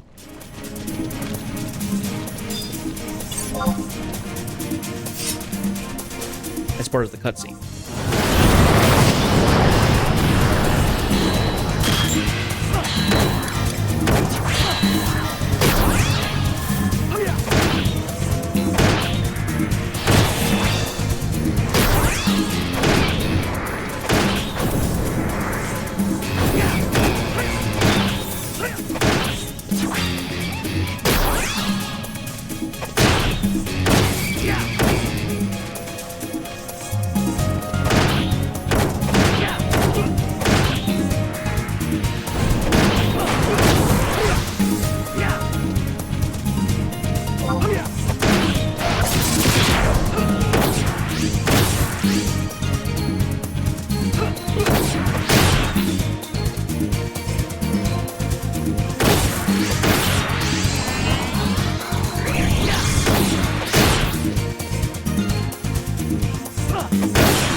Okay, so in the region itself,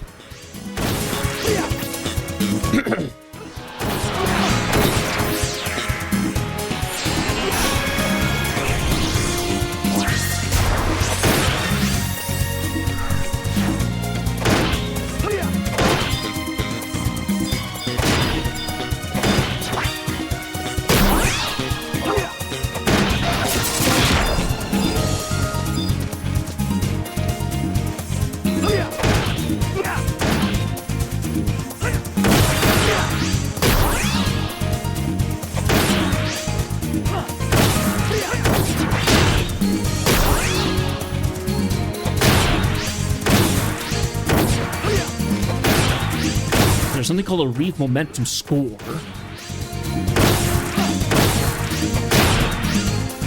Okay.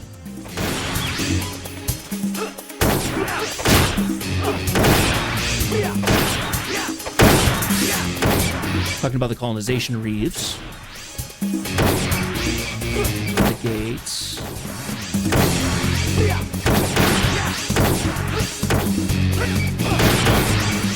Talk about the lair reefs.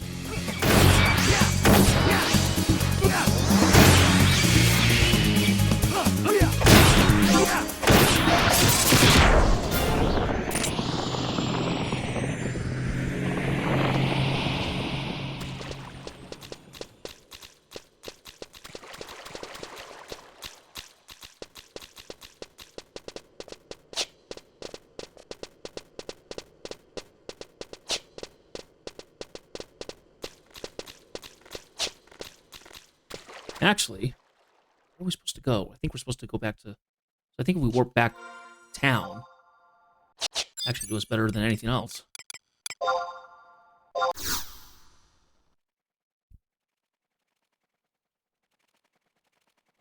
Okay, you must first complete Life on the Frontier, which I've probably done.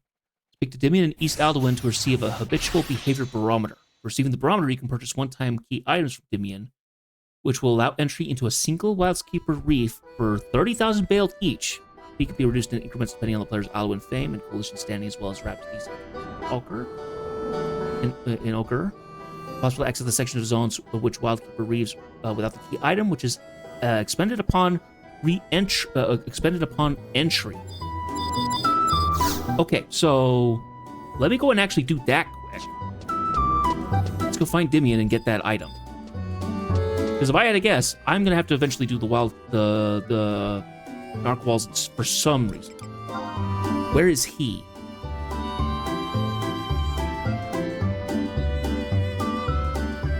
Name is Dimian.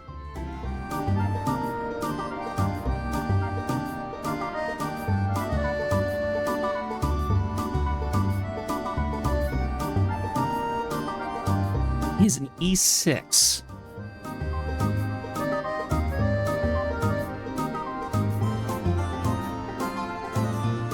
So probably up there at the home point. Let's go to 4.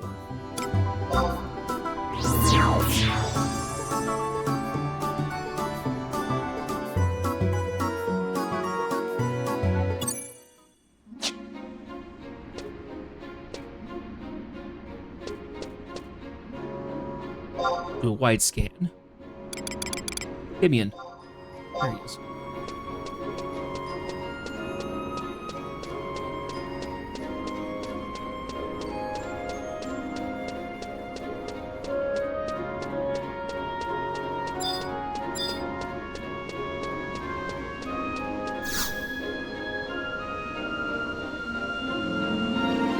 I've heard much of your exploits. You may just be competent enough to handle this. Let's keep this brief. I don't want anyone getting suspicious.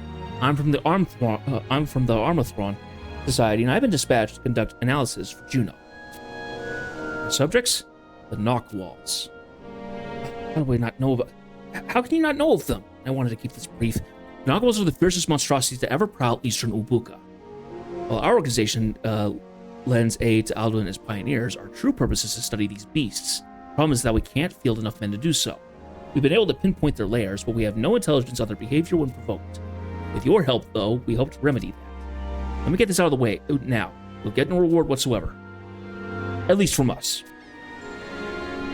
We're concerned with information, not riches. We can have whatever trinkets they're holding. They're some of the most powerful beasts that we know of, so they probably have something that'll catch your eye. Narwhals aren't some common breed of animal that can be found at every home on the continent. Their dwellings are nigh impossible to find by normal means. I don't have time to go into the details, but we've created devices that skirt the issue and track them down for you. Once you cross into their territory, though, the devices cease to function. Yes, those are all we've got. They're also your only option for finding the Narwhals. These things don't come cheap either, so start reaching into your pockets. Feels useless for obtaining the necessary materials around here, so I'll be needing payment in bail. Count me in. Society appreciates your help. Here, take this habitual behavior barometer with you. Act as your surrogate and record the information pertinent to our studies. I'll personally kill you if you lose it. Tell me more about the devices. Make it quick and act like we're talking about the weather or something. Now, which do you want to know about? Your proof net leads you to the lair of Holbhob, the matriarch Knockwall, in Zizek Battlegrounds. You may only have audience with this testy queen once you pass through a grove of thorns so sharp that they've claimed many an unguarded limb. Cover yourself with this net for protection. You'll need to be able to withstand the bushes that guard the entrance otherwise. What's it going to be? Help me out for now. And to no one would transpire here. Now, away with you. Okay, so. Now, the reason for going after the Wildskeep Reeves is each of them gives special rewards, I would assume.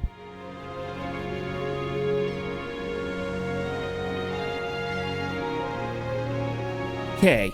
These fights proceed much the same way as colonization reaves, where players receive periodic evaluation for the duration of the fight based on their actions taken, with bailed caps determined by the battle progress remaining HP of the Narwhal. Many more bailed are potential at stake during this type of reave, up to 25,000 for a complete battle. So you could almost pay for an item off the bat. It's pretty nice. Because of the duration of the battle and the high HP of the Knockwall, the player's maximum bail yield will be capped depending on the percentage completed of the battle when the player entered. It'll be received as evaluated after bail is capped. The damage reduction of the Knockwall will be proportional to the colonization rate of the Knockwall's area. The Knockwall taking little to no damage at very low colonization rates. Forms of damage that normally wipe shields, such as Quick Draw, are not affected by this reduction, are extremely useful at lower colonization rates. Knockwalls are assisted by a variety of monsters from the same monster family that can be handled separately by the Knockwalls. Additional players present, but generally be ignored as they spread out over a large area. Crafting, okay, they will receive one random crafting material or several available unique drops from the defeated Knockwall guarantee. First defeating a particular Knockwall, the player will also receive the Knockwall crest item, marking the defeat. Anyone which is required for leading entry into a Delve Fracture. Note that one must have available inventory space at the end of the battle to receive the items, and on repeat items, if Knockwall items selected which you already have, you will not obtain a Knockwall item after the battle. Okay. Okay, item level 115 gear from Wildskeep Reaver is going to be augmented by Progenima Westerland with Paragon key items, rewards for completing the Rex of Eminence Wildskeep Reaver objectives. Subsequently, trading all 6 to Eternal Flame near the Mog House will allow you to receive a piece of equipment as a reward. Okay, so.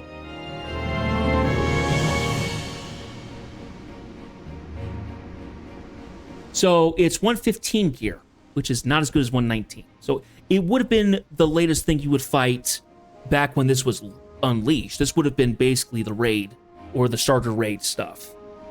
Doesn't look like it's particularly prevalent, except we're doing Records of Evidence, which is what I would need to do. We go into our quests here, and we go to achievements, I think. No. Content. Lair Reeves. Okay, so there's, doing Lair Reeves here. Okay, interesting. Colonization Reeves. And the Wildscape Reeves, which is doing all 6. Okay, interesting. Unfortunately, I need to take a break, and you will use the bathroom. So let's go ahead and run ourselves back over to Camir Drifts via the home point, and then I will be gone for just a minute to go relieve myself. So.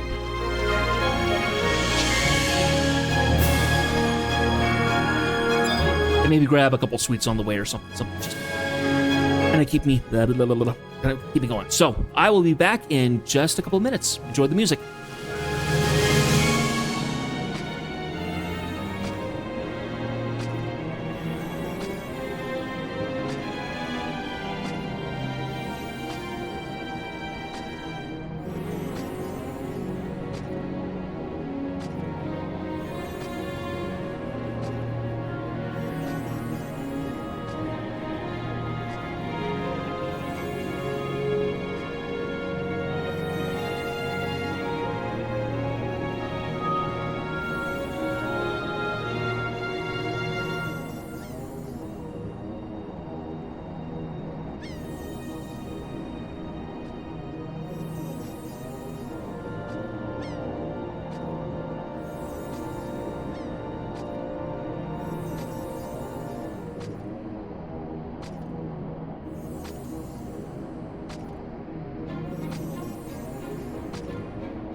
Okay, I am back. So, we need to find a waypoint, and we're gonna warp our... Well, no, actually, this home point will actually do much better. Travel to another home point. Stobuka. Have more drifts.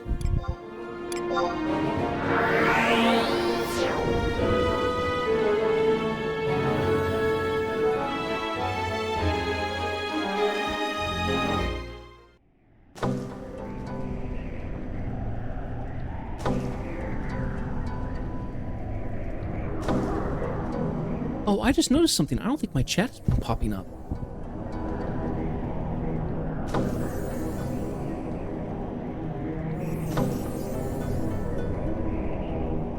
Give me a second here. I'm going to diagnose this because I don't think my chat's been...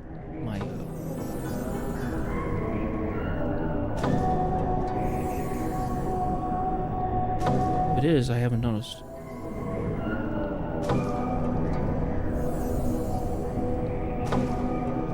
Oh, by the time I look back at the... Yeah, it would have vanished by now. Never mind. It's probably still fine. Never mind. Never mind. Okay.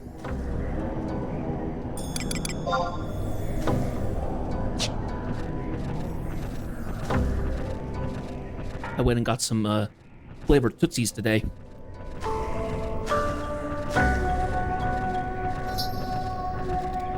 I love these things. These things are great.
We go.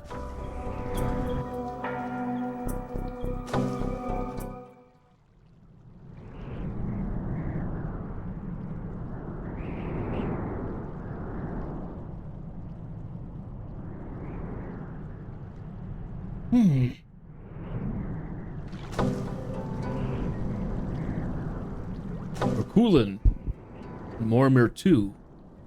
Also, you two. Even a cage Opo knows it cannot reach the Pama tree. This is your doing, I assume. It was. I know not what you planned, but I could have my answer engraved on a stone tablet, and you would just claim to be illiterate. Come on, Sajika. You're not one to forget the oath you sworn to August to protect the wildlands. Or do you mean that you wanted to help when it was convenient for you, and the rest of us be damned?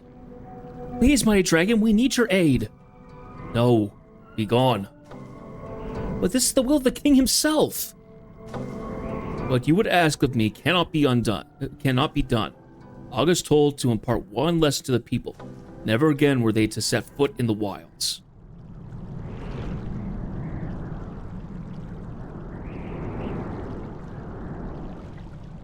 It's relevant. See, Mormar, even an outsider such as he knows the tale. You not see your role as an accomplice in this travesty? In any event, the king had but one wish. None ever enter the continent. The children of men are foolhardy. Their lives last but an instant. Thus, their capacity for wisdom is lacking. They knew his dying words, yet from then until this very day, they never abandoned their desire to terrorize the jungle. Those are not aware that the World Tree's roots are buried deep within the serpentine labyrinth, shutting in the forces of darkness from the outside world. No, not only are they ignorant, they continue to harm the tree with each breath they take. Numberless are the years I spent watching humanity's pernicious deeds from atop this frigid peak. I am confident that the king would not have wavered in these dark times, managed to leave this place. You sing a tune of gloom and doom, Dajika, but these are desperate times. Who else do you expect to save the world tree? This isn't a question of men, nor of how long a life you lead. It doesn't matter one bit. The Prince of the Deeps comes back, both man and beast, both the mortal and the ageless will be swallowed up whole.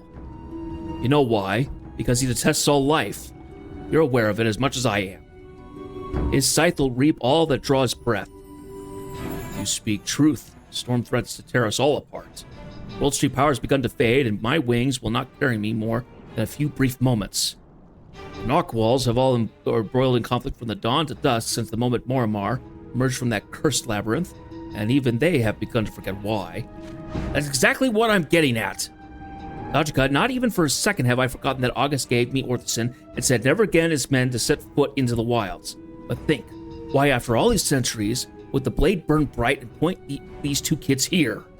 I've been trying to say that this whole time. Don't you agree, Jedith? There's some deeper meaning. See? We both think so. I, too, see a reason behind all this. Long ago, when Augustine words had begun to fade into legend, Alduinians set out to recolonize the land. Talking about the Great Expedition. Is that how it came to be known? Trust me, there was nothing great about it. August made a 5-degree turn in his grave, and they all ran howling back to the city with their tails between their legs. And what did they do when they got back? Made some excuse about needing to respect the dead and erected that huge seal. A huge seal? What matters is that they made it. Don't worry yourself with the particulars. When faced with something they do not know, man has a deep-rooted need to seal it away and never think about it again. Cover it, put it away, and pretend it never existed. August was right. Some people are stronger than others. That's why his first warning came in a dream. They figured that'd be enough. But your Ignis is as thick-skulled as a Velk. So when it didn't work, August took a bit of Wild Tree's power and turned him into a leaf kid.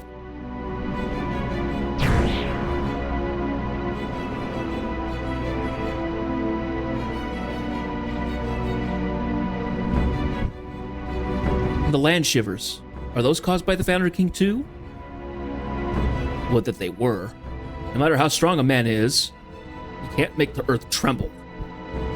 No, it's because the World Tree is losing her strength. No surprise you'd misunderstand. Warnings are graver now than you'd read in any of your books. First the king gets poofed into a seedling, now land shivers? Surely people would think to stop colonization. And most times that would have been the case. No, not with Ignis. Not once has he thought to give in. And only does he remain resolute, but he even took that curse to be a blessing, thinking it would help him understand the World Tree. Help him understand? I don't follow. Wait, is that why he said that the curse must never be lifted? I'm pretty sure. Some people are stronger than others. Perhaps Ignis is stronger still. And not just him. Arcelia, Jedith, and all your compatriots who participate in colonizing the land. No, I'm not sure that's the case. Jedith, do you remember the first time we met? It was outside the forest when a young girl no older than 8 went outside the city walls to find some herbs to help her grandfather. Tiana, of course. I think that we all are weak. We put on airs to protect those we love. For Tiana, it was her grandfather.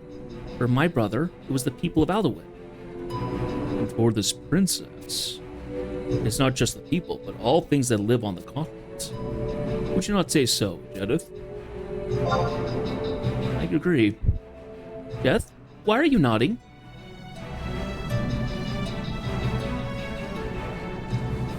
Protect something they love, huh? Can't say I understand it. But that may be my age showing. Like a chocobo being put out to pasture. Shut your trap! If I wanted your opinion, I'd have given it to you. Yes, that's a good boy. You know what I think, Sajika? August must be pretty conflicted. That's why he used the sword to call them here. Conflicted? Yep, that's my opinion. Times have changed and new forces are coming to bear. There's so many like Arcelia and like Jedith working for the benefit of Alduin. Of Adoulin. Is that so? I've got an idea of where to find your scales. How could you possibly know that? You think all I've been doing these long years is slinging my axe around? I may not be as spry as I once was, but I can sneak around like the best of them. You got something to say? No, out with it. No, we simply have different perspectives. That's right, different. Now, where was I? Oh, right. You know, there's a reason we haven't found those scales yet. It's not because we're overlooking something. It's because we aren't searching in the right place. And where would you suggest? Sometimes you can be pretty dense, Sajika. Didn't you just get done by saying people aren't nearly as clever as you? Nothing beats playing around with a old fuddy-duddy like yourself. But back to the matter at hand. Where are you thinking, Mormar? Deep within the recesses of the Narcool's charges. That's right. The Serpentine Labyrinth. Makes sense. Why would... Think. That place has been sealed off thanks to the pact they made with August. Some areas haven't been opened up in generations upon generations. Pioneers have tried to make inroads there, but have met with little success. So if we could find a way in, there's a chance we can find them. It won't be just enough to ask for the Narquils to let you in. You would need more than their permission? They'll need your okay too, Sajika. So says the ritual. Last, I see why you brought them before me. Finally, as I said, August is wandering and confused. All of us know that stopping colonization won't stem the tide of what's to come. World Tree can't hold out much longer.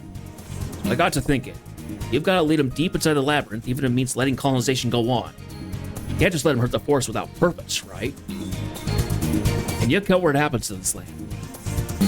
You know why they kept silent all this time? He's kept silent all this time. It was to let them meet with the Narquils and the Leafkin. And with you too, Sajika.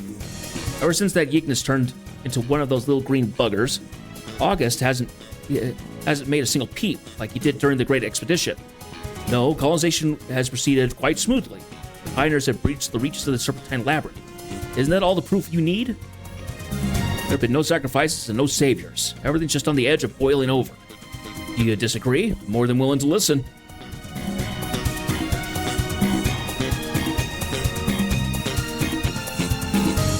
Mormar, the old friend and battle brother.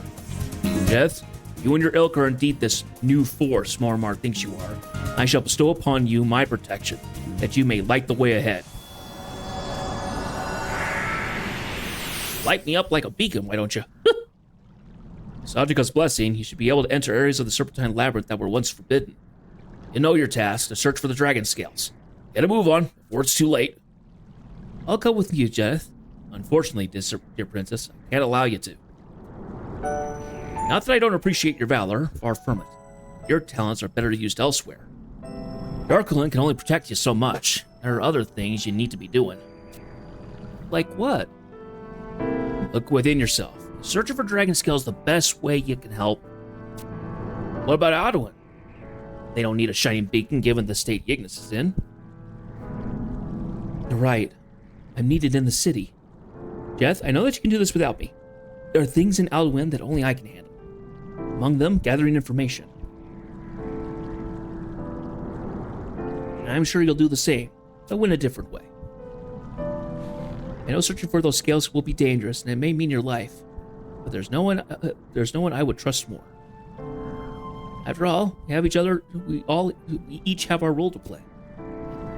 Darkin, I know you can talk to Jed telepathically. Could you do the same with me? So you knew all along. I will tell you this: something's better left unknown. I'm not one to shy away from candles in times of darkness. The blood of Adoulin shines through me, and I'm prepared to fight. I see. The girl's got a leg up on you, Shaggy. I shall do what I can. Anything I tell Jedith, she'll tell you as well. I trust you do not mind, Jedith? Yep, She's in the right to know. So glad to hear you agree. Jareth, the Serpentine Labyrinth is a tough nut to crack. You should head back to Arcelia from time to time. I'm sure she'll dig up something that'll help you. Suppose there's not much left for me to say. Your nose to the grindstone, and not so much that you lose sight of what's important.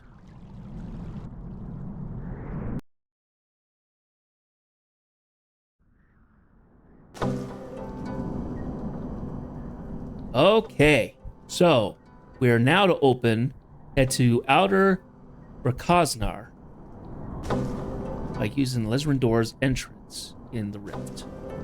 So,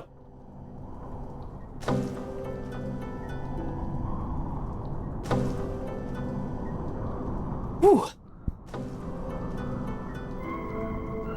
I'm gonna go ahead and pop another one of these Tootsies. Ease my throat a little bit. And we shall make our way to Outer Rakaznar.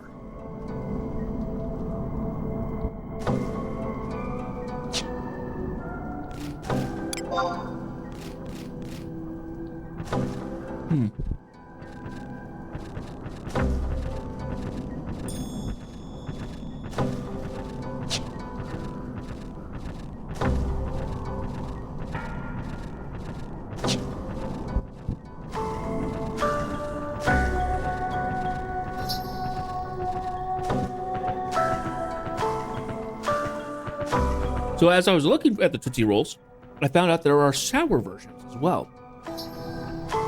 So we have a cherry, and this is a sour watermelon. I was like, oh, I want to get some of each. And I was like, if I had to do, but typically when you buy at Winco, it goes by a case lot number. And a lot of the candy is all set it up by its own numbers. I was like, I have to get 2 bags or something like that. And then as I was looking at it, I was realized, oh, these all go under the same case lot number. So you can just kind of mix and match how you like. They're just charging by the weight. So I was able to kind of go halvesies on it, and I'm very pleased about it.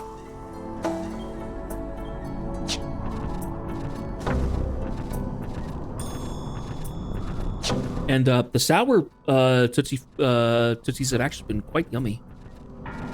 The only one I avoided getting was the sour raspberries, the sour blueberry, because I'm not a particular fan of blueberry in any form. Yeah, but I'm just weird like that.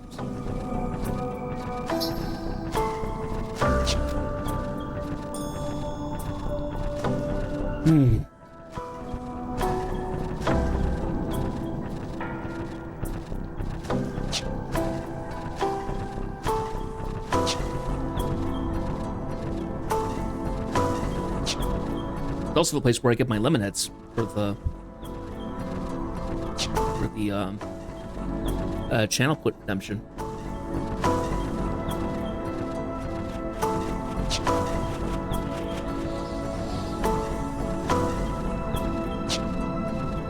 Okay. Now, just a second while I look at this. Okay, so the chat is still running. I figured it would be.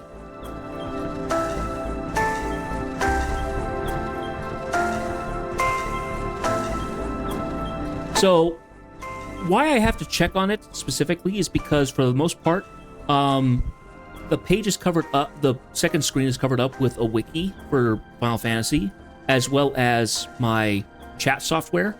So, I can see the chat software there, but I don't see that it's been added on top of the stream itself. I'm not looking at my OBS software, that's all the way on the bottom window. So, I don't see that it's interacted there. Because ultimately, I don't need to look at my OBS stuff unless I'm making sure that it's running smoothly or that I'm on the right scene or whatever. So.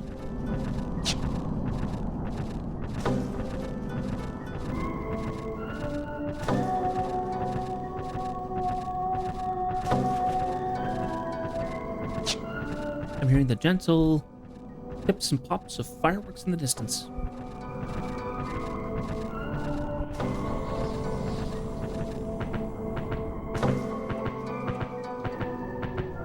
So I do wonder what Hades looks like in this game. I know what Hades looks like in a bunch of the other games. Gaunt figure, usually a skeleton, dressed in a red robe and all that jazz. I imagine he's dressed a bit like the Uligor, the giant horses. That's what I would guess he would look like. I've gone too far. No, I haven't. Because we have to go that way and down to get into the outer Rex closet.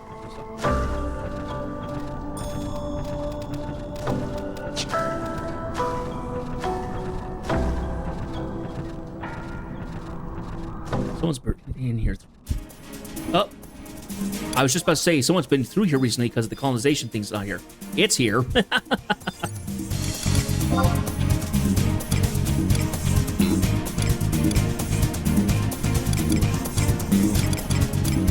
Because we can, I think it would be fun. We're going to go ahead and pull these two out. If I remember correctly, these two have a synergy when you use them in a party together.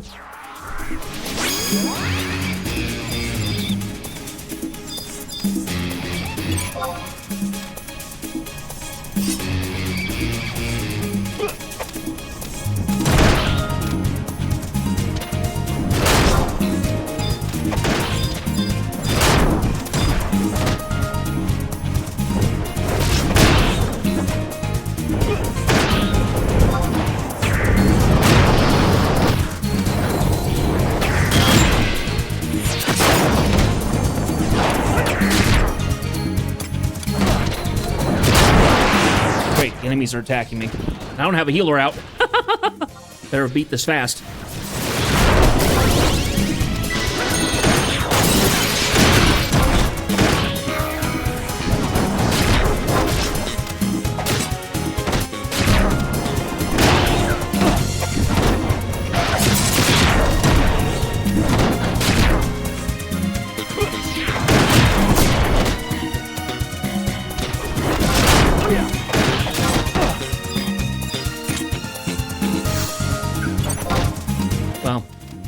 I'm probably going to die here, unfortunately.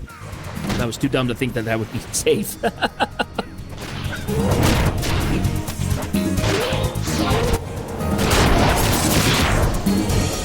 It'll just take us back to town. It won't be a huge, massive setup, setup, but it's going to be annoying, all things considered.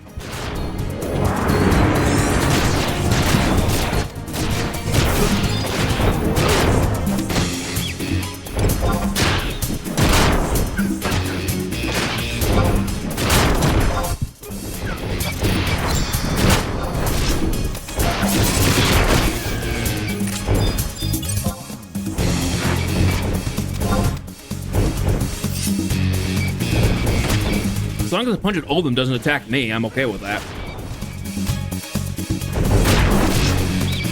The sour watermelon tastes great. Also got sour lemon. Let's see, what were the other ones? I think there's a sour orange. Not sure if that was the case.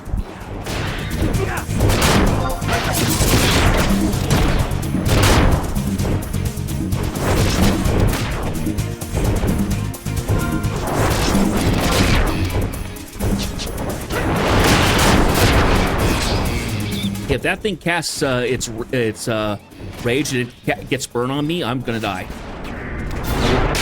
Okay. Woo. That was close.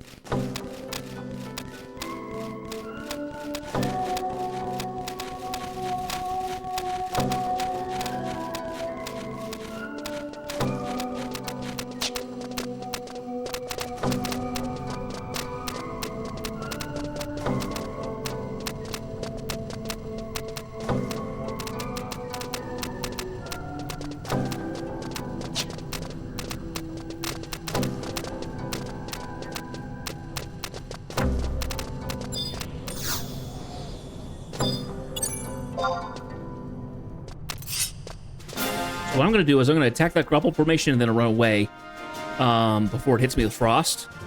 And I should have everything. Other stuff's going to fight, and I'm going to get healed by Guru. Ah! That hit me with frost. Gotta go now. Thank you. Nasty. Okay.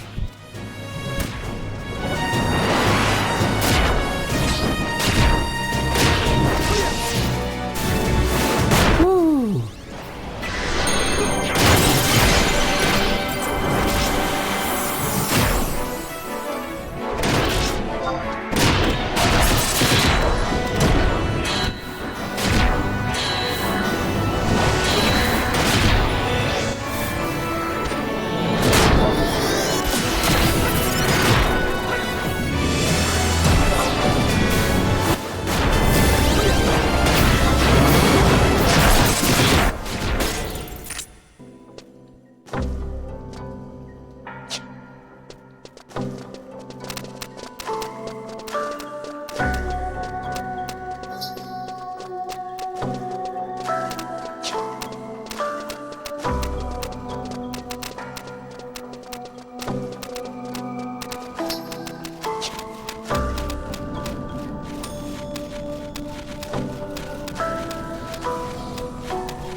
This reminds me a little bit of...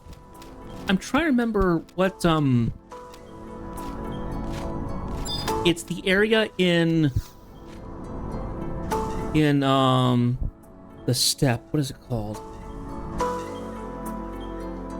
In 14. Reminds me of that one place. The Crooked Nail or something? I can't remember what it's called.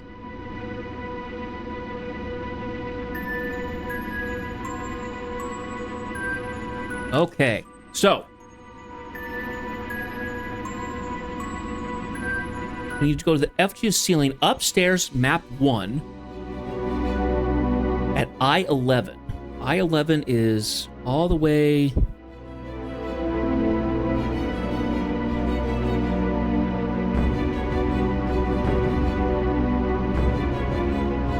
that big red room. Okay.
Oh, we'll grab Margaret too. Why not?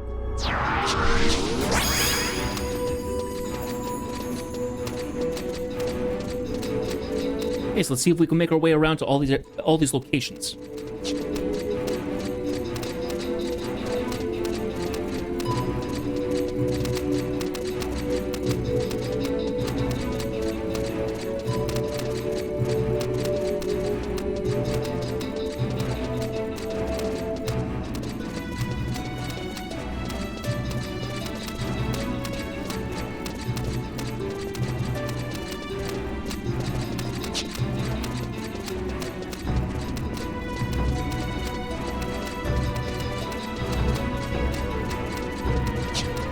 We're on map 1, right? It only works if we're on the proper map.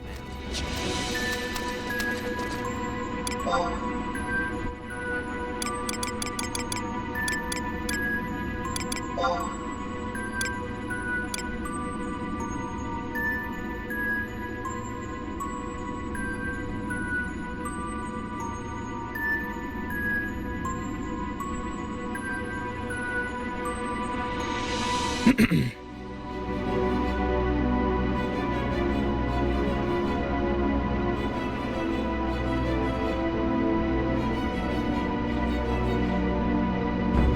effigy of ceiling. Oh, so we're actually going the wrong direction. I think we are. So I think those black lines are actually walls that we can't pass. Yeah, walls.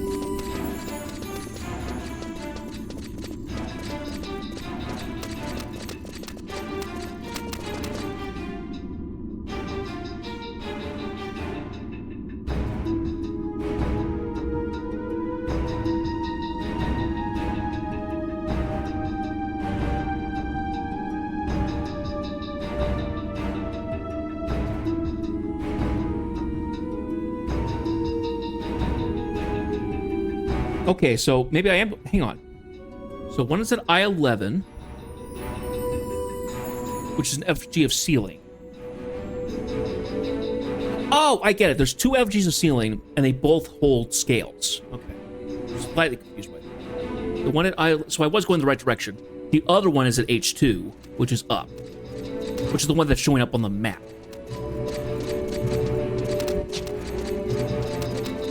Okay, that makes sense.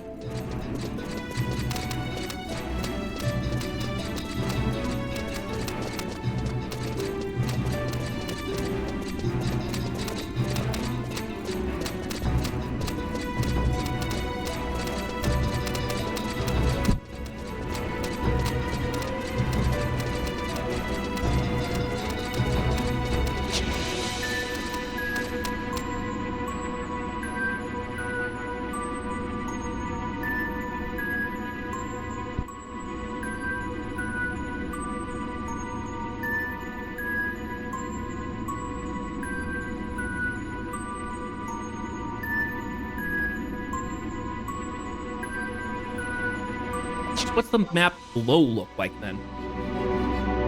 Oh, navigating the ruins. Ah, I do have a map here.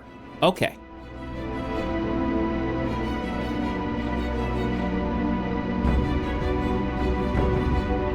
Give me a moment.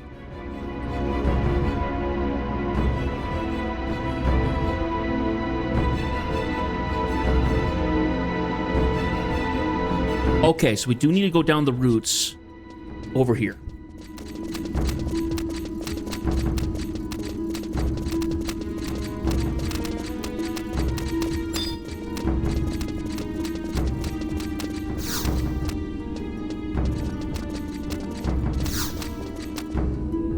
Slip on our Velcro gloves, and down we go.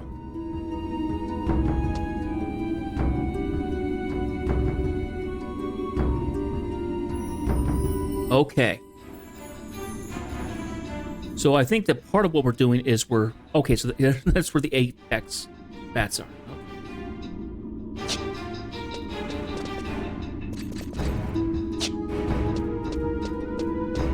This way now.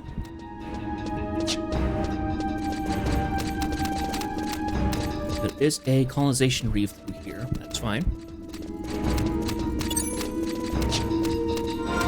Oh, we also need to look up the area here, combat-wise. What is in here? Restless Twitterums, bristlehair bats, and stringent. So let's see if the bristlehair bats attack us. Look like it. So through this way.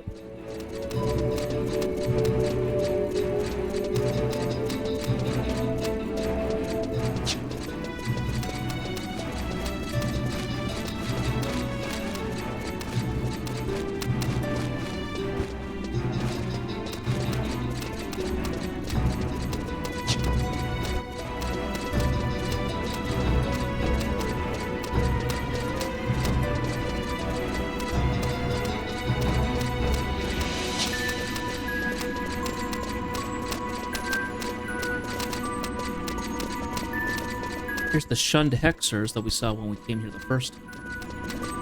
Not the same area, but still the same enemy.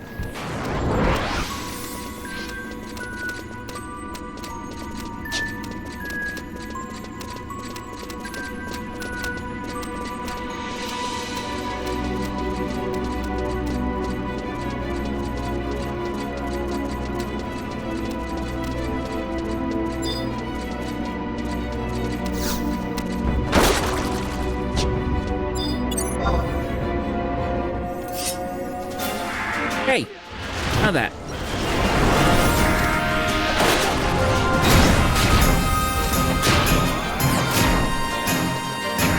There goes Margaret just right through the wall.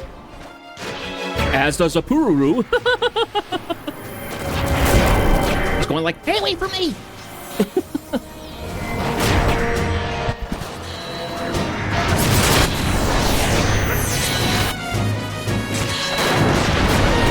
Ooh, that was a big weapon skill. Cool. What was that move?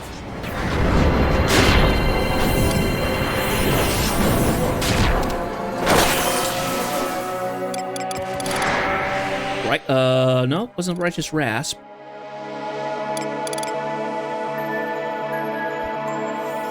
Oh no, can't find it. Anyway.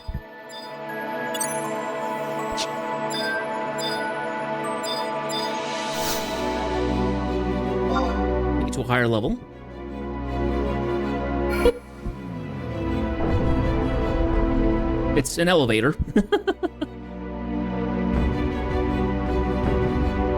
Oh, wow. Yeah, I'm getting strong vibes for stuff that they put in Dawn Trail.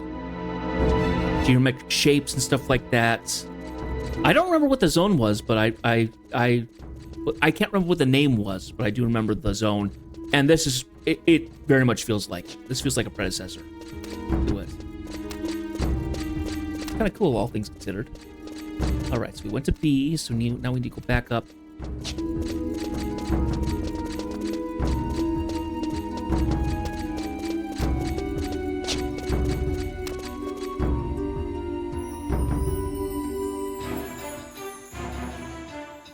Okay.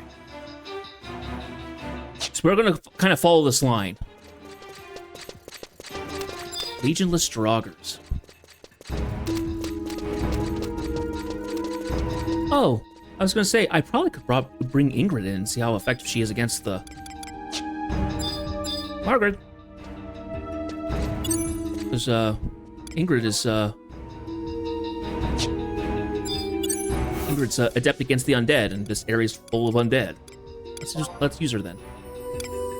As well.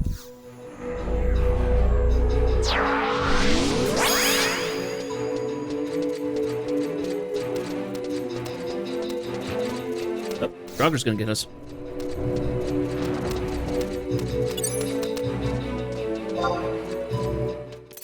And yep, she uses she wields an Ankh.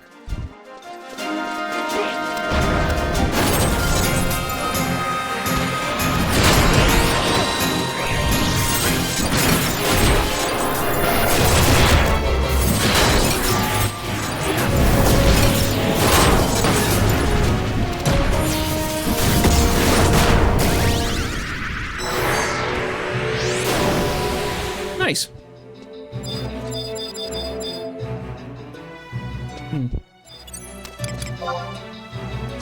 Oh, we've gotten so full, we actually have no space.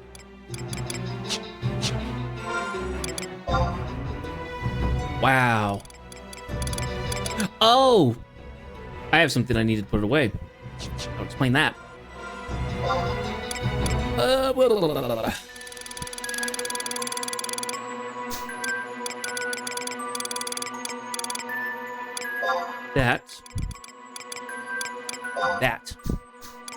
That works. Go ahead and throw our satchel. Should have our... It does. I need to throw that in. 8 seals.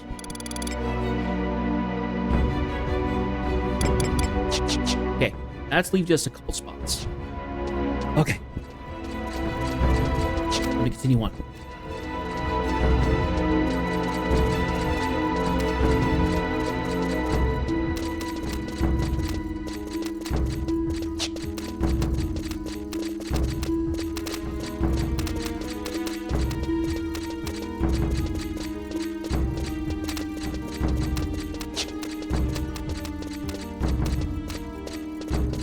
Go ahead and just run straight down.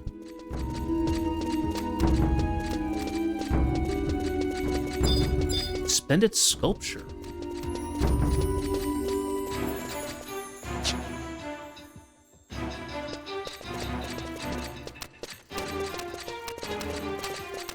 Huh. Not sure what that thing is.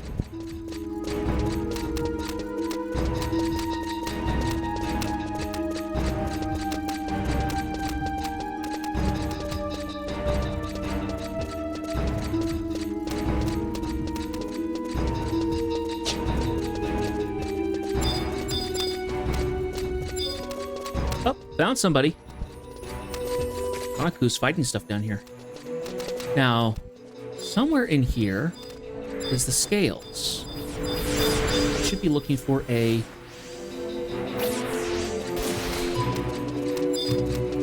I'm seeing the soul fire stuff. So we're supposed to find an effigy of ceiling? Ah. Whoa.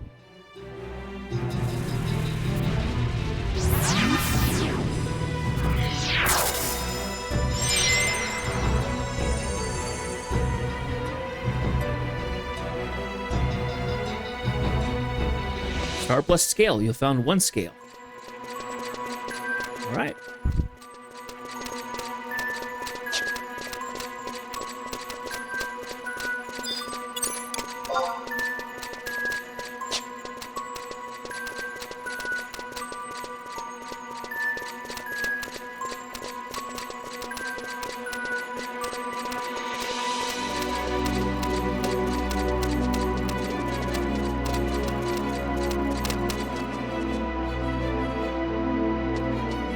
Okay.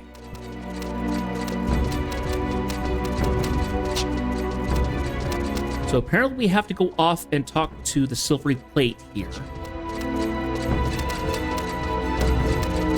So rather than keep following the path at sea, we need to break off and keep going.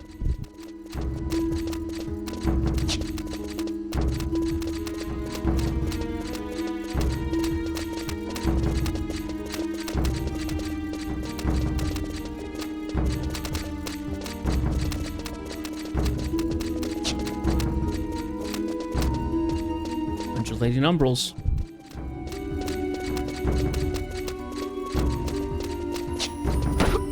Ouch. Hey.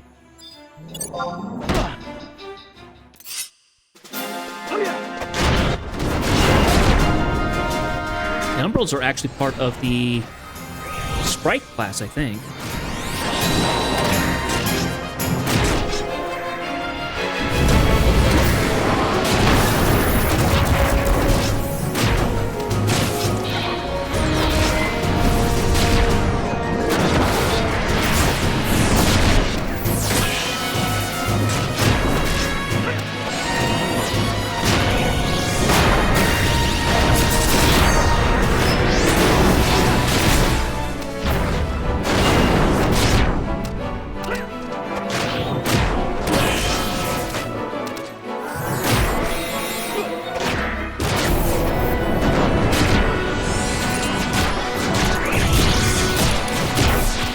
Oh.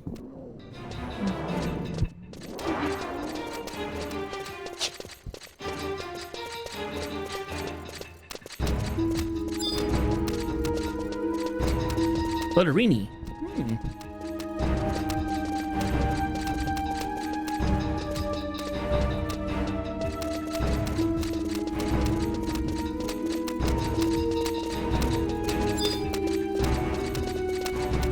Procrustean froggers.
pity that you can't get capacity doing colonization reefs. That would be amazing.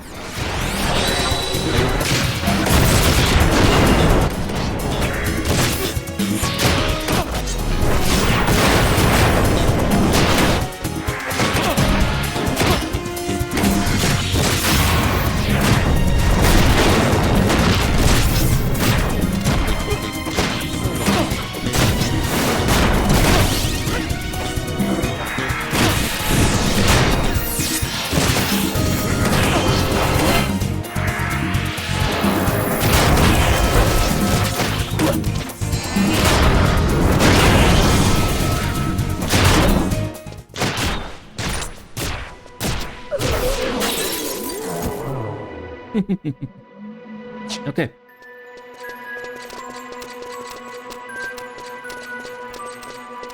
I do wonder sometimes when I play games that have darker environments and stuff, because I have this light illuminating my face, it kind of can mess with my vision. But only when I'm going against like dark environments in a game.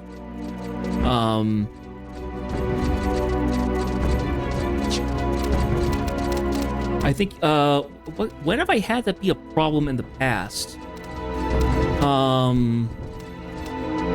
It's specifically, been a problem in a couple places when I was playing around in the dark.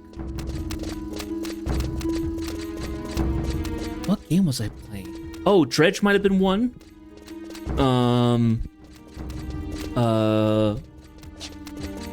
Among the Sleep had a lot of dark locations in it, so... Oh, Dullahans. Oh. Are we seeing a new enemy type? We are.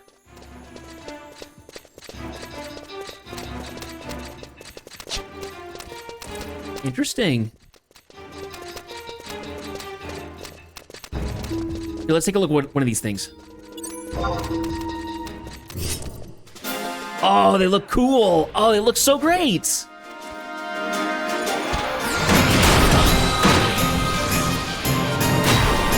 Oh, and they've got like a big skull insignia on their chest and stuff. It kind of looks like a skull. I guess it's just embroidery, but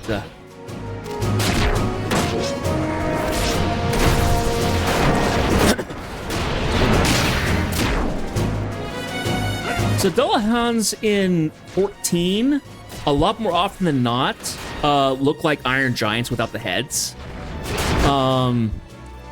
This looks like a proper Dullahan. Big, skulking figure, but not huge. Not like giant-esque proportion.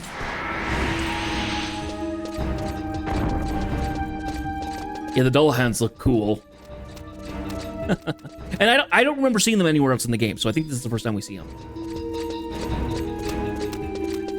Now I need to come here. Through this door, you get to something called a silvery plate.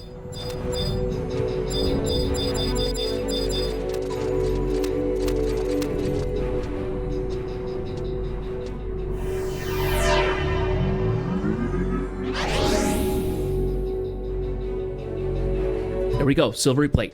That's necessary for us to continue on, I believe. Now we go back to where we were. We go back to where D is. And D will take us down to where we need to go. It's marked C on the map here, but it's the same spot.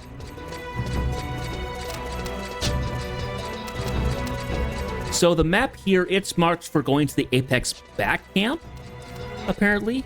It's not the path that we're following here, that I'm following on the wiki, which is the path for the scales.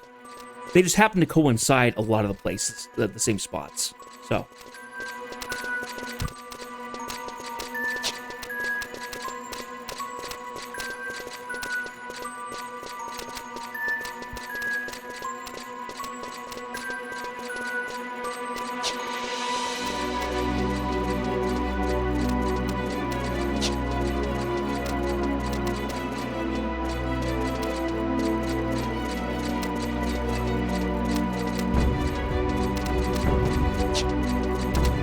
Now we're going to go down these vines.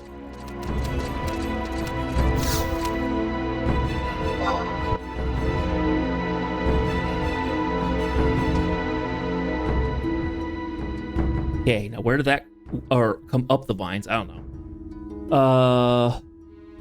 Okay. Now we're gonna go down this path, this hallway.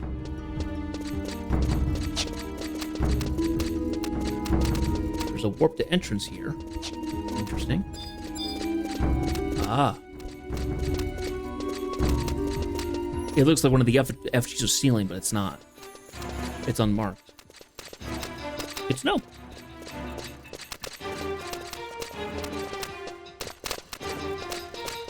I can't imagine what this would have been like coming here the first time without a map marked out or anything like that. Just trying to figure out where everything was.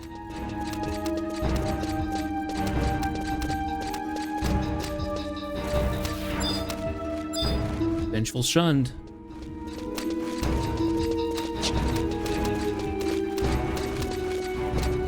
I'll go this way.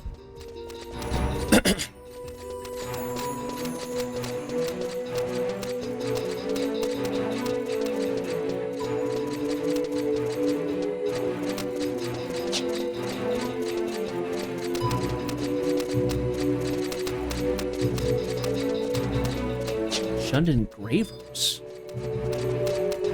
Oh, Dark Knights? Or rune fencers, maybe. It says Dark Knights usually wield scythes. They had great swords, so they're probably runes. They're probably rune fencers. I'm gonna move to D.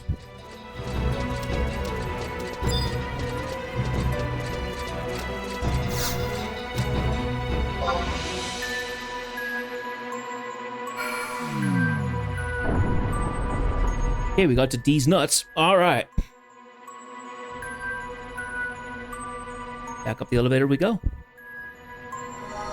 We're now 90 degrees from where we were on the B, so that was the platform we were on before, and we're on the ones to its left. All right. So we're back up on the upper level. Oh, we gotta warp our way around a bit here, actually.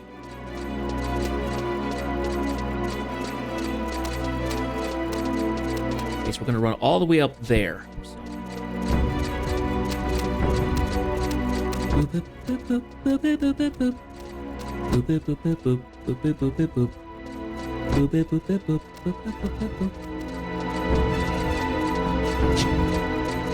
The music is certainly creepy enough.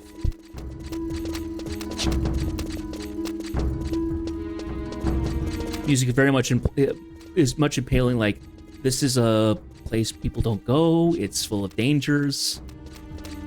As much as anything, as well as this place is very magical in many respects.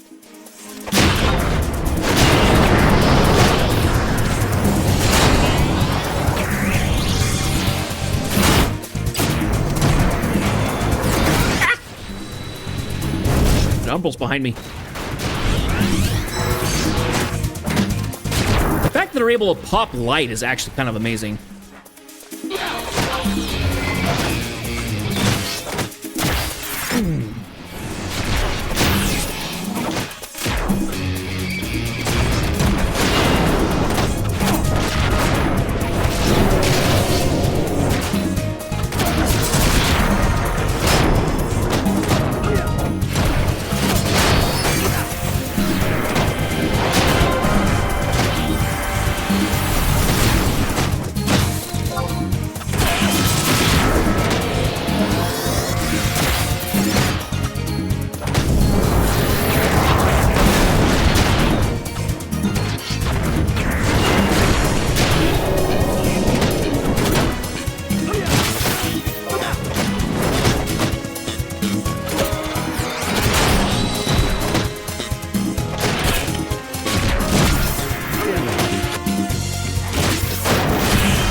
Oh, I love this. I love that move that Darkulin uses.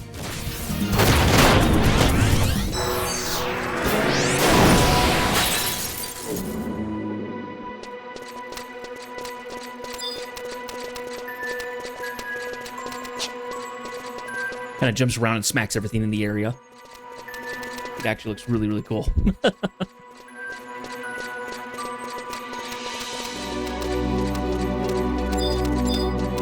Ooh.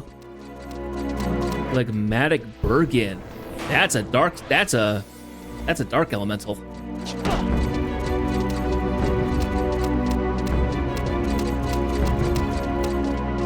Here before we fight that Umbral.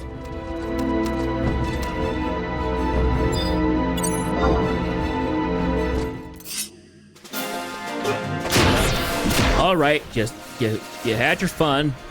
Now you get to pay the consequence.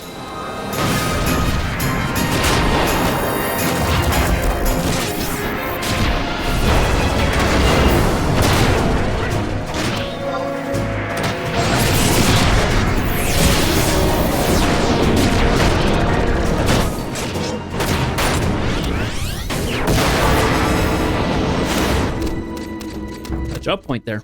Cool. Keep going right across.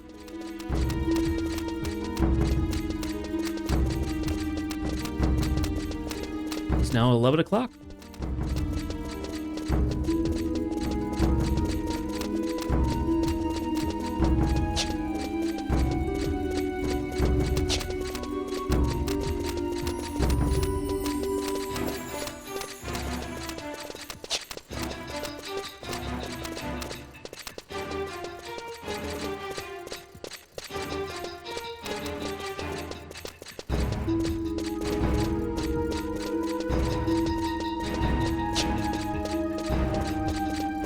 Botched Unseelie. Dark sprite of some sort. Ooh. Creepy.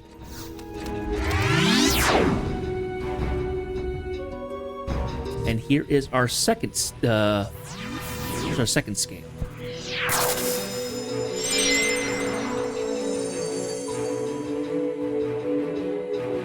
do wonder a little bit where it actually takes me when it does that, but I don't know. Anyway, let's see. And we need to go through the opposite gate there.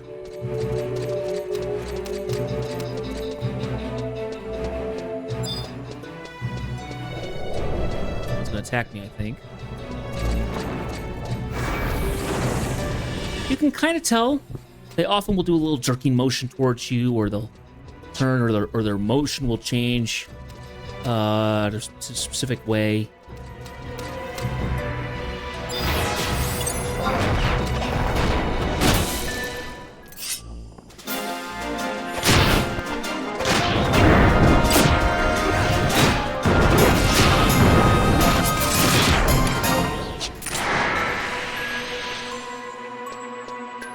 We go. Okay, and we'll work our way back to the elevator. The big elevator, so.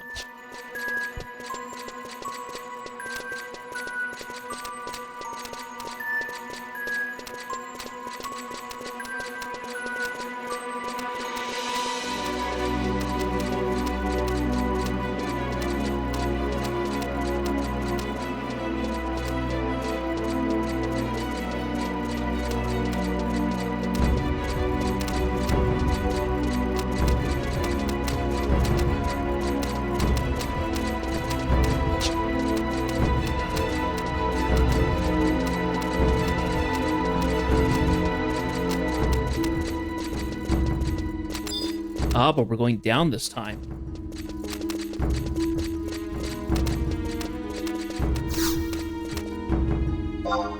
Go to the lower floor this time.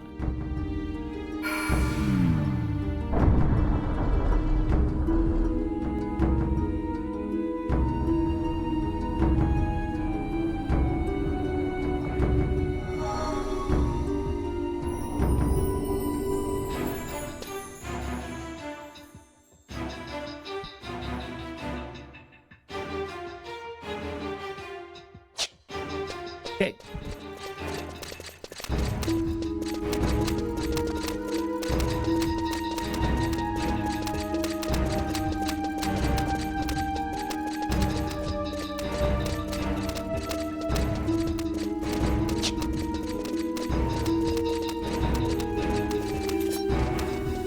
Oh, and they have the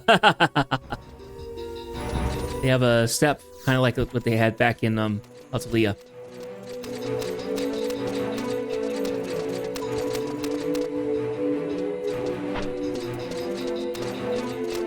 Oh, if you're just gonna throw stuff, that's not. Come on, let's go around the corner where you can't see me.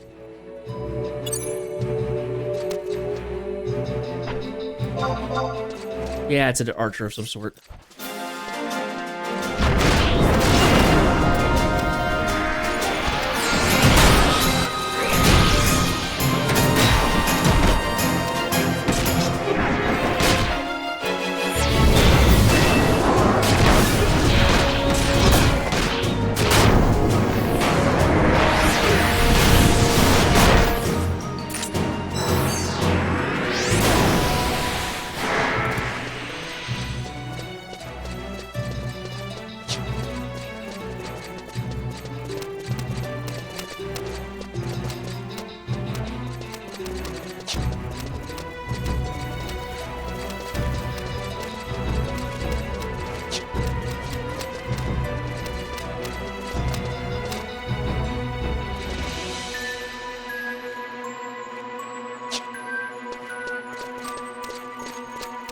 Am I in the right spot?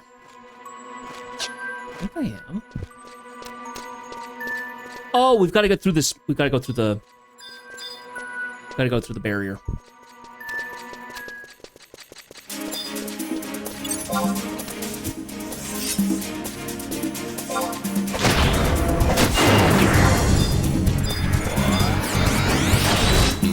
I was like, this room doesn't match up what I'm seeing here. Because we're only seeing half the room.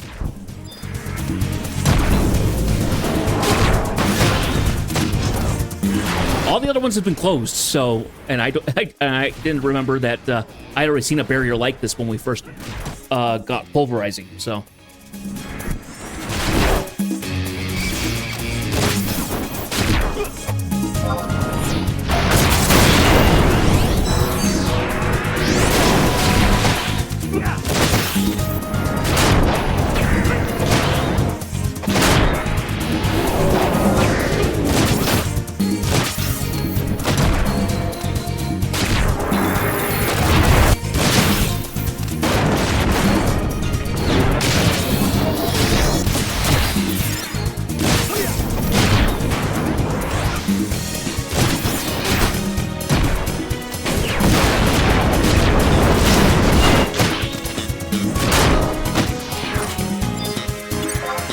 All of you, so then you would auto attack, so you would just auto target. Why didn't you do that? Something.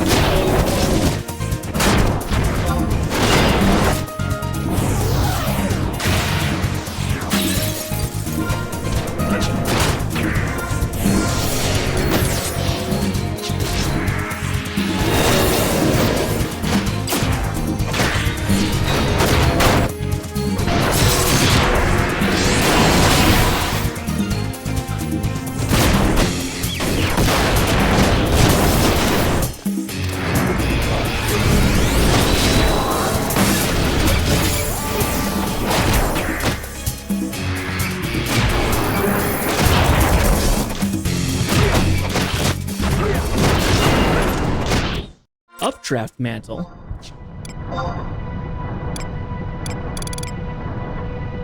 Oh, wow. That's actually kind of cool. Well, I'm keeping that.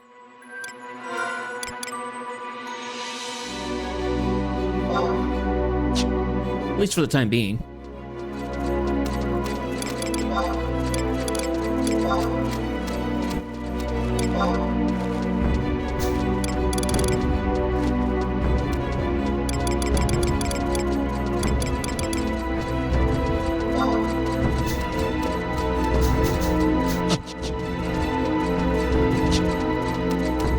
Okay. We'll go all the way to the demonic architrave. And there we get our third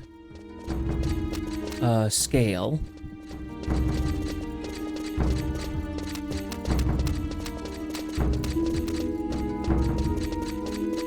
Pardon me.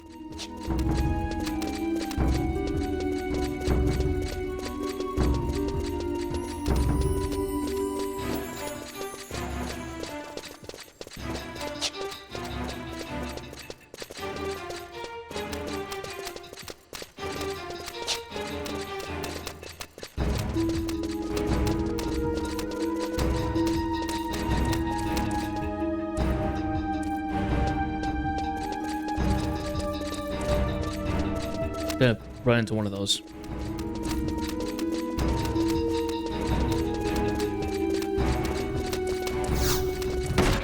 There it is. All right, come here, you.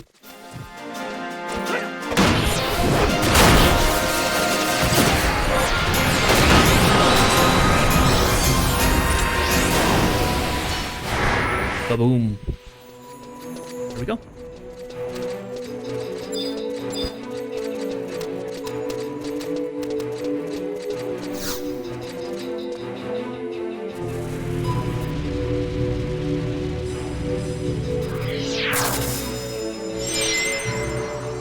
Last scale.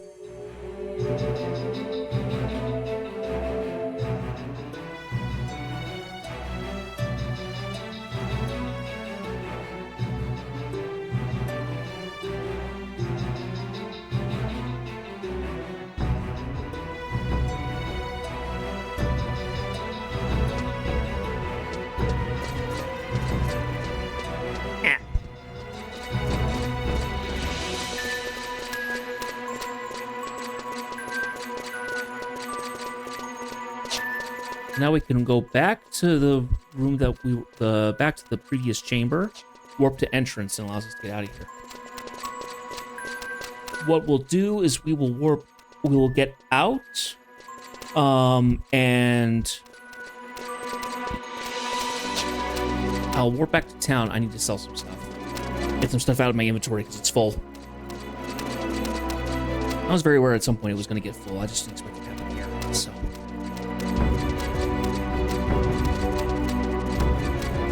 Wait, where's the warp to entrance? Huh? It should be right here.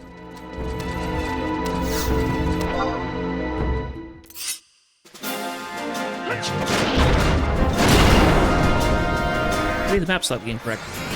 Anyway.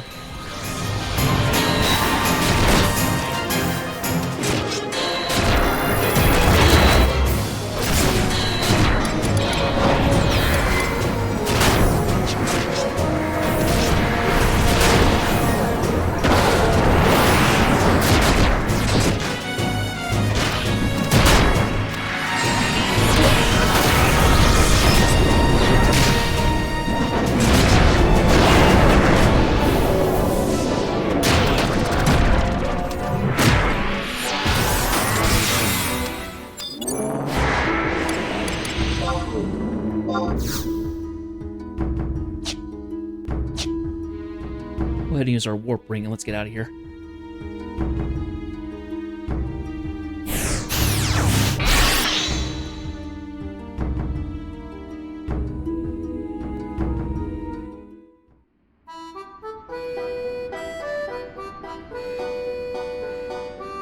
Hello, Budai. Please come on in. Okay, now I need to find somebody to talk to. Somebody who I can think to.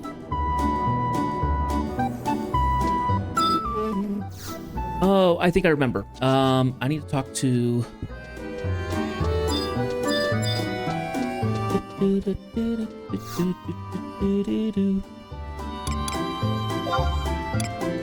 Down by the...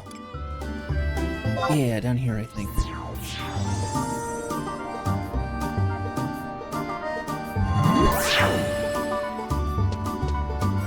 I also wanted to check my quests.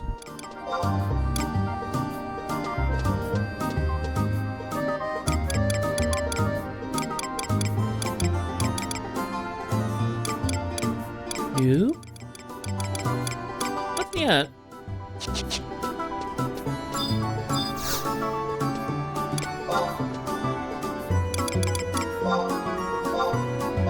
Go ahead and get rid of the crawler eggs, the hair meat, lizard eggs,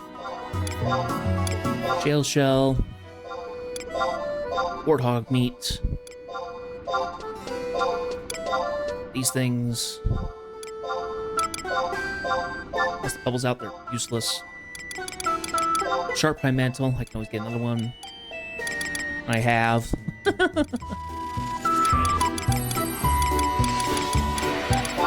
Insect wing, raptor skin,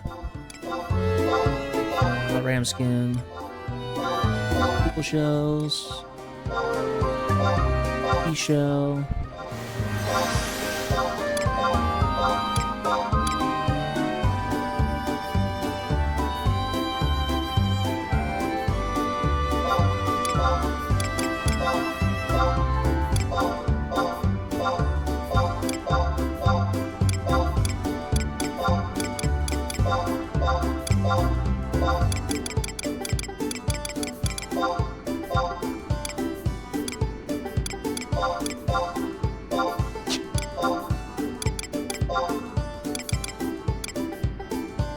Oh yeah, I need to get rid of that Wobble organ.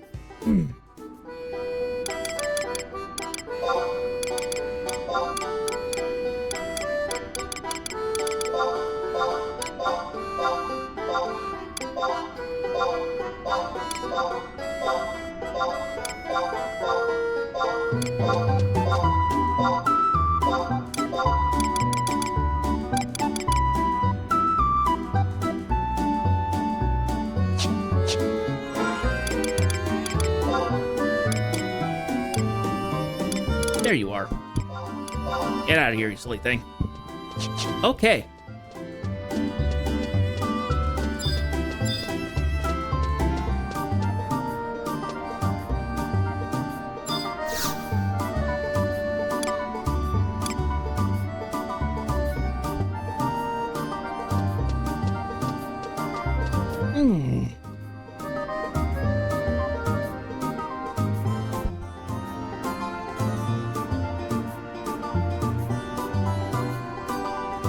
So apparently there are some minor cutscenes that happen once you collect a scale.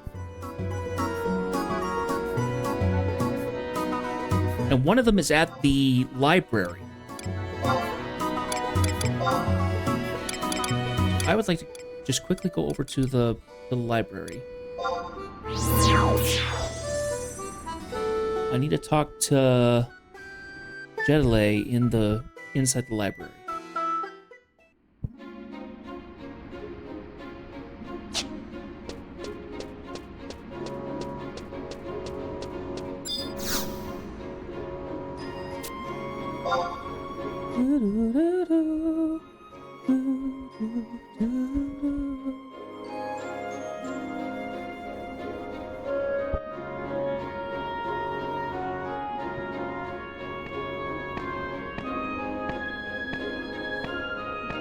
Oh, hello, Jeth. I've been searching and searching, but haven't come up with anything of interest.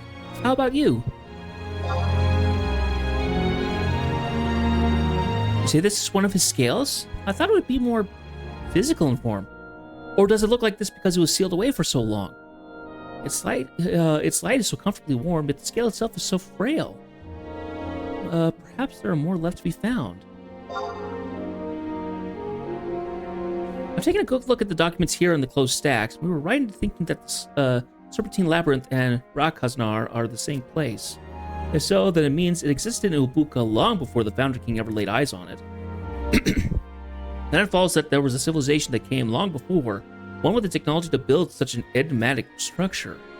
It goes without saying that we don't have any records from back then, so no matter how hard I try, it's impossible to find out more. Just who is this heinous fiend, and what does he want? I'm glad you came to visit me. I'll do whatever I can. Stay safe. Everyone's waiting for good news.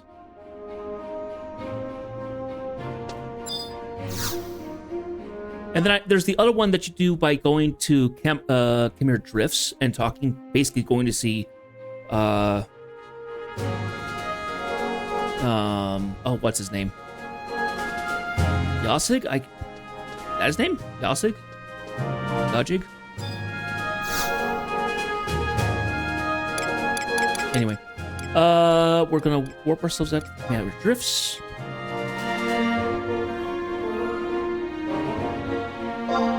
We are gonna go ahead and warp ourselves out there. I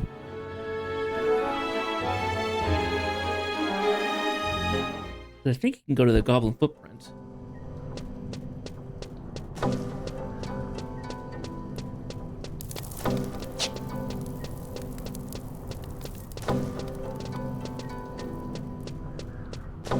A11, there should be a Goblin Footprint. I wonder if it's there. We might not be able to see it until after we finish the quest.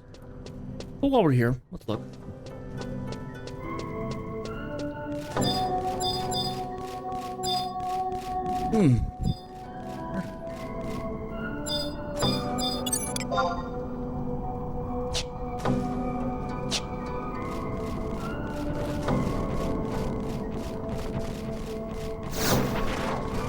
All right, you nuisances. Where are you?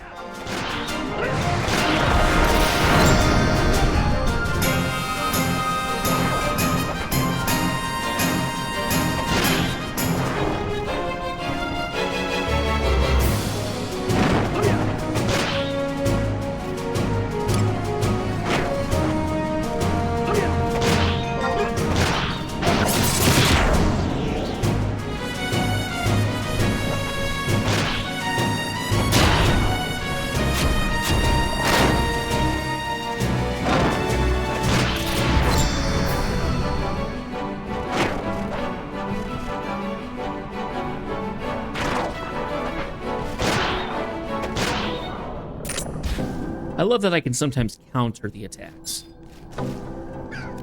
Ugh.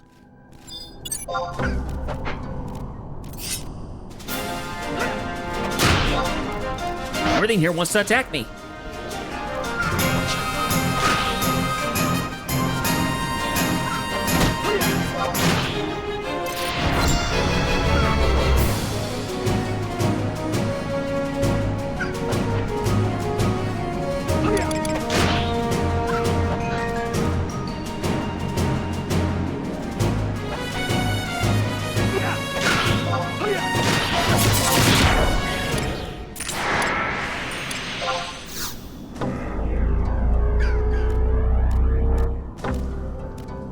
Oh, darn it.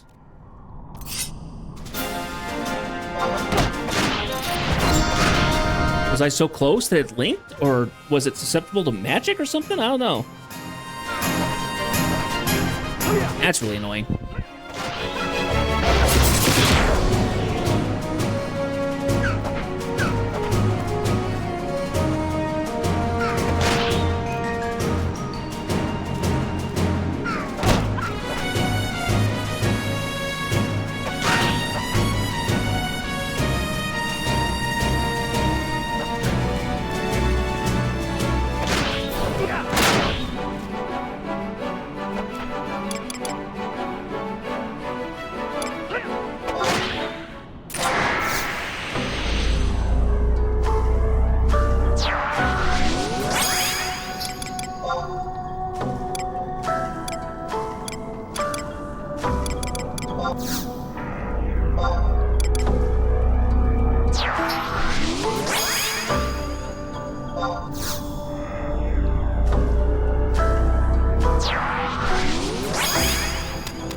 figured it would be right about here. There it is.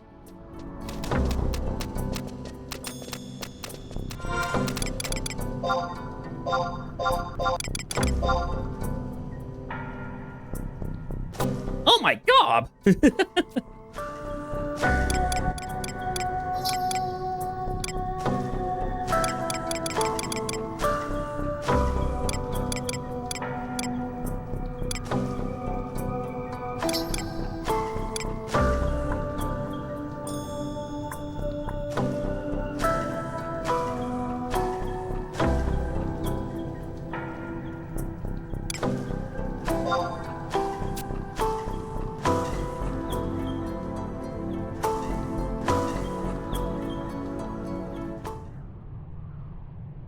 Is this the cutscene where we actually went to see him first?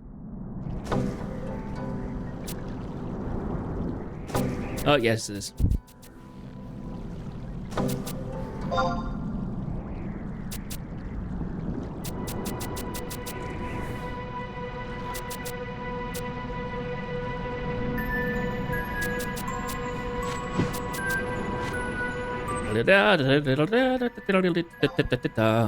Go ahead, just run through it.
I just like realized that Morimar's axe looks a lot like one of the axes that you get for Warrior in 14. I don't remember which one, but it has a very similar design to it. Was it, was the second artifact axe or the third? One of those ones. It just has a very similar shape to it.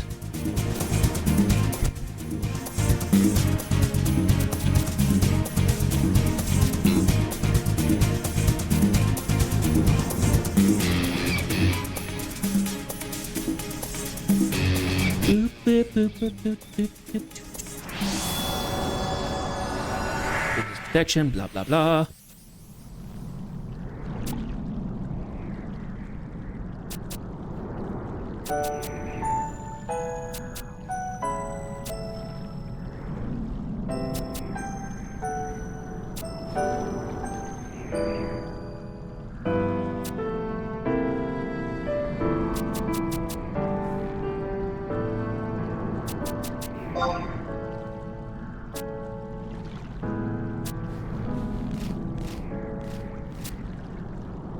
Okay.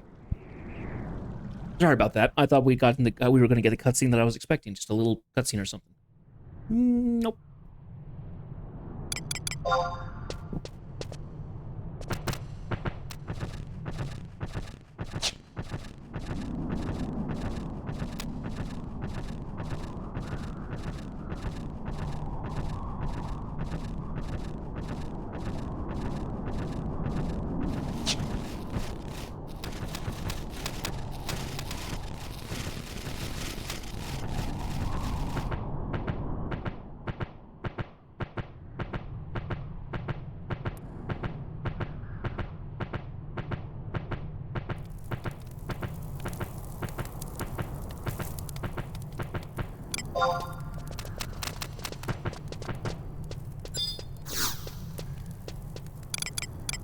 Okay,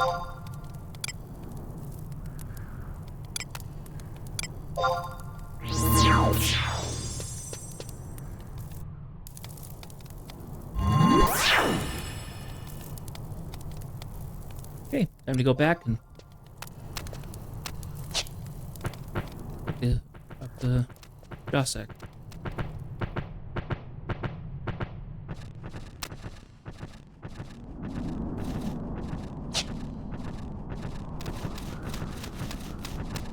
Oh, Happy New Year to you too, Seth. I won't have it for another 30 minutes, but yep, Happy New Year.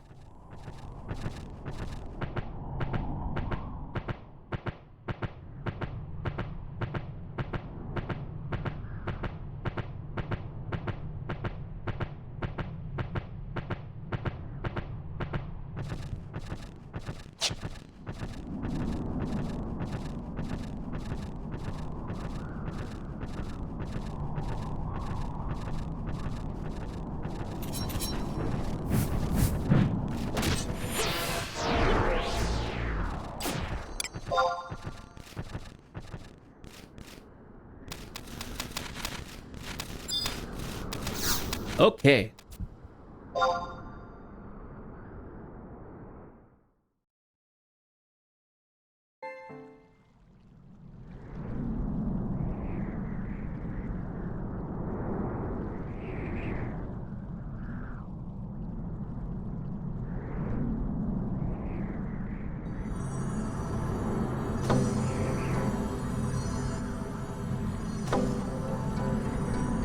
My scales. I can scarcely believe they were all here. They are all here.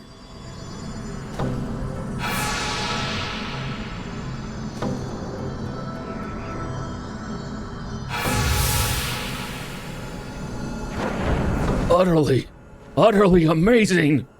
I had long resigned myself to eternal pain, but now I remember what it feels like to be whole. It's all fading away.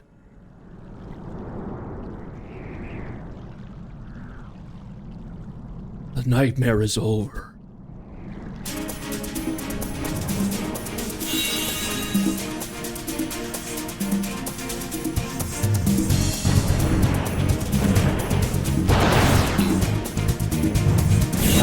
I am free! Once more I'll be able to soar above the clouds, feeling their wet droplets coalesce on my flesh. Children of man, you have my thanks. Now that I am once whole again, I will aid your cause. A dragon does not forget his promises.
Is this a world tree sapling? Like the one August brought back from Razawa? So what now, Sajika? Feel like humanity isn't as hopeless as you thought? My friend, these outsiders. What did you call them? Adventurers. They journey to the land for all sorts of purposes. Fame, fortune, justice, wanderlust. Here, they fulfill the role of pioneers. They came from the Middle Lands, but they have been all over the world, Some went to what was it called? Ottergon? Where they served as mercenaries. Color me impressed, Mormar. You've certainly been busy when not under my gaze. Talk of August and curses, ancient empires and forgotten kingdoms.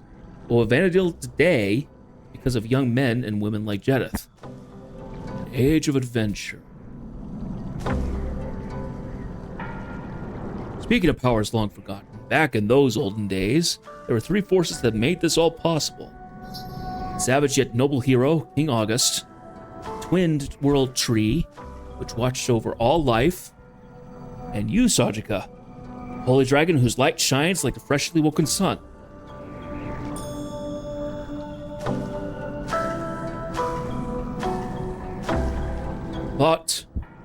I thought all had been lost. We worked as hard as we could, yet all we could do was seal away Hades. Now, with those forces in a precipitous decline, I thought there would be no way to save this land. Up until this moment, I had taken these phenomena to herald the beginning of the end. I thought myself irreparably shattered, yet now my wounds are mended. It's all thanks to you. With this, we should be able to restore the world tree. Two of the three are ready to be brought to bear. And what about August, whose spirit is still held hostage in the Serpentine Labyrinth? We only had something that could compare to his valor. We do. Death, you have traveled through Vanadil. There is a certain song perhaps you may have heard of. It shelters us in times of need. A mere song?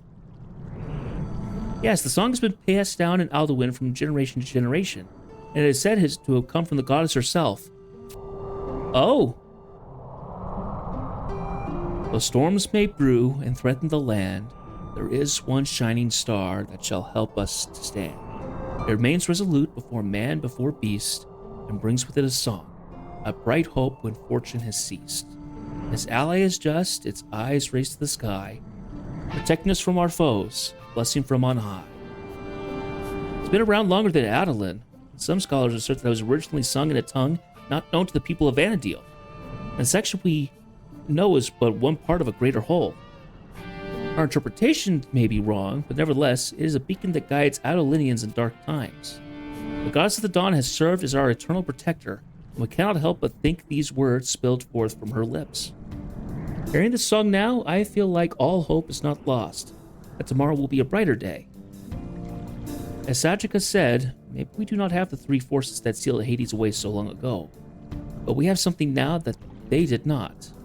Just like a holy dragon rising valiantly from the peaks, just like a young tree stretching defiantly towards the heavens. We have a new power standing right by our side. So the light of the dawn comes from the east, And this new power can cleanse evil, expel monstrosities, and conquer the darkness.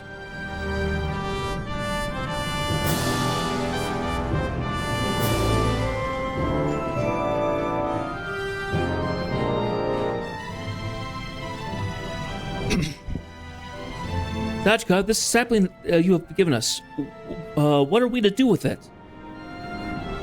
When August recovered the sapling from Razawa and brought it here, he planted it in one of the most sacred areas in Ubuka.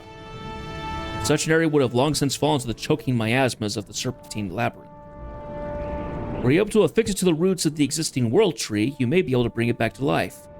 But I have not the faintest notion of how. Not at all? Unfortunately. But do not fret, young one. Should you desire to aid the world tree, all you need to do is ask it. Ask the world tree? How will we go about doing that? Wait, could you possibly mean... I see you are starting to realize at last. Your first order of business is to restore the world tree. That's the only way to bolster Ubuka against the evil within. Does that something to do with Yignis?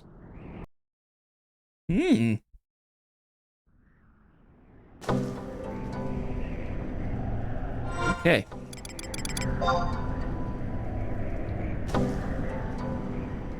Wait for that to load up. Up, go on. Run.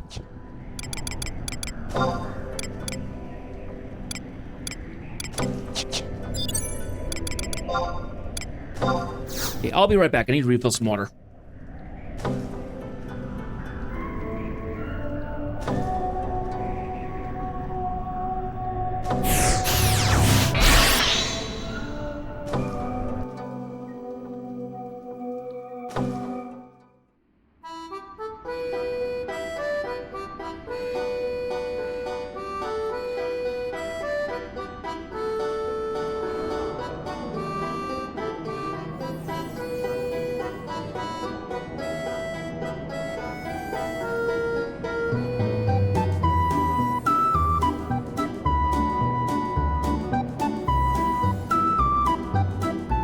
Okay, and back.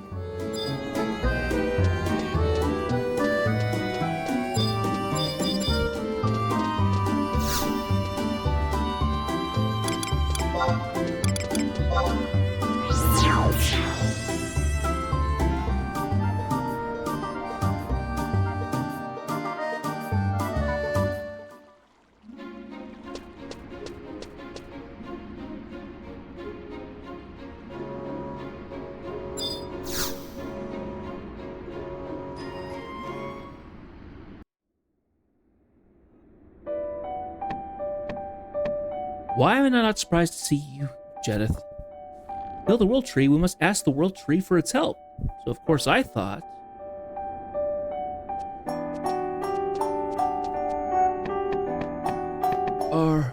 Sylvia... Ignis, Mormor told us the truth. Said you were using the curse as a way to further understand the World Tree. And the whole time, none of us knew. Jedith, show him what Sajika gave you.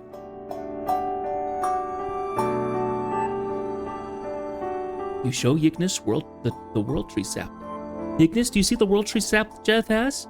It's to help us revive the World Tree. But if what the dragon Sajika says is true, then there's no place left in Obuka sacred enough to plant it. It proves that we must use the World Tree itself if we are to make it whole again. What do you think he means? Ignis? Oh no! What if he can no longer speak?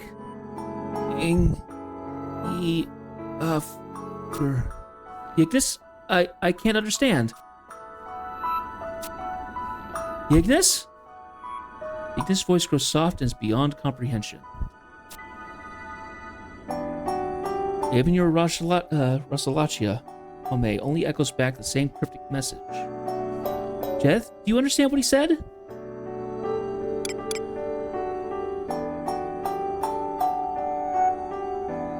Tree grafting. Tree grafting?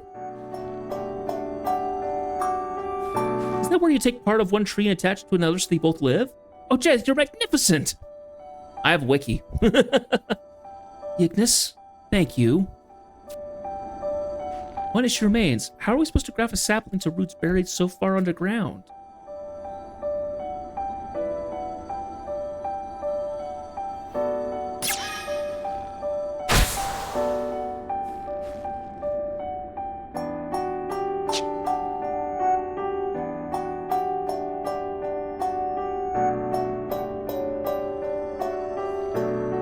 Got a mental image, I guess? Jedith, did you see that? Was that Ignis? Ignis? Oh, thank goodness. He appears to have merely passed out. Is that a forest? Are you telling us to search for it?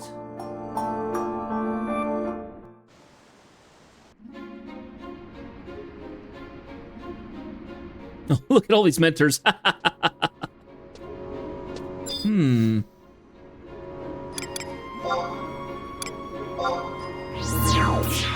Got the wrong one. Whoops.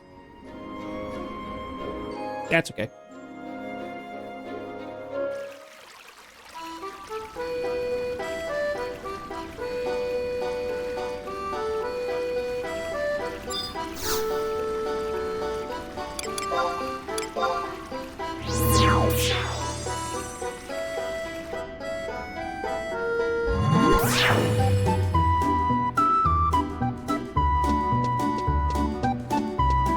You talk to LaVille now.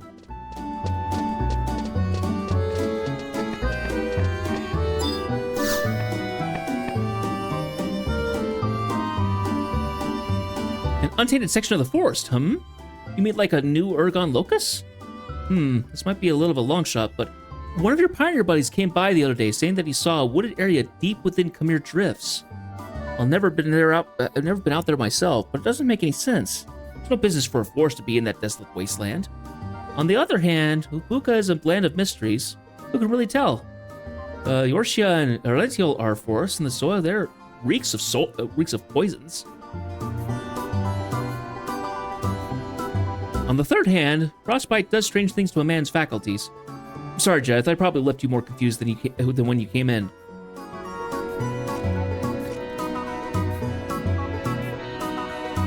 Okay, so we're going back to the place that I had been before, where I got lost kind of earlier in the stream.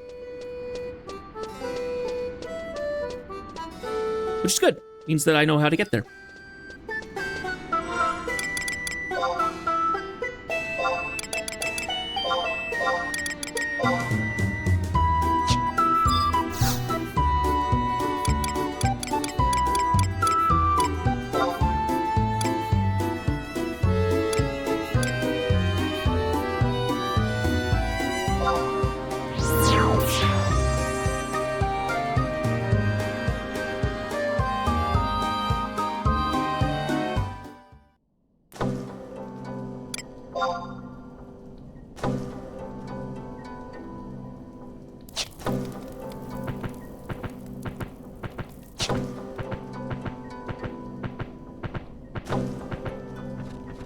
$14 minutes till New Year's for me.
There's an opening in the crag just large enough for you to squeeze through.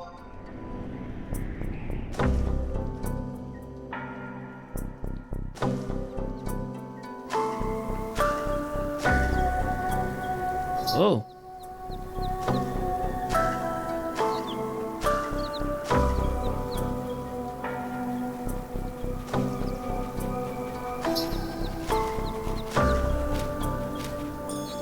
So you made it after all.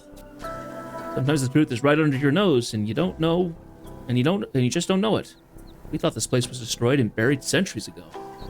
This is Lefalia, sacred home of the Leafkin, and the site where the true world tree was first planted.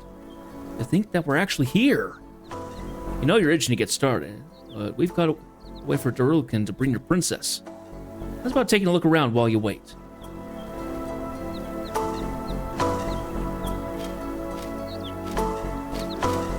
Curtain of roots and into... Pretty cool looking place. The home point now.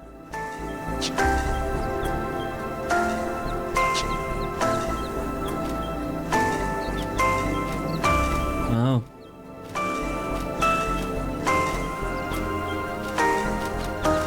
Meandering and wandering leafkin all around. The leafkin actually look kind of cute. Ah, Odyssey passage. I see. This is how you start Odyssey. Is here. Interesting. And that's why there's a home point here. So then you can go to Odyssey.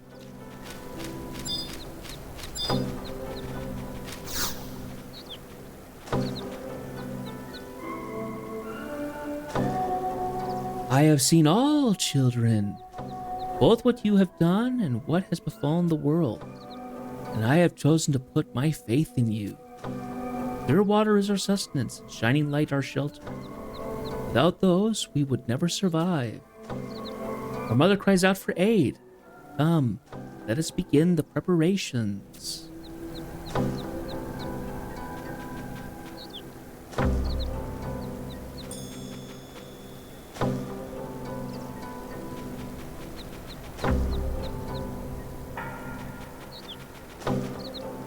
Okay, so apparently,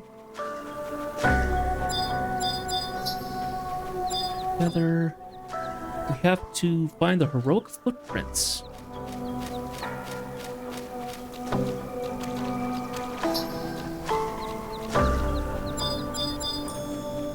Test of talents.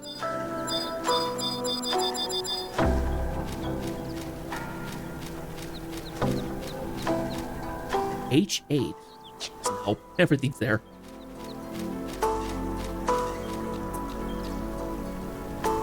Next to a tree, behind you, and across a little river from the H stump.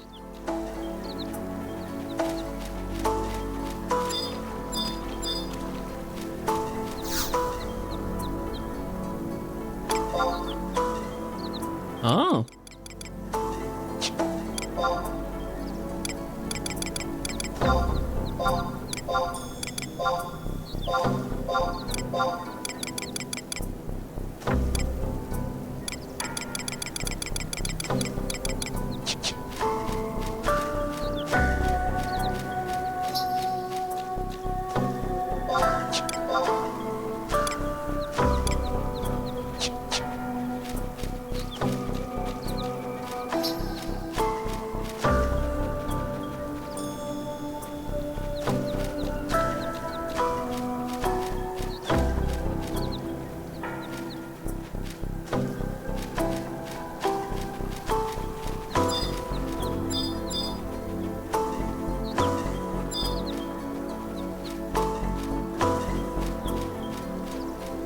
Well, where is it, for Pete's sakes?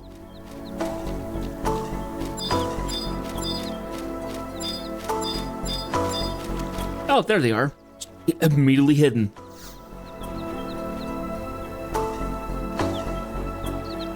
Hiding in plain sight. Sheesh.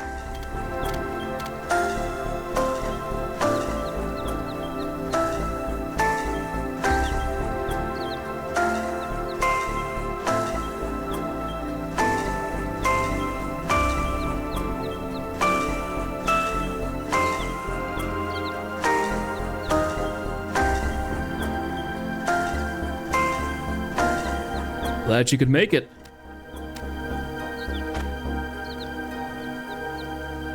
Can't believe it, Jet. The fate of Adoulin lies in the balance, and you didn't even come find me. Don't be so harsh on him, Princess. After all, I'm sure Jet thought about the consequences should he fail. That's why he didn't tell you. Yes, it was out of concern. I suppose I should thank you. I really wish you had told me anyway. Get out! Be gone from our land! Yggdrasil is not a place for people! I know, let's lay a curse on them! Ah, you lugheads need to clam up before I get angry. We're trying to make the world tree whole again, and the whole lot of you are just getting in the way. Make it whole? You can't pull the wool over our eyes! Get out! Be gone from our land! Please, calm down and listen to what we have to say. We're going to destroy the world tree, and we want you to witness it. Is she serious? I think she is. You can't fool me! Oh, come on, how could she possibly have to gain from lying? Oh, come on. What? Oh, come on. What could she possibly have to gain from lying? Celia, don't worry about them. They listen about as well as a berserk goblin. You're one to talk. Just stay there and don't move, all right? Goddess above. Yeah, the Heartwings are annoying.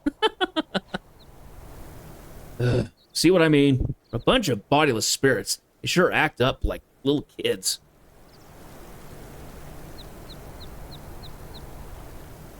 They're definitely animated, but don't blame them too much. Mortal children are much the same.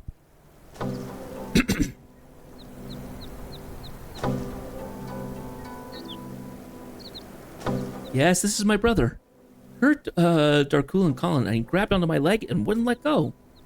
So I told him he could come along. So this is the stubborn Yignis? Look at the sheen of those verdant leaves. How many gardeners did it take to keep you so perfectly pruned? This is no laughing matter.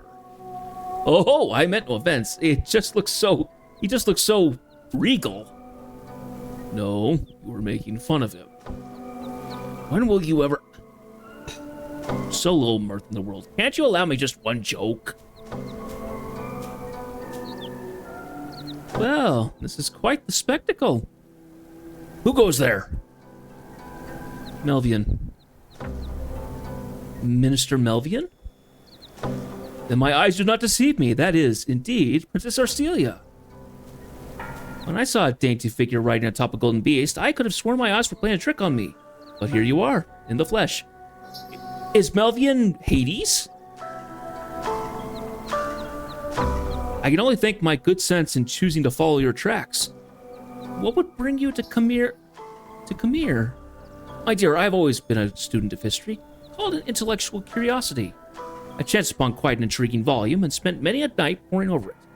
Too many, perhaps, and realized that I had stumbled onto a treasure. Before I realized it, here I stood. I never thought the phrase lost in one's research could be taken so literally. And yet I find myself more invigorated than I ever was in my mains. Lady of Adoulin, I believe I now understand your penchant for the wilds. Of course, I remain but a humble student. Melvian, about that book. Princess, you seem to recognize this guy. Just who is he? Well, he serves Adoulin as the Minister of Finance. Melvian de Malicroix. Charmed, I'm sure. A man of your standing made it here without bodyguards? I'm impressed. In my day, that was unthinkable. But the dangers of the forest didn't worry you? A measure of caution is always prudent when venturing into lands unknown, but my pursuit of the truth overcame any fears I may have had. I like this one. Reminds me of you, Princess. Now you're always trekking about without a care in the world. Your approval is much appreciated. But if I may ask, just where are we? Preposterous to think that such a place could exist within the recesses of such an inhospitable locale. This is a sacred land called Lithalia. Looking for history, then you found it. Lithalia.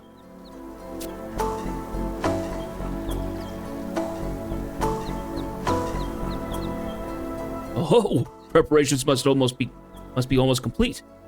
Preparations, you say? For what? Might I witness what is about to occur? Of course, it's only right for a minister of the city itself to see what's about to happen. Something seems very off. I have trepidation about him being here. Yignis is playing with him. Young ones, I cannot thank you enough for what you have done. The time is right for Mother to be made whole. I shall commence the ceremony. We're ready. What we do here today is to restore the rightful order of things. Nothing should change, and all will be as intended. Sons and daughters, bear witness to Mother's revival.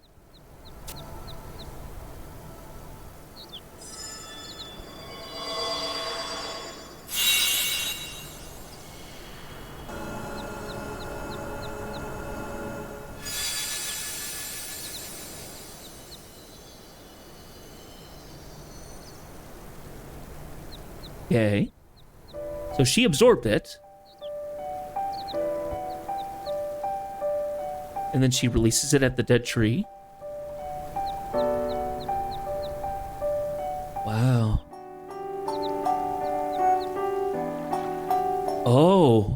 pulsing heart. Ooh. That's the world tree.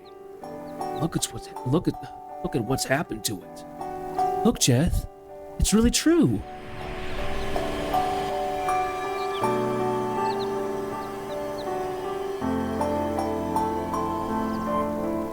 She so looks like a Pokemon, I swear. Oh, yep, I knew it. Ugh.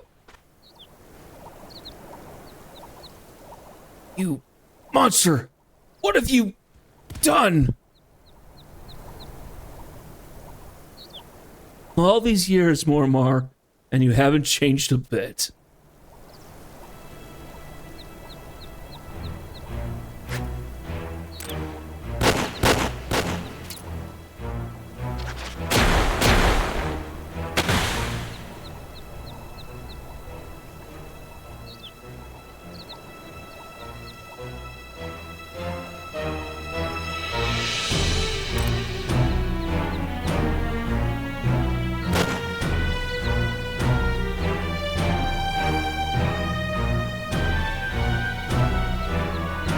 Melvian, why? House Adoulin ends here.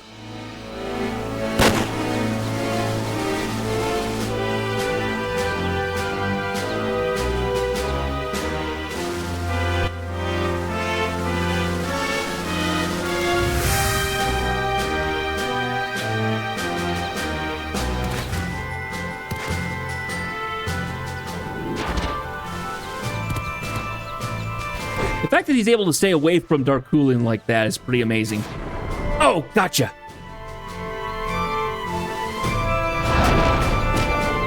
Oh.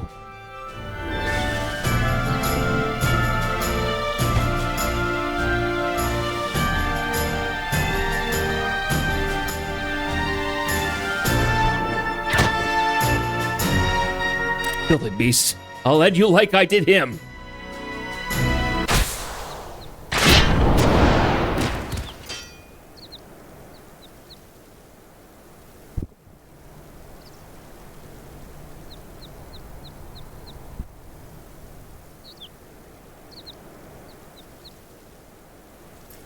Melvian was one of the lords?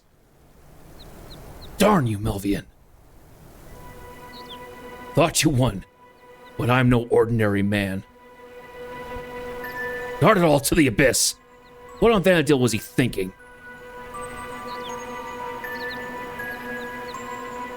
Dead man tell no tales, Mormon. Ugh.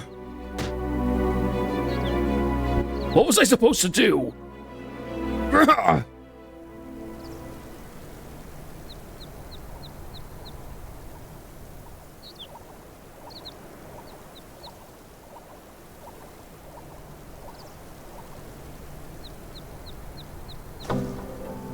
Well, my goodness. Jedith, did he get you too? I've been dealt worse hands. I bet you have, Midland Adventurer. Me? I'll be fine. Merely a flesh wound. It takes more than that to bring me down. The important thing now isn't me, but that we can't ask the bastard why he wanted to ruin everything. He is gone. Dwelling on it does not serve any purpose. No. Why do you have to protect you mortals? I hate you all!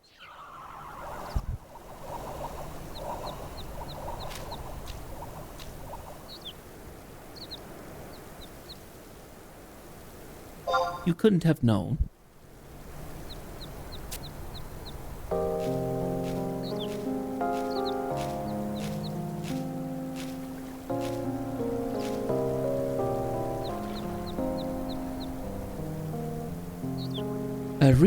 At least Rosalachia is safe. Thank goodness. At least there's something to be thankful for.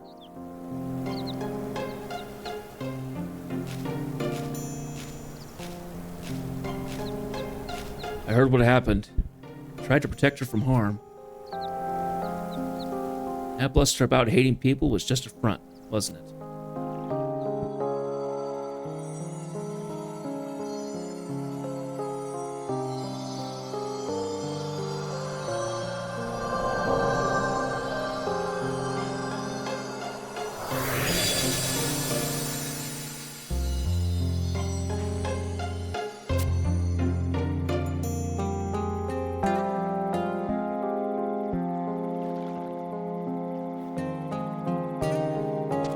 Fabric of life is a strange thing, Princess. One thread ends, another begins. I'm sure y'all be able to thank you someday. If you need to cry now, then let it all out.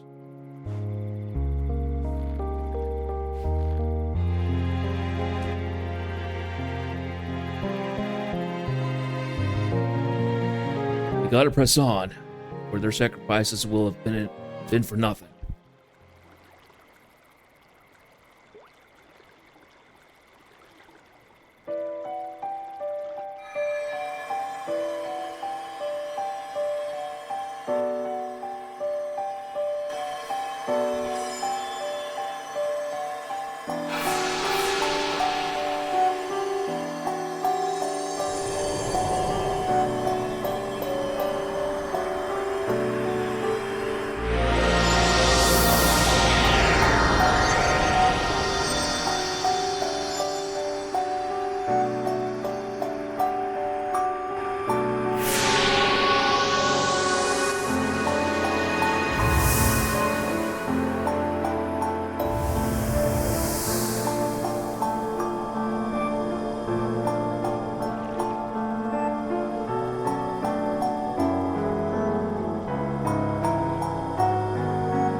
Zaltia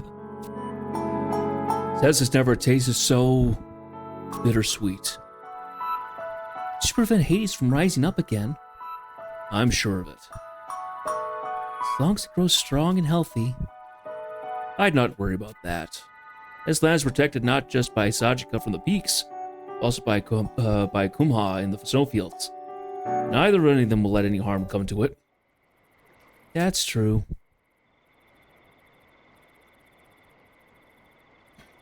Well, neither of them showed up when Melvian was wreaking havoc. This is probably not something you'll want to hear, but you're gonna have to report his death to the castle. But he's not some homeless beggar no one would miss. His disappearance will cause questions. First, the king falls ill and is bedridden. Next, the minister disappears. People will be up in arms. Welcome to the Lancers. Akaki, thank you so much for the follow. I really do appreciate it. I hope you're doing well. And I hope you're having a good New Year's. 7 minutes ago. Don't know why that happened, but New Year's happened while that cutscene was going on, so. Year 2026. Let's hope for a better year this year. First, the king falls ill and is bedridden. Next, minister disappears. People are up in arms. It's the curse. It's the curse.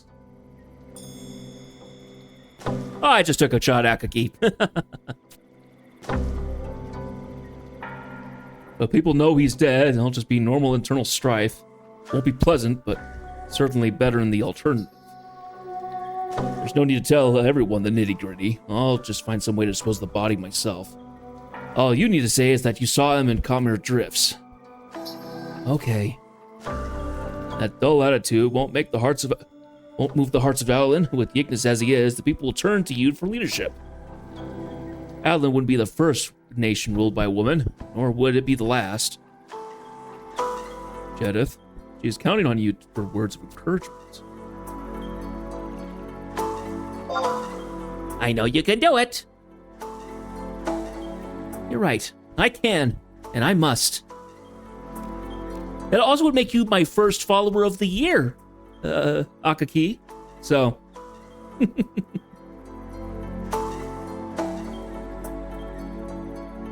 Response worthy of a princess. While you're doing that, I'll remain here to take care of things. Ormar, thank you. I just do my best.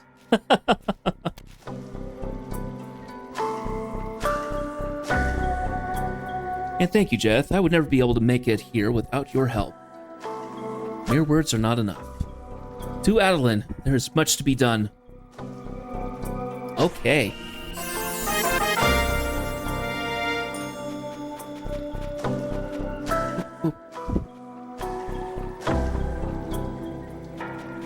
Okay, so it looks like we're going back to Adoulin.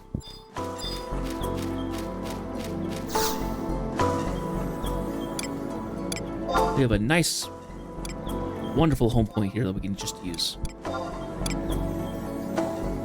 Yeah, that'll do. Close enough.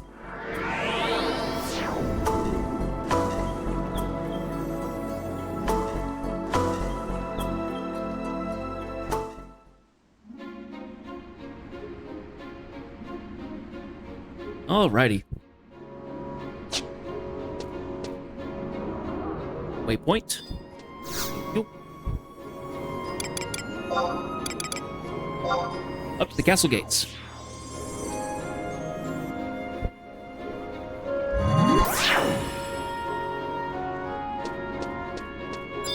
I normally don't stream this late, Akaki, but because it's New Year's, I thought, why not? I normally stop like 2.5 hours ago, but no one at the castle could believe their ears when I told them of Melvin's disappearance, least of all the other ministers. Suppose there's no helping that.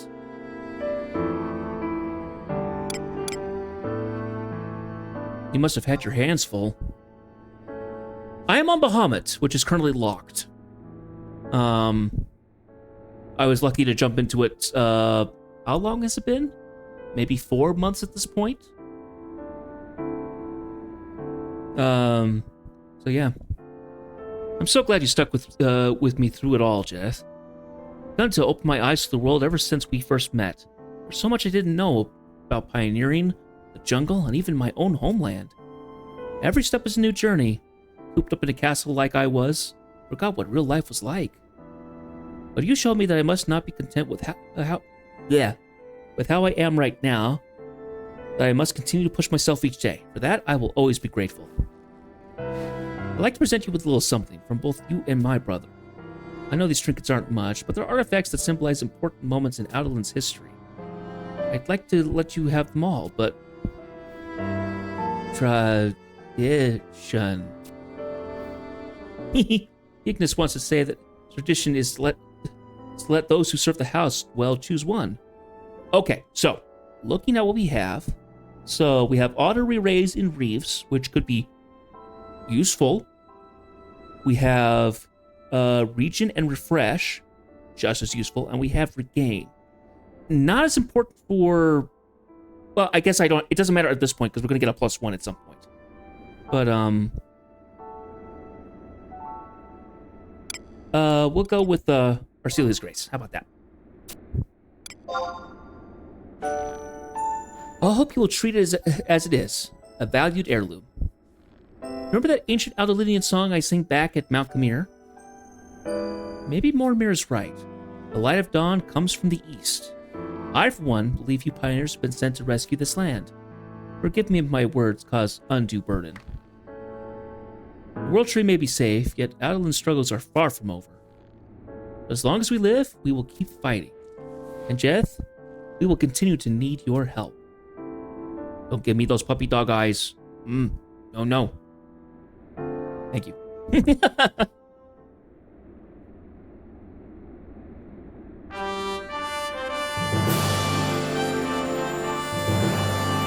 While storms may brew and threaten the land, there's one shining star that shall help us to stand. Remains resolute before man, before beast, bring with it a song, a bright hope when fortune has ceased. His ally is just, his eyes raised to the sky, protecting us from our foes.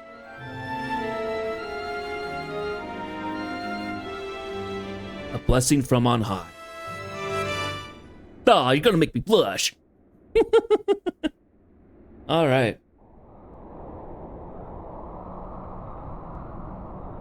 Wait until the next day from the previous mission. Oh, what is this? Wait, Wait, hold on. He's not dead.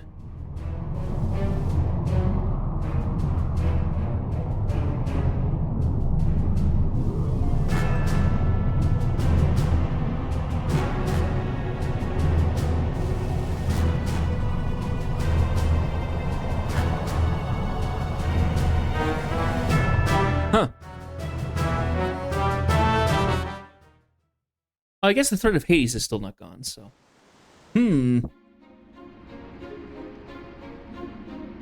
500 points of experience. Oh, I probably didn't get the... Hang on. Quests.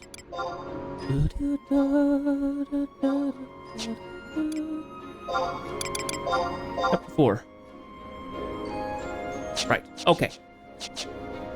Oh, we're really close, too. Good. Good.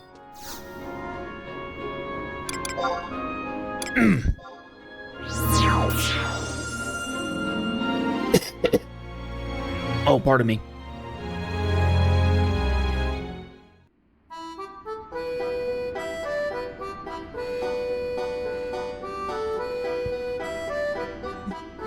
Rain 305, please come on in. Oh, it's getting late for me. I'm normally asleep at this point. I don't know how long I'll last. That was actually a really good place to stop, but I kind of want to keep going. There was a thought that I could have jumped to a different game or something, but I don't know if I am. I want to try and get as much as we can to get through Secret of Adoulin, because there's been a bunch dropped in this stream. Let's see, we've been going for... Oh, I think that's a...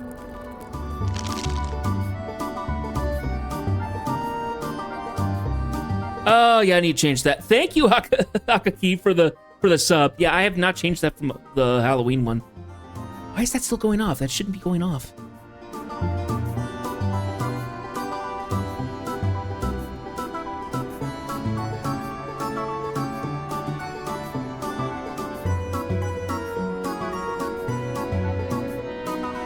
Oh, yeah, because the Halloween one is the only one that's going. Oh, that stinks. And there's the support. I guess I didn't save it. That's weird.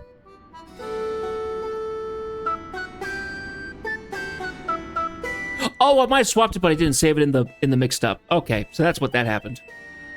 Well, boo.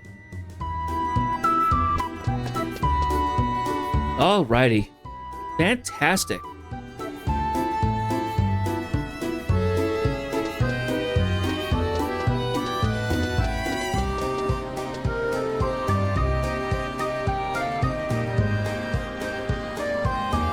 Ah, and you used your Prime. Thank you so much for that. I need to work. I've been kind of working on my way on making a Prime specific sub alert, but I don't know how to. I don't know how to get it to trigger. That's something that I've been working on. So, anyway, wonderful. I really do appreciate it. Okay. Actually, if I look back at subscribe with Prime Gaming, okay. I will be on tomorrow, so for me right now, it is 12:18 a.m. on January 1st. So you'll have to compare that to your own time. I start streams between 6 and 6:30 p.m. Not very often is it behind that time. Sometimes I have been a little bit late. But yes, I will be on tomorrow. We will not be playing Final Fantasy XI tomorrow. We will actually jumping into a brand new game since I finished up a game yesterday night. We're jumping into Vermintide 2. So, depending on if you are interested in that, then I will see you at that stream. We'll be back on Final Fantasy Friday as well. So Monday, Wednesday, Friday currently is when I play Final Fantasy. Tuesdays and Thursdays is going to be Vermintide for a little bit. And then there's a chance that I'm going to add Elite Dangerous in on a certain day. I don't know when. I have to work on getting the game running and all that stuff. Oh, you're on Asura now? I've heard Asura's pretty bad with all the mercs on there, so I tried to avoid it. I actually started on Ragnarok. I played on Ragnarok 07 to 09 kind of, and then came back briefly during 16. So I still have a character there. It's now currently deactivated. This is a brand new character I started up a few months ago, and have been playing through all the story and stuff. So yeah. So once we get through done with Seekers of Adoulin, we'll finish up. We'll do we'll probably take a break from the Voracious Insurgents. Yeah.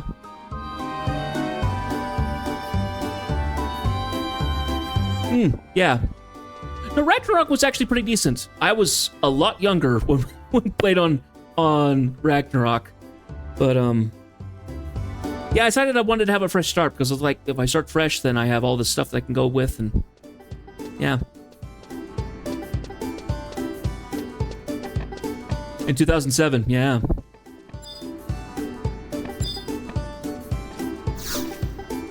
Okay. Loads of Japanese. Yeah, I do remember there being quite a bit of Japanese, but... Oh, hi, Jedith.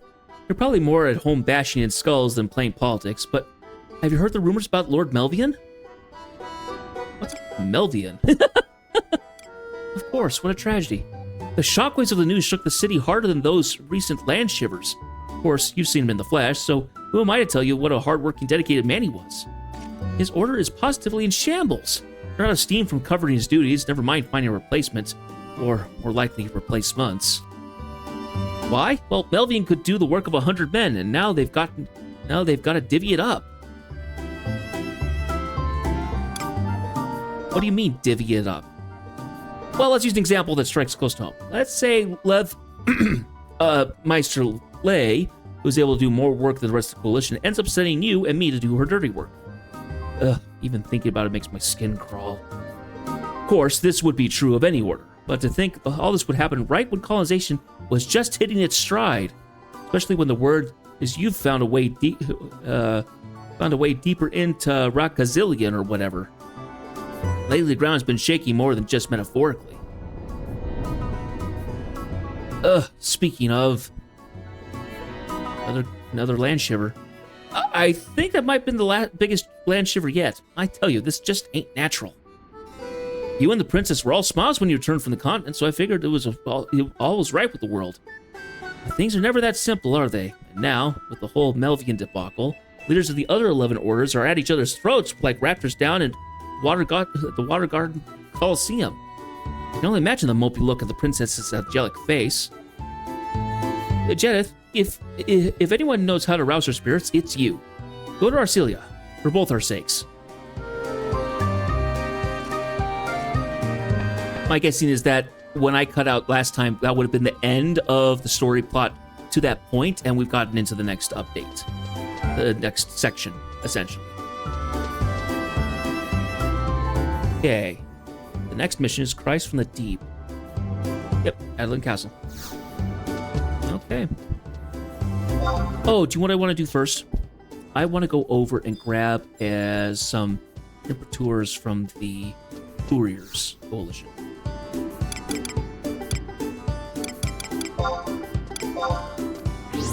Stock up a little bit. Honestly, coming back to the game, I've really enjoyed coming back to it. It has gone through massive growth spurts since I really played, so... Will I play it forever? No. I'm gonna play a lot of it. Test Delegator.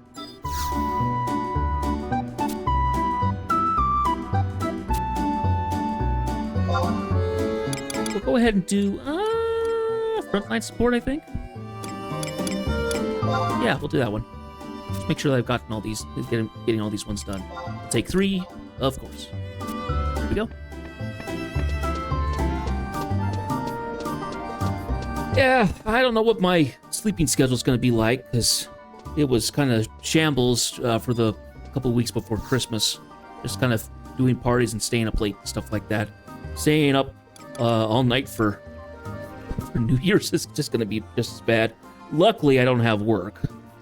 Well, I guess that's the other side of the coin. I don't have work.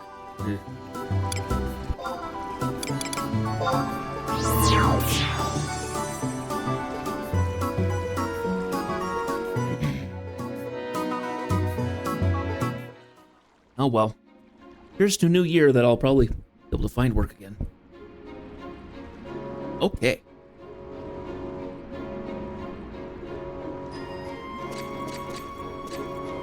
Well, Albie, look who's come to visit the castle.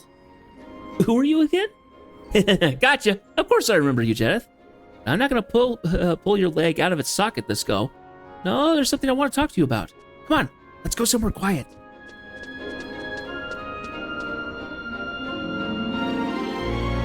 This has been moping about lately, and if anyone knows what's happened, I figured it'd be you. I tried asking Cynthia, but she never gives me a straight answer, and given the way she nods off while on duty, well, you're just a better person to ask. Sweet mercy, say something! I'm not letting you budge until you spill the beans!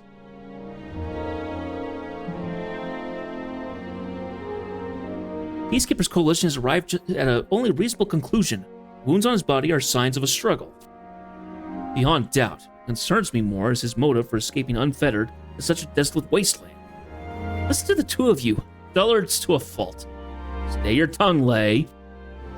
Oh, please, there's nothing to be gained wringing your hands over the past.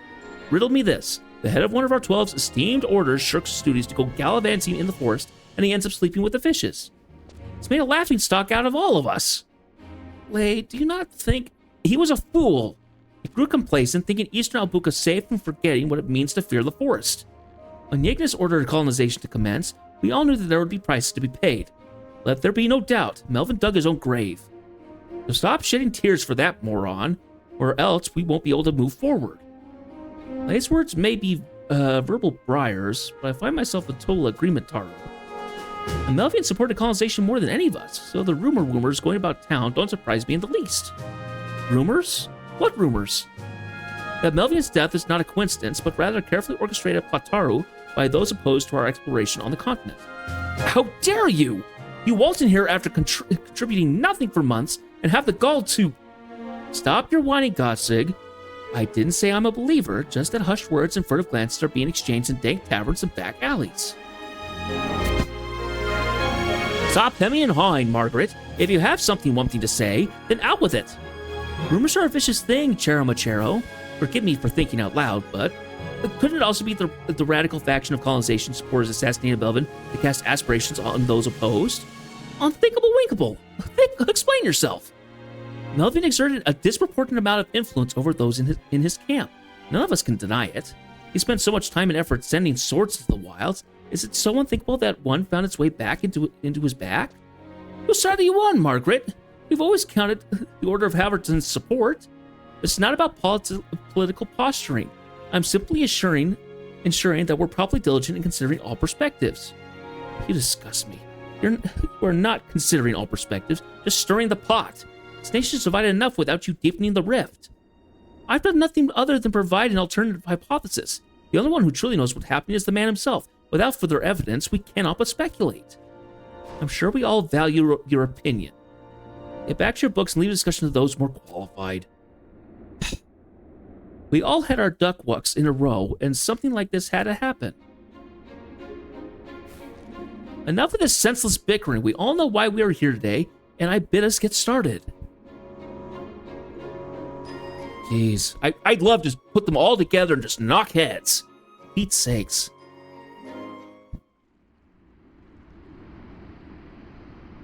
It's also lousy.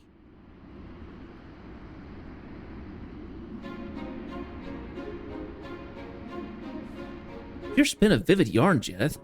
I felt like I was writing the action myself. But wait, that's not what matters here. No wonder the princess is so down in the dumps. And Cynthia too, the poor thing, dozing off at her post from all the stress. There's one thing that'll cheer them up. It's got to be... tomatoes! By now you've gotten familiar with the box of Adoulin tomatoes grown down in Rala Waterworks. Rala Waterways. Red as the setting sun and plump and juicy, no to boot. Who do you think brought the tomato pants back from Eastern Obuka? The intrepid Arcelia? Come on, couldn't you let a gal just have one? You're right, of course. She found several sprouts while out exploring. That's why we were able to grow them here today. Better way to turn that frown upside down than by reminding her of the good she does for the city. So shove off to the Civic Arboretum and procure me some veggies. You don't know how much time you'll be saving me. Just picture the look of gratitude on the princess's face.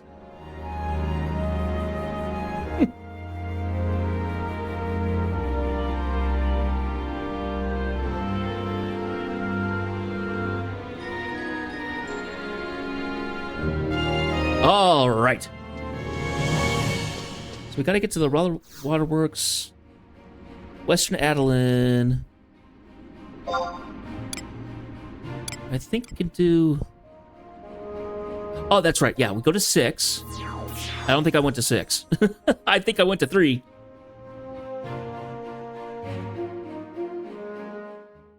Yep, I went to Mummers.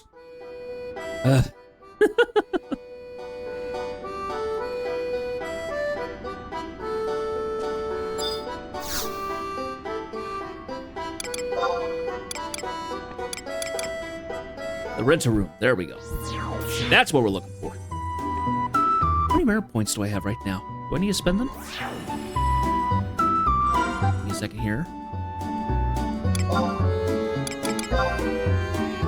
Not quite enough to spend. Getting there, though. Okay.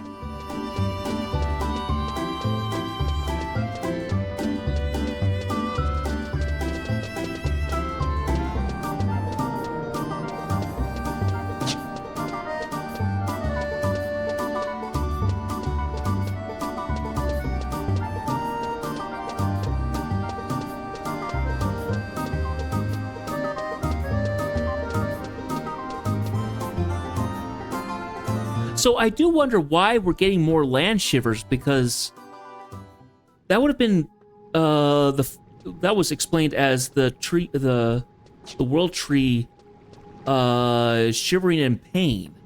But if they're still shivering, does that mean things aren't going well? Or is it that it's just growing more than we were expecting? I don't know. That doesn't make any sense to me.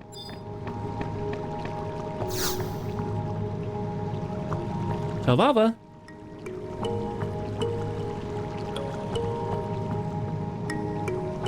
Oh, my goodness woodness. Been quite a while since I last seen you down here, Jedith. You're looking for some tomatoes? Funny that. Someone from the castle asked for a shipment taro, and when I replied that we had our hands full with the harvest, they said they'd send someone. Is that someone you? No, but one of the maids sent you? She pulled a fast taro one. Well, who takes them off my hands, Wans? It's no concern of me as long as they reach the castle safely. Just let me go. What's this, then?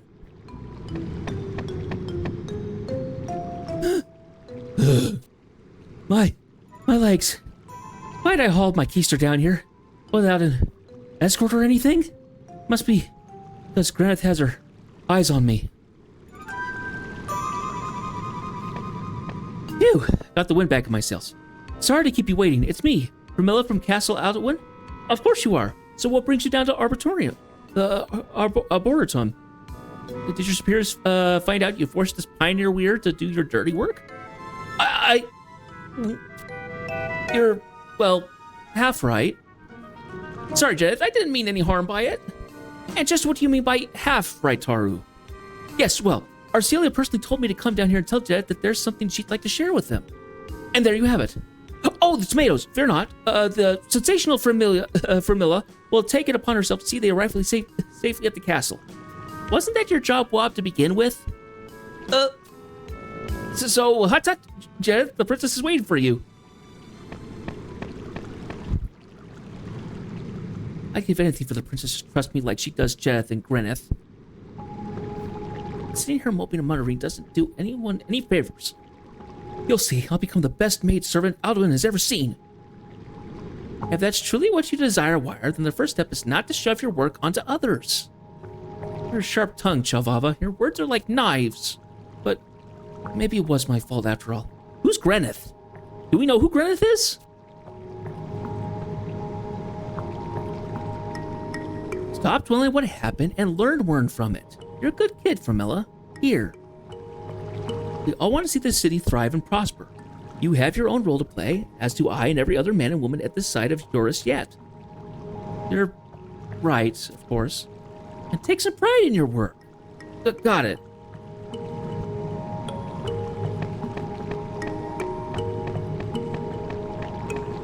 Hey, who's Greneth? Is that another one of the maids? Because Framilla was talking about Cynthia.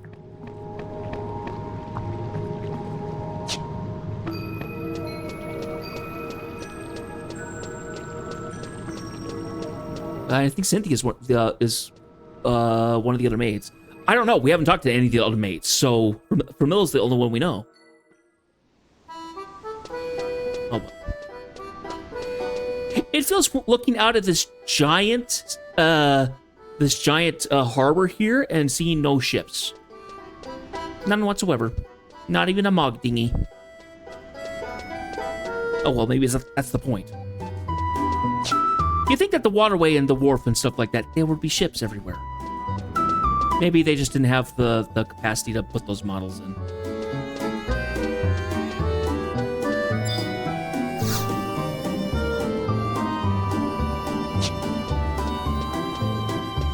Oh well.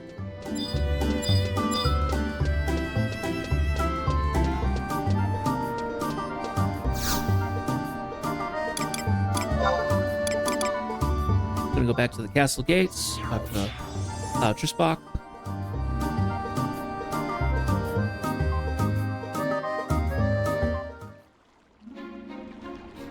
Okay.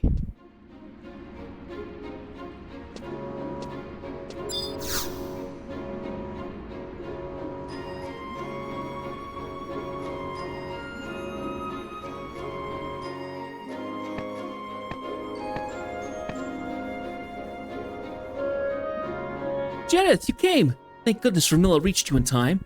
That strong land shiver caused some grave damage to various sections of Rala waterways, and the Order of Renee is in utter disarray. They claim the currents have shifted. This cannot bode well. I wish I knew more, but I learned only the fundamentals of geomancy from my tutors. Someone more versed in the issue from the Order of Renee will be visiting the castle shortly, and I want you to be there with me. Order of Renee? Surely you are aware of their geomantic activities here in Olbuka. The Order's head and Minister of Education, Iki Askamat, will come to proffer her opinion. I felt a duty to accompany Iki to Lifalia in light of the events that transpired in Khmer Drifts. Some things are easier to understand in person. Since that time, Iki has approached me with increasing frequency. She has always been a bit, well, I hesitate to say standoffish, because that implies lack of concern. But she is a woman of few words. That makes approaching her a bit of a task, and one that I shied away from until recently. A failing of mine of one of the prominent faces of Adoulin. But ever since we met, I've learned so much. About myself, about the world. But we got no time for musings. Come, the council awaits. The Jedi Council awaits? What it sounded like. This meeting better get underway soon. I don't trust my good-for-nothing subordinates to even sweep the floors, let alone run things in my absence.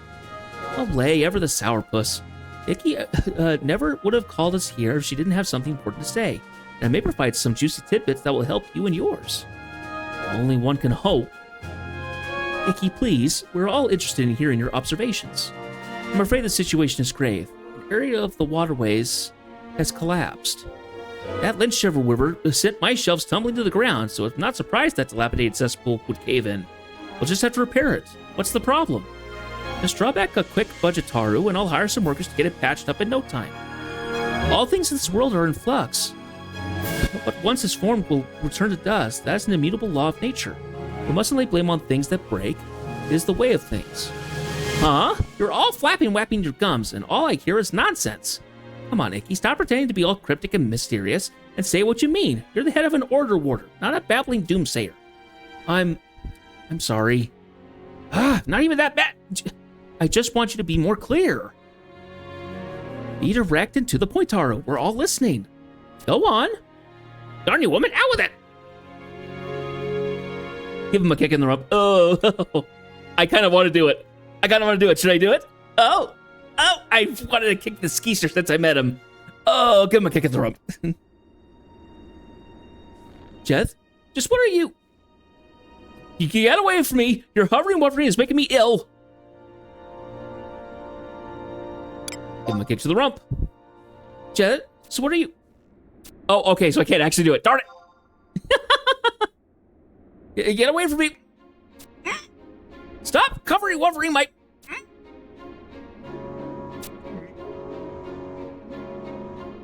Icky, are you trying to say that Urzixad has been shattered? Urgasad? Hildebert, I'm not familiar with such a name. Forgive me, Arcelia, for keeping his existence a secret from you. Icky, if I may. Arcelia, surely you remember the plot to assassinate Ignis that your pioneer companion managed to foil. Of course.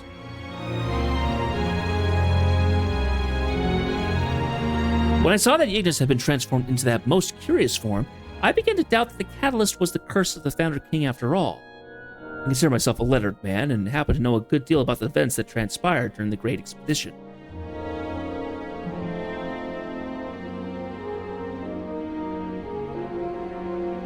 August appeared before the king and the heads of each order in their dreams, beseeching them to cease making inroads into Ulbuka.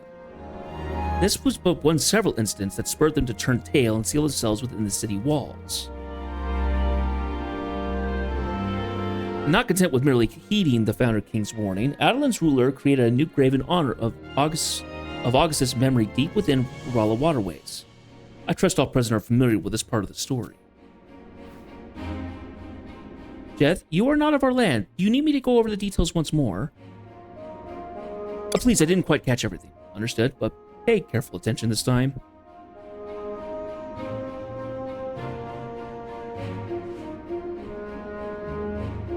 Oh, that's just a repeat of what happened. Okay, well, never mind.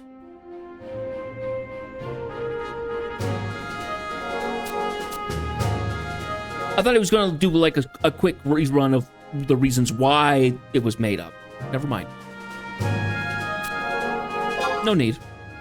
Yet honoring August's memory is but half the truth. Arcelia, you're not the head of a house, and hence have not been apprised of the full story. Yet I would be remiss to hide information from you as the future stands poised in the balance. Allow me to shed some light on a story and reveal to you the truth. Jeth, you should be privy to this as well. I am nothing if not pragmatic, but I cannot vouch for your future here should my words ever leave this hall. I would trust him with my life.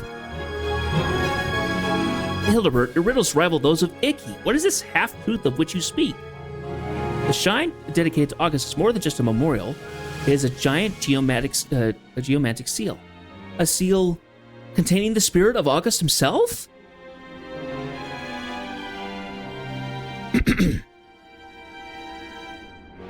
I am not versed with the particulars, but whether it be his spirit or his will, the fact remains that the Founder King held great sway over the city long after his death.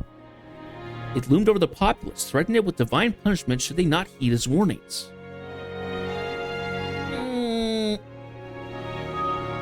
This contradicts a little bit of, well, they say the spirit is currently locked up in Rakazar, Rakaznar. So it can't be him inside the thing. I don't know. As the Great Expedition progressed, pioneers reported seeing his form appearing before them. Though this phenomenon was originally denounced as hallucinations born from overwork, it was not long before an epidemic broke out among the populace. Ill fortune also befell the heads of the 12 orders, and the citizenry was paralyzed with fear of something they could feel but not touch. The king of an aged, vexed, and nearly hysterical, turned the city itself into a barrier to ward off evil spirits. And how is such a thing even possible? He constructed waterways deep beneath the city. The citizenry was informed of naught, but they would make life in Adoulin self-sustaining. That was merely a front. The waterways themselves are veins in a large magical apparatus flooded with geomantic energies. Okay. And, like most veins, the blood flows back to the heart, the grave of the Founder King.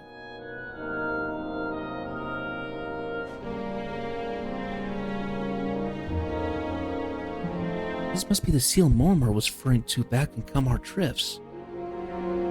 The most storied geomancer of the time oversaw the project from commencement to completion. Even the slightest bends and the most minuscule differences in elevation were carefully planned out to draw geomantic wards around the city. The very water itself, ostensibly for purposes of sustenance and irrigation, is in fact a physical means to carry forth spiritual energies. Their directionality, fixed for centuries, is of utmost importance to the type of magic the wards impart. For years, they have served to divert harm from the city to the outside world. Interesting. But why? August was the man who saw our great nation rise. Why would they fear one who owes so much to? Even though he may have brought great good upon our city, there is one undeniable fact. The only thing man fears more than which he does not know is that which he knows only in part.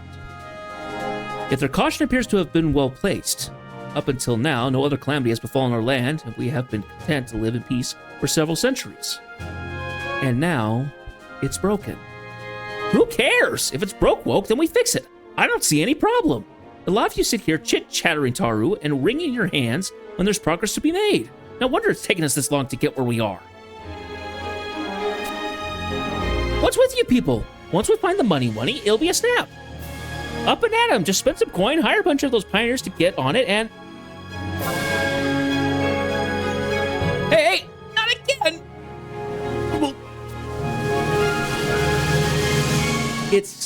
It's not that simple. Whatever do you mean? The inscriptions have been overwritten. Overwritten? Perhaps a visual aid will help. I wonder how I'm making the guy gag. I think I'm making him gag. I don't know. Take a look. This is a device my order refers to as a crux. Trained individuals can use it to read the currents of the life stream. This particular device has been attuned to the Rala waterways.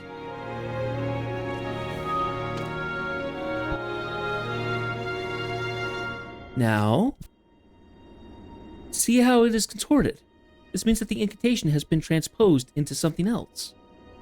But as to exactly how, that's something I cannot tell without visiting the site directly. But, Icky, do you think that's wise with all the beasts lurking down there? Then your choice to call Jeth was a prudent one. He can go places we cannot. I wholeheartedly agree. He has proved his worth many times thus far. And further, what we discuss in this room must not be shared with others, and hence we only need trust one from this congregation. Jeth, your service to the city has been more than mere happenstance.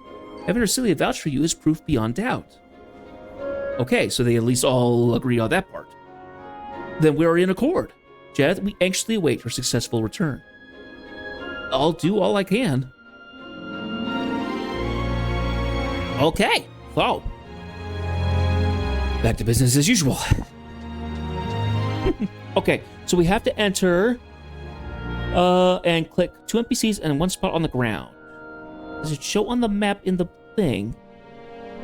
So we need to talk to 2 people, Sanine and Stout Weir, and Waterway Overlook. Pardon me. The F7 Eastern Adoulin entrance puts you at K5, close to 2 of the 3 points. Okay, East Adoulin at K5, which is where? Oh, no, the entrance there puts me at K5. So the first one is what I actually want. Okay, off we go.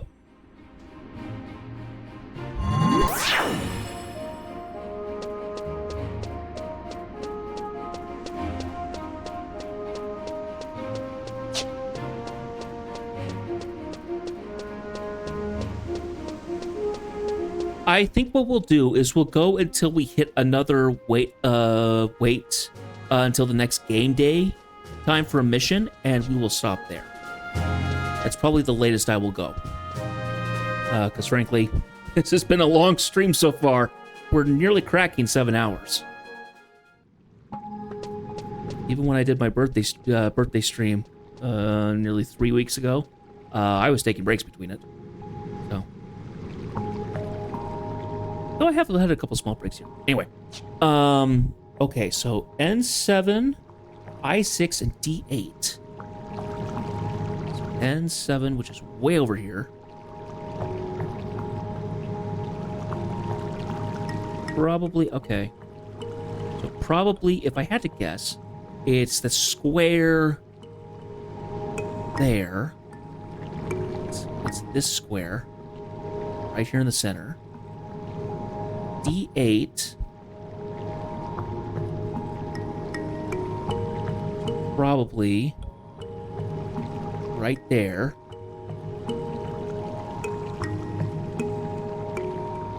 And I6. But clearly right in the center. Okay, so we got a little bit of a trip that we got to do here. Let's go ahead and get some trusts out.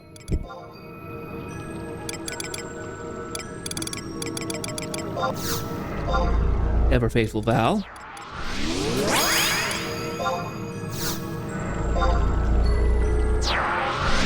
What else do we have to get out? I'm always a fan of Joaquin. Where'd you come, buddy? Let's see. I kind of wish I had a Beastmaster or somebody that had the killer traits, but trusts aren't that exclusive. We'll ring out Maggoth. Why not? I like Maggoth. The light shine on Valendil this day. All right. And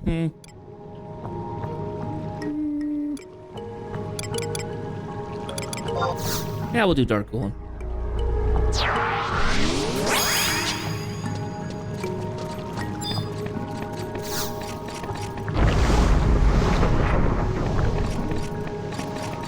Okay.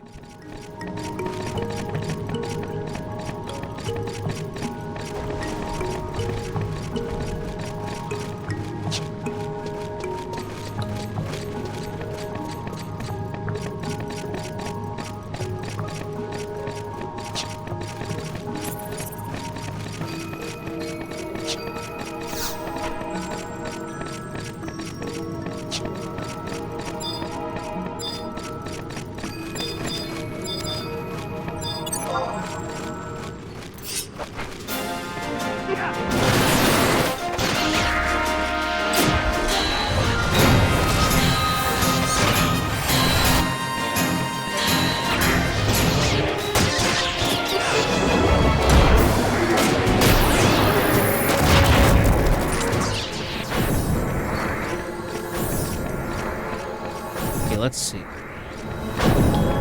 Ooh, actually, it's not going to be particularly viable, is it? So I can't go through that. So I can't go through this wall. I have to go around.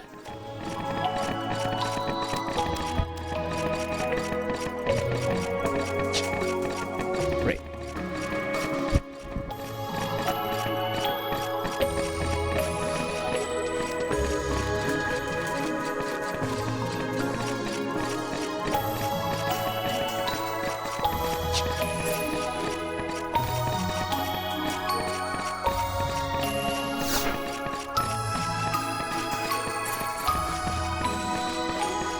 Keep running.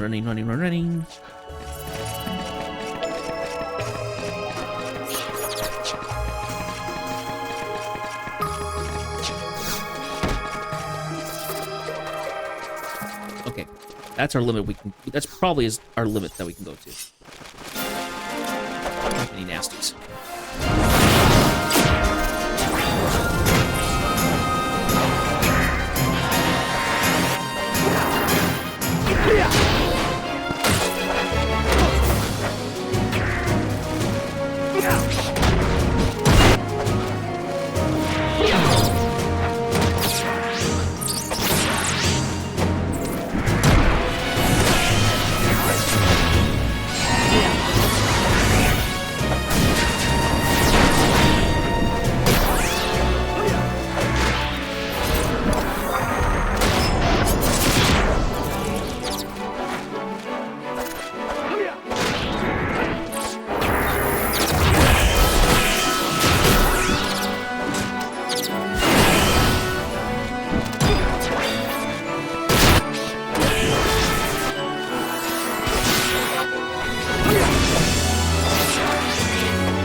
here's this NPC.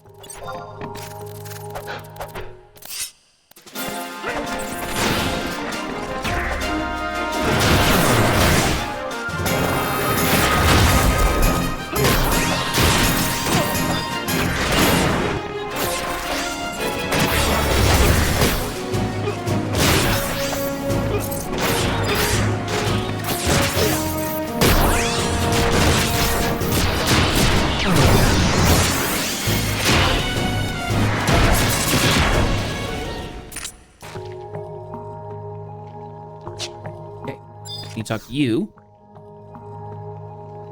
I wouldn't expect Taru, a Philistine of the construction arts, to notice, but a veteran like me can detect even the slightest change in the water. The recent shaking definitely caused a stir.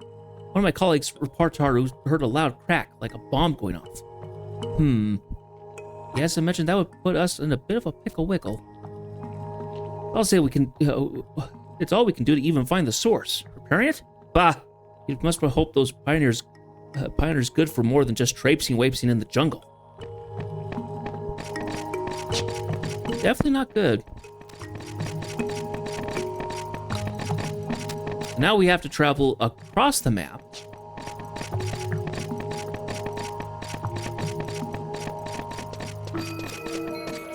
And go this way. Can we go this way? No, we can't. That way is actually closed.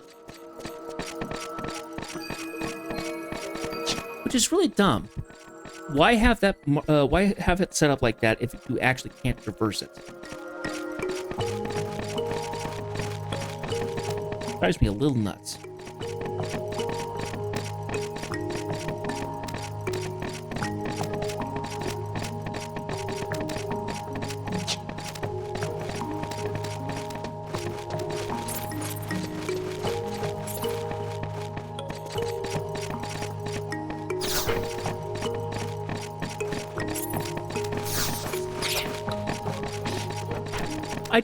I do wonder how many chapters the Secrets of Adoulin missions have.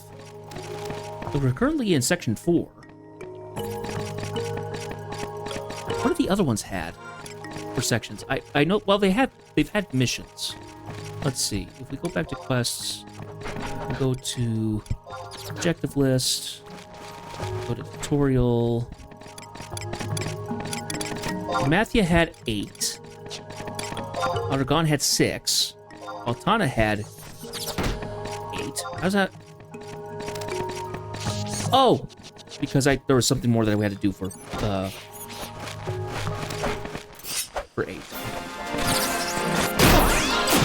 Unless I just didn't click that. Give me a moment here, will we?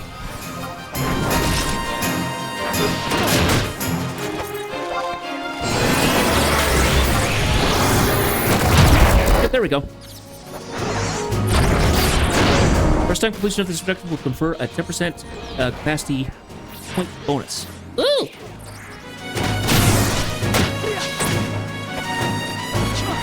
So I'm guessing we're going to probably do 6 to 8. Between 6 to 8 chapters then, so... At a minimum, 2/3 of the way there. Maybe. Roughly.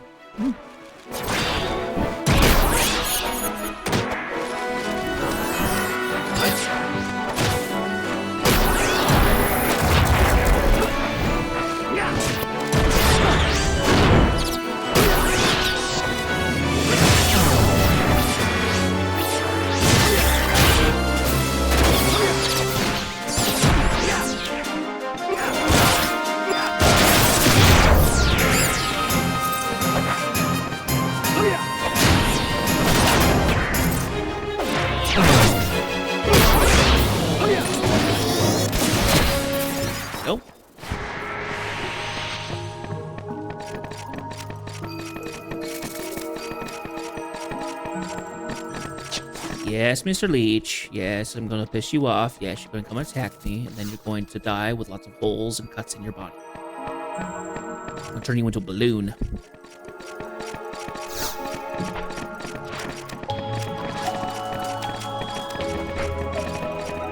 Oh, I was going like, NPCs up on top of the crates? No, it's just, it's the allies that stay out of the way.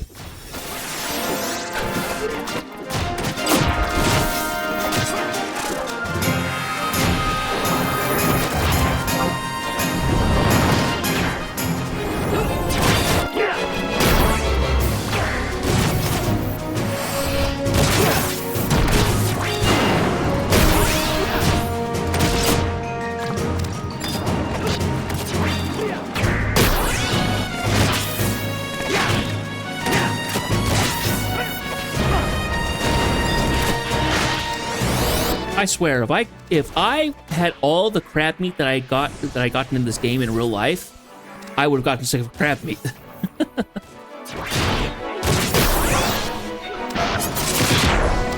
You fight so many crabs in this game, like an unhealthy amount.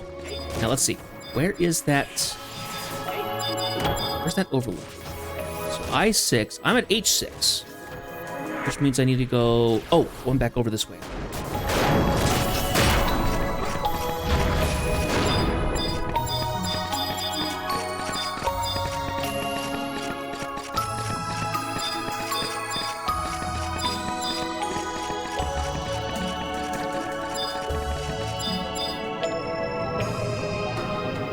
I either have probably have to go up.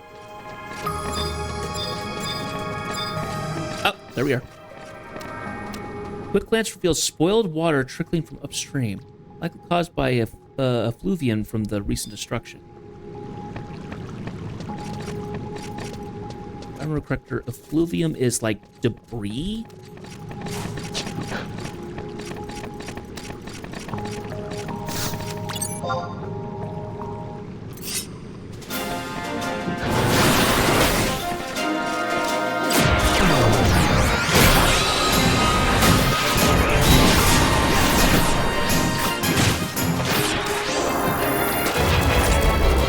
We go.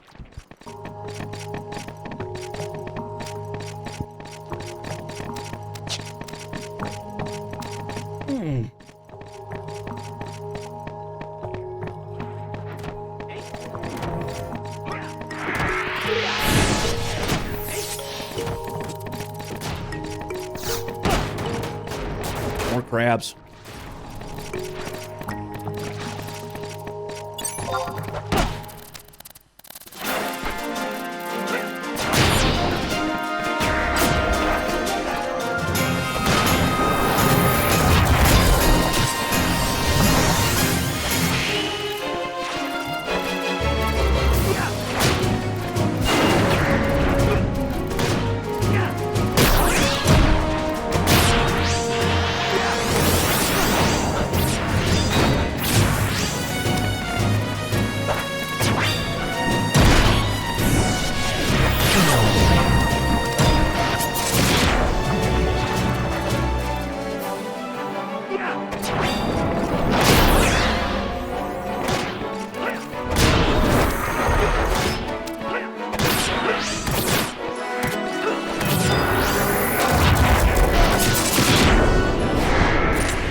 Slimes. Let's keep going.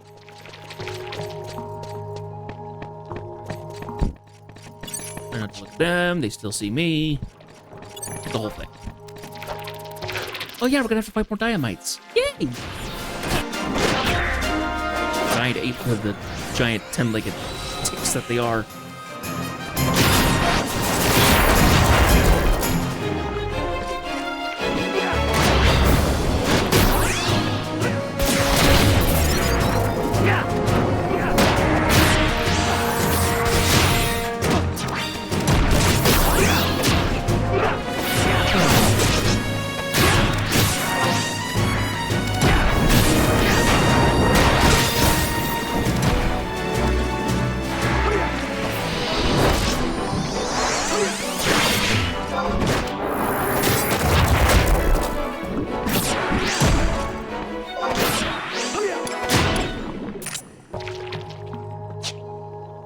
White scan, I want to do a remote scan about here.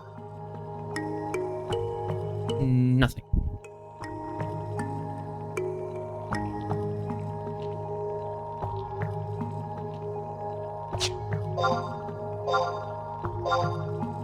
Is it because it's out of my range? Probably. Outside the size of my white scan. I just need to get closer.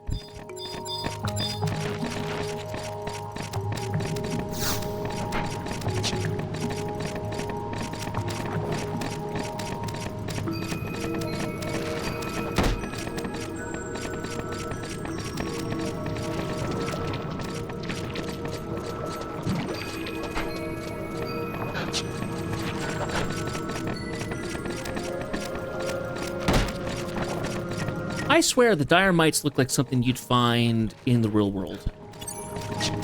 Like a giant sea crab, or it's oversized like skin tick or something.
Okay. Going further down. Can we see him yet? Can't. Oh, yeah, he's all the way down there. All right. We have a pathway to him. Let's go. Ugh.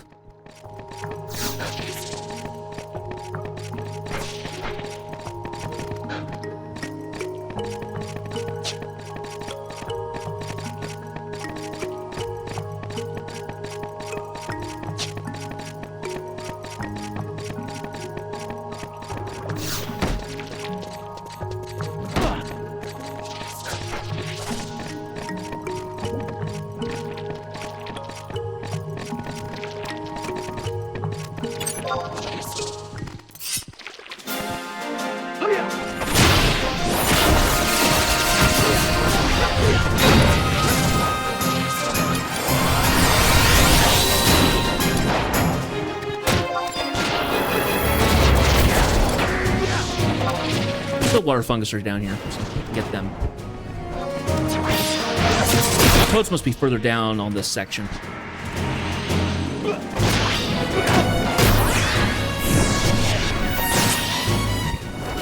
Excuse me.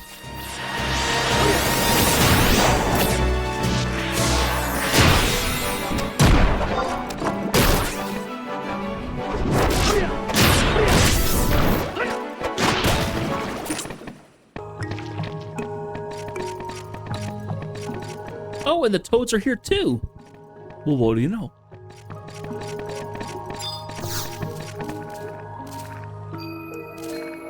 So here I was, I was just here, minding my own business, see? And all of a sudden, a huge flashlight, and boom! I darn near soiled myself. They're an area a bit foul, and I'm afraid not. It'll take a while before things get back to normal. But boy, take a gander at this. It's part of a wooden fuse, wouldn't you say? How crazy would it have to be to try to blow up the waterways? Well,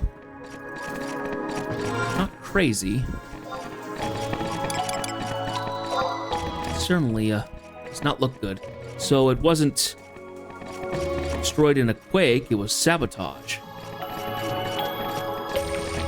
Diabolical sabotage, as Bugs would say.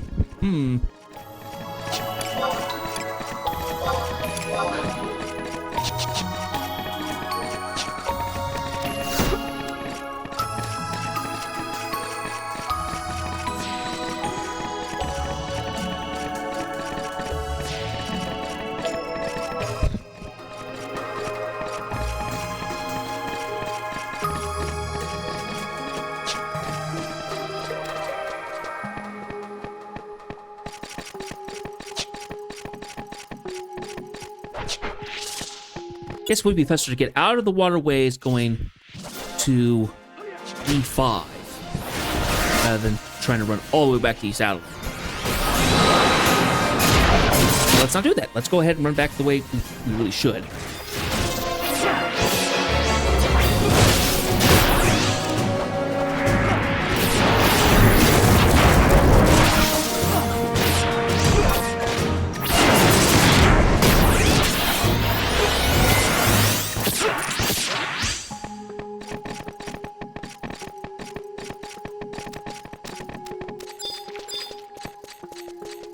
Can't go that way. I gotta actually go around this direction.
We'll need to run off to the Mog House to use up these merit points.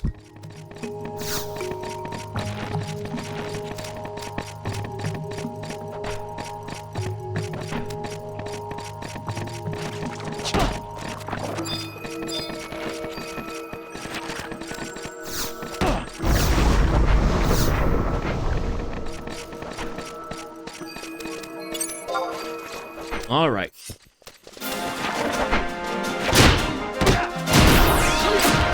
Only broke a 400 on my parry. I haven't even been working on it, really.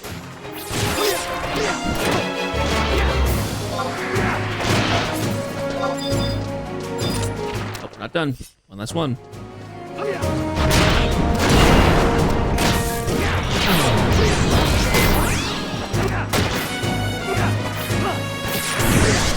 There we go.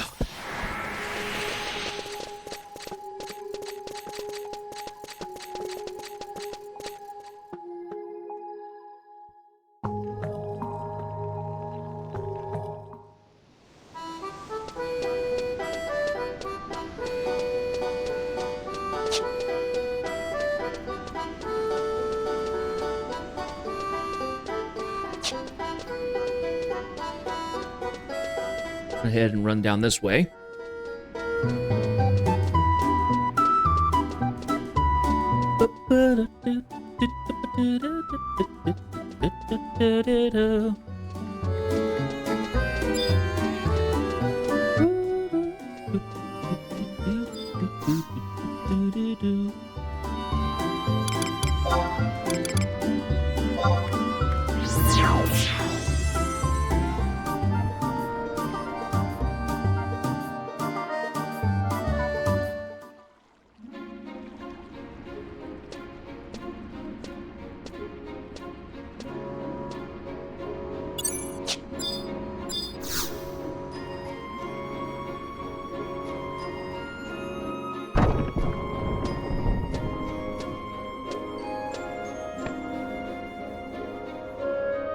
Jeth, you made it back whole.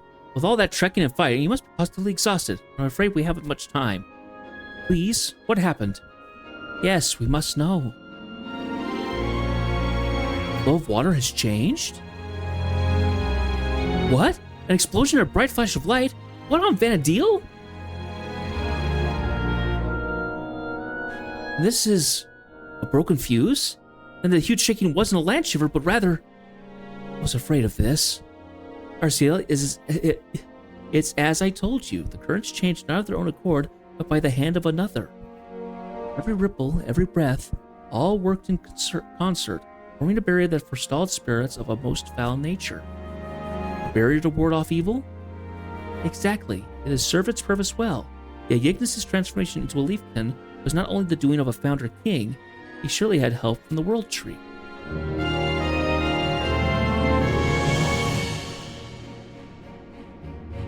Founder King Srave is the heart of the barrier, both physically and etherically. A force far beyond our comprehension has held the seal together. So you can see how the waterways are kind of built up. And the grander a force is, the more likely even the smallest deviations will sow discord. Founder's King's will has come under assault countless times, yet it is no surprise that eventually part of it should yield. And the calamities that have begun to befall us are the direct result of this. Yet what piques my interest most is that which Jet has found in the waterways. Changing the natural flow of water is like asking a tree to bend against the wind. But were the tree to be cut down instead, the explosion has caused the entire incantation to be overwritten. Protections placed over the city have begun to fade. But if the incantation has changed, the question is, what has it been changed to? Sadly, my crux can only detect what it has changed. I surmise that the currents flowing from this world into the next, warding off various and sundry evils from passing through the ethereal barrier, separating them, have been reversed. Reversed, which means what, exactly? That which had warded now beckons. Its essence shielded all life from which could wreak uncontrolled destruction, but now, it's but a matter of time before true terror is made manifest. In this corrupted Stygian tide, the city will sink into the underworld. I speak, of course, of the incantation itself. No longer does it keep demons out, it draws them in. The city itself will soon be under assault. How long before it succumbs, I do not know. So now it draws in monsters? Mayhaps my previous explanations were insufficient, but yes, that's exactly what it does. I hardly need to spell out what that means for the future of our once peaceful nation. But in the worst case, the city itself may be absorbed into another dimension.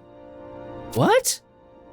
The other orders will surely not believe these words wholesale, but someone must inform them of the danger and lead us to conquer the evil within.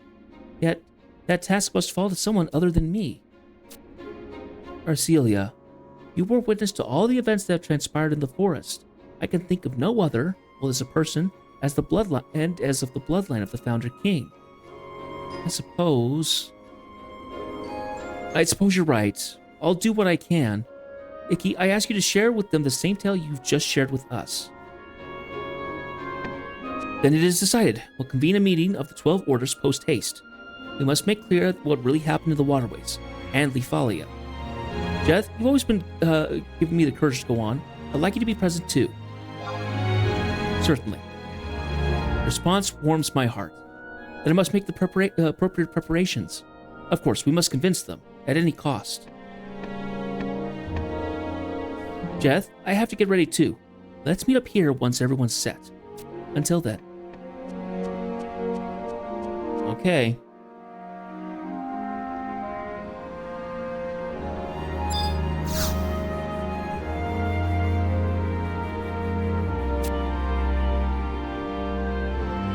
Arcelia has never called such a meeting of the 12 orders with such urgency. She has informed us that you are to be present. I'll permit your entry once the heads have assembled. Oh, okay. So I think... Oh, zone out of Adoulin and back in. Oh, yeah, let's go do our, Let's go to the rental room. I need to go use up those merits, so I'm not wasting them.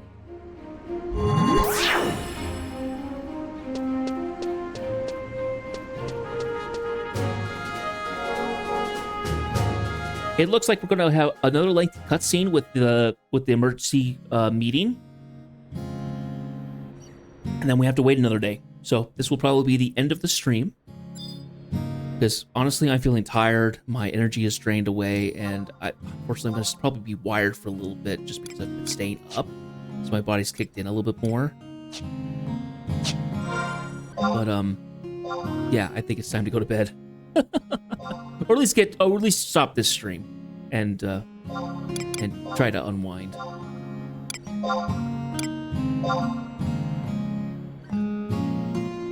Okay. Let's do that. We now go back in.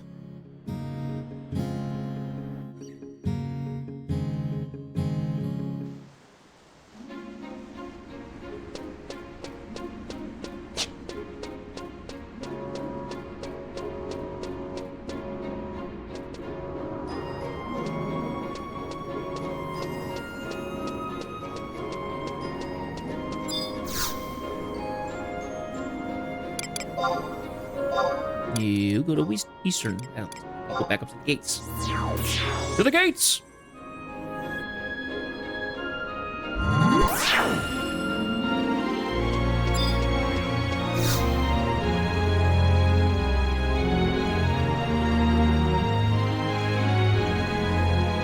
Okay. One final cutscene and then we'll call it a night. Who does that upstart think she is, summoning the heads of the 12 orders just to make us wait? Indubitably. We have more pressing matters to deal with than the whims of some young girl. And it's all because Melvian had to kick the Buckataru. I can't believe we leaders have been reduced to mere puppet shuffler wufflers. Thanks to this reckless antics, colonization's practically been slowed to a halt. Taru. If only he'd kept his nose stuck in his books, then we would have been stuck in this bureaucratic quagmire. Could you please be a little bit more considerate of the deceased? I was just saying what everyone was thinking. I don't see the harm in that. Plus, it's not like we'll rise from the grave to seek revenge because I hurt Taru his feelings posthumously.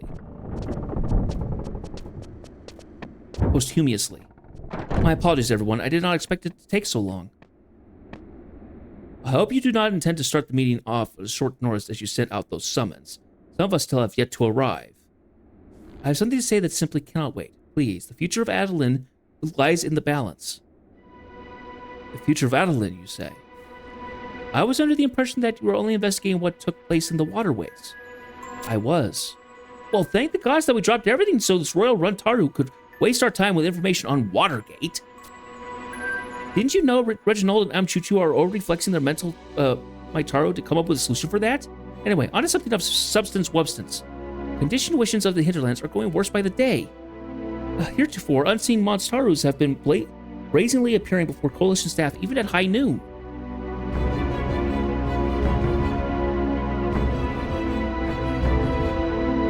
Livestock go missing after the fences erected to protect them miraculously break. Whole fields of crops are supposedly withering overnight, Taru. Like rats from a sinking ship, the smaller pieces of the forest trample each other in an effort to make refuge on the coast. Just what are they weeing from? But things have gotten far worse. Could it possibly have something to do with the recent Taru's spat of land shivers? What an utterly terrifying prospect that is. As the person in charge of the colonization initiative, these issues seem much more pressing than a little underground mishap. They repeat Sarcelia, but make it snappy. Then allow me to get right to the point. Talent collapse in the waterways and subsequent change in water flow down are not the result of a land shiver. What sort of ridiculousness are you hinting at? Care to elaborate for us, Icky? The waterways were attacked by a living person. Why? To replace the geomancy within them. The divine magic that once safeguarded the place has been supplanted by evil sorcery. You mean to say that someone annulled the only entity keeping us from certain death? There's no need for theatrics, Hildebert. Please, just calm down. Theatrics? The last bulwark against overpowering thaumaturgical forces slobbering at our gates just fell and you accuse me of theatrics. Icky says that Istagard has been supplanted by another form of magic, meaning that it has vanished completely.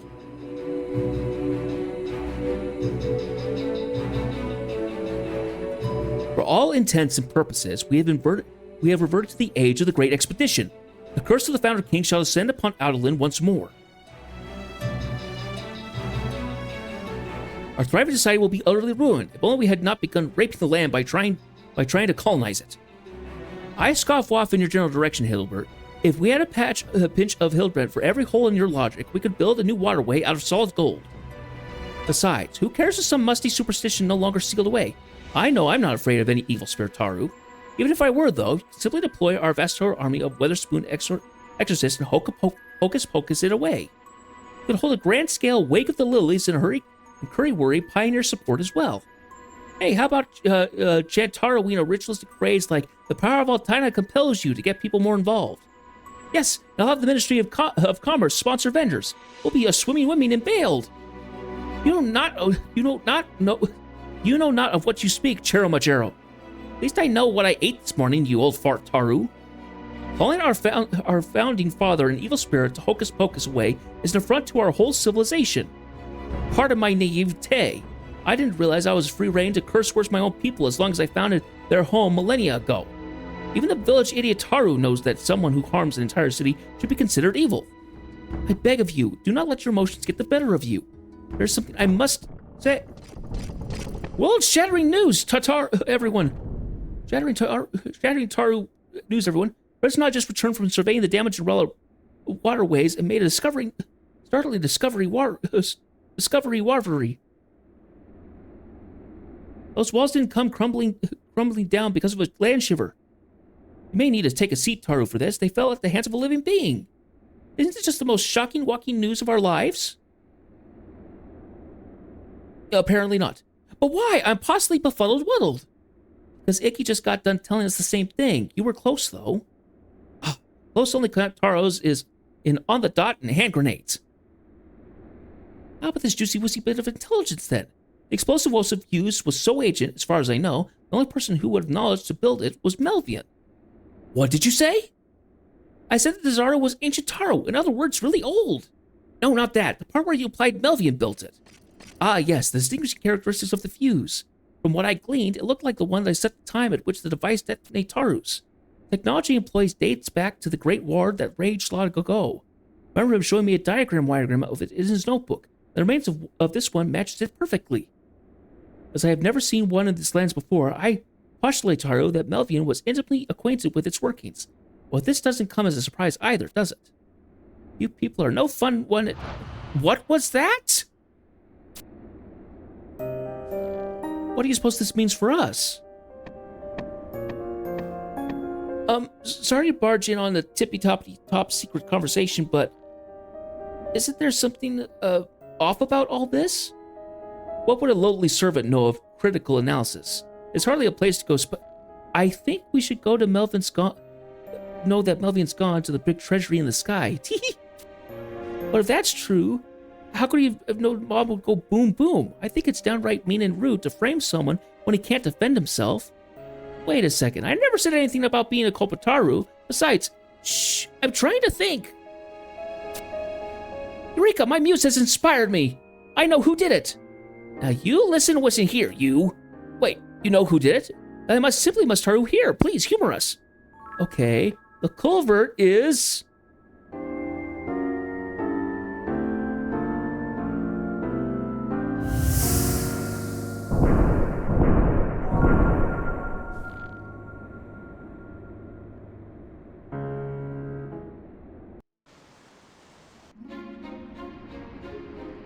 Oh, come on.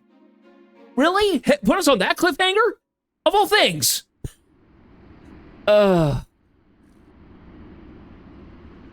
Gosh. Okay.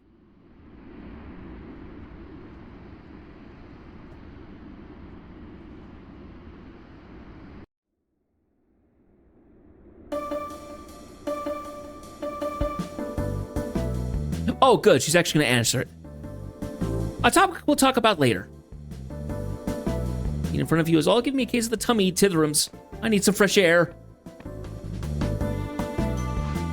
Or maybe some dessert? I really could go for something sweet after using all that brain power. Why is everyone so quiet? Or an even better question, Is Melvian really dead? Did you search every itty-bitty nook and cranny of his body to make sure? I'm familiar, the legendary sleuth of Adoulin will answer all that your inquiring minds wish to know. And that's the name of the percolator, which is... Wait for it. Melvian, his crime, being too handsome! His chiseled jaw and burning passion for life are enough to make any woman die in vlogging.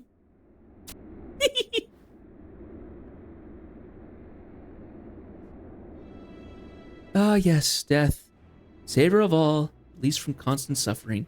I can barely contain myself thinking of all the fun we're going to have together.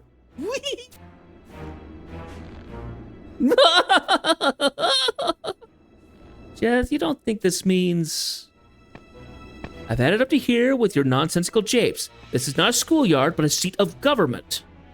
If you're unwillingly to contribute to the discourse, then remove... I don't think I'm finished yet, Gramps. In fact, I'm just getting started. Why don't you take a seat? What the heck? Ramilla? Why is everyone getting cold feet? This is the part where things really heat up. Hilbert? Nice cadenza, my dear Svenja. I like nothing more than to move to the canto at this point. I fear we've already reached the coda. Whatever do you mean? You're all unbearable idiots. Talk about melodrama. We'll constantly squabble over the most trivial of things. And everyone's content to play King Diddley of the squat islets. The islets. And there's a whole inner struggle over colonization, to be for it or against it. It's really a dumb question when nothing ever gets accomplished. The 12 orders? We're like the 12 disorders. At best, you're a disease that's slowly killing the nation. She's floating. Why is she floating? Whoopsie. Maybe I got a bit out of character. Oh well, you're all bound to find out eventually. Let's let the curtain on this climax.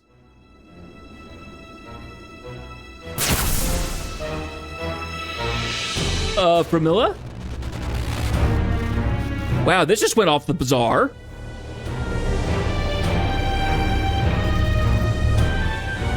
What the? I agree. What in the world? Pramila?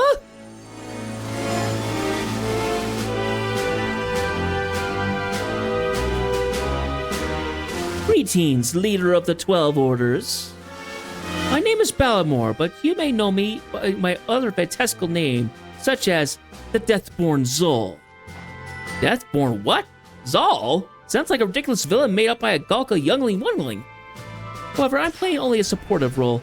Let's give an all-standing ovation to the anti-hero of this moving tragedy.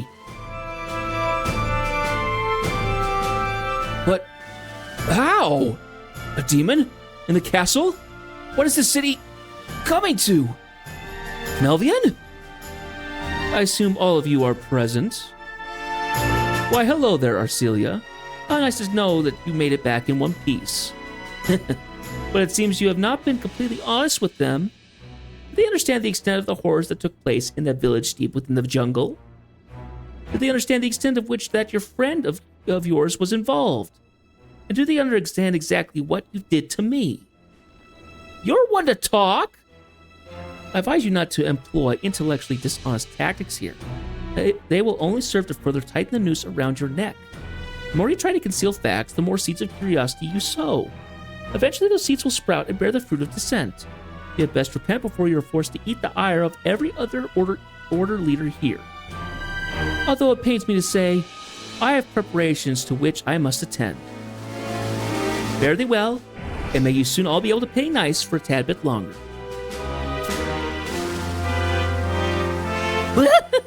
That was rather staccato intermezzo. I guess I should take a bow and head off stage as well. I wouldn't want to leave you thinking I'm a mere extra on this production, though. Therefore, why don't I give you something to remember me by? Oh, that reminds me. I heard something about... What was it called again? Ah, the Curse of the Founder King. Apparently, all your ancestors who ignored the king's dying words met with unfortunate ends. But that's the kind of story that jingles my bells. You're a wanton degenerate if that brings you any sort of joy. In due time, you'll all be ballyhooing like when colonization was giving the boot. What kind of farce is this? Nothing's different, Taro, at all. No need to rush. I said in due time, remember? But maybe the dress rehearsal already begun in some places. The figurative a big top that once protected you all is no more. You're as naked as the day you people first set foot upon these shores. Now that you're exposed to the elements, there's nothing to stop my little spell from raining down upon you. Its droplets will turn to buckets and then to torrents, leaving everyone you've ever held dear to drown. I can already hear your screams of terror. They're like an encore call to my ears. Of course, you won't enjoy it nearly as much as I will. Oh, that's my cue. Time to exit stage right. There's a way for you to remove the curse, though. I'd be more than happy to divulge it, if you can find me. Now to begin this game of hide and seek. Ready or not, here I go.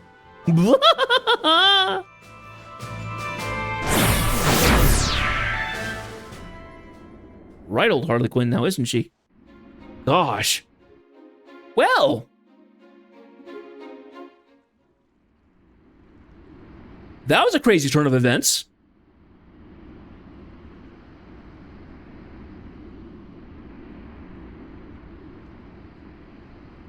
Do we have more of a cutscene, or are we just done? More of the cutscene. Pramila? Pramila?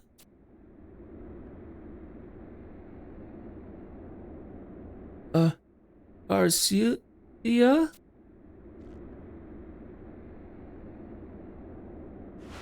I don't know what to do, Cheth. Pramilia's not opening her eyes.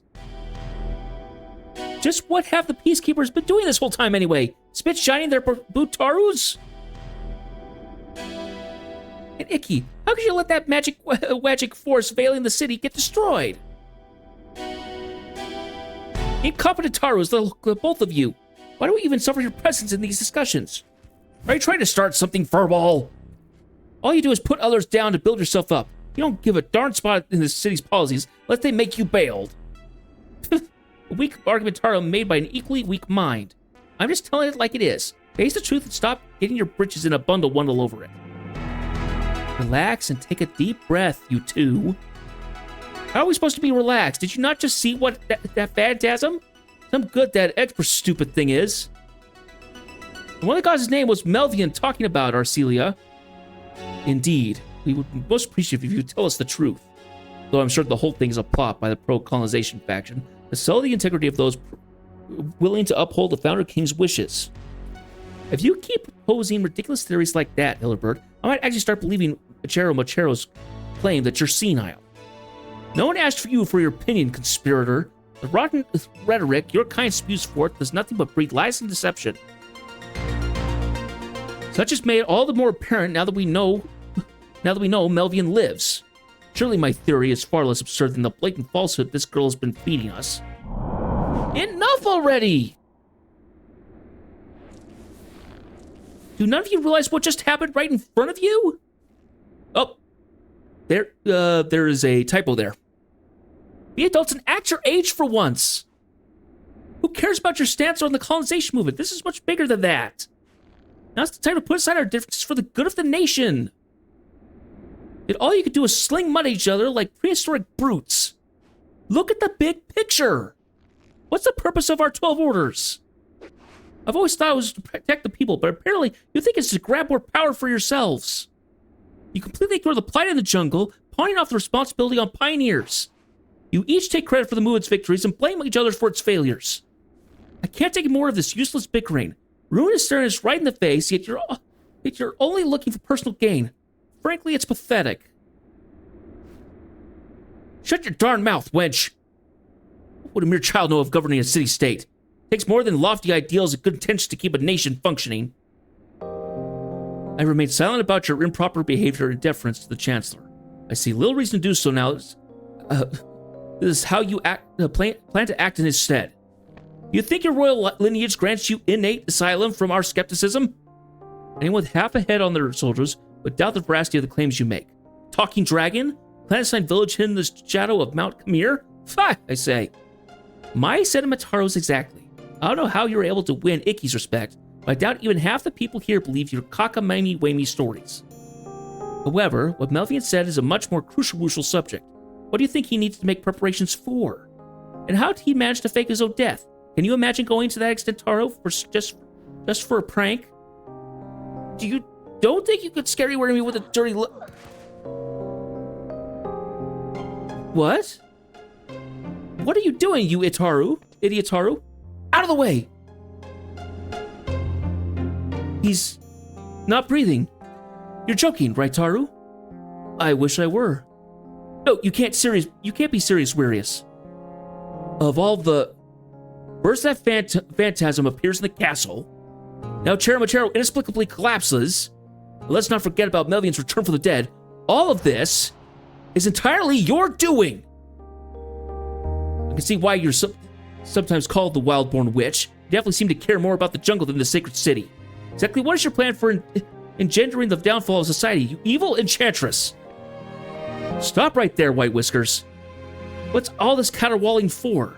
You're a grown elven. Don't get so hot under the collar just because a maiden got caught up in the moment. Not like she had some kind of death gaze or anything. There's no way she could send us reeling with a single look. And you, Arcelia, there's usually a time and place for everything, but not for that phrasing. Exactly. Should a riot have started, it would have been all your fault. Stuff it, Gratzig. Don't add fuel to the fire. I officially declare this meeting adjourned. Turn to your respective orders and take stock of the situation there. Arcelia, I assume you were interrupted like that because you have been through so much recently. Perhaps a rest would do you some good. What a stressful day. Jeth, you're probably due for a cat nap too. Man, things have gotten even worse. But man, I want to crack some heads. My gosh. And I wonder if Chero Machero is actually dead. They said he wasn't breathing. Oh boy. Whew. So we have reached the end of another section. But I'm going to go ahead and call it here. It's been a long, nearly 8-hour stream. My goodness. We've gotten through a lot. So we will pick up on this Wednesday. Go ahead and go to the rental room and finish off the stream. So. Whew.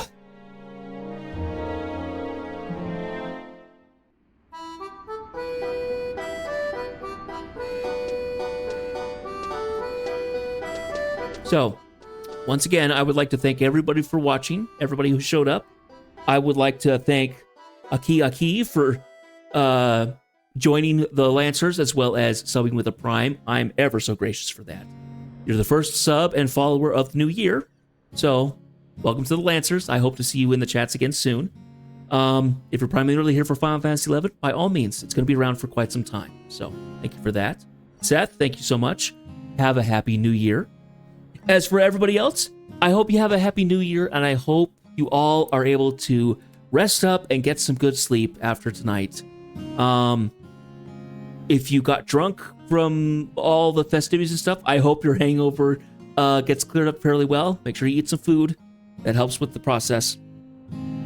Anyway, once again, thank you all. It has been a long year, and honestly, I'm hoping for this next year to be a good one too. As well, starting next week, when is the 6th? The 6th is going to be my 1-year anniversary of streaming. Kind of crazy. I don't currently have anything planned, but we might do something extra special. I don't know. My plans for stuff has been kind of off the wall. So, yeah, all being considered, I'll have to see how things are, but yeah, we're going to go ahead and leave it off here. So, tomorrow night, actually, tonight, we will be starting a brand new game. We'll be starting playing Vermintide 2. It is a more visually violent game, so please take that into to your own account. Certainly not going to be a family-friendly game to watch necessarily. So, we'll be starting that tonight at the new stream whenever I wake up, as well as other stuff.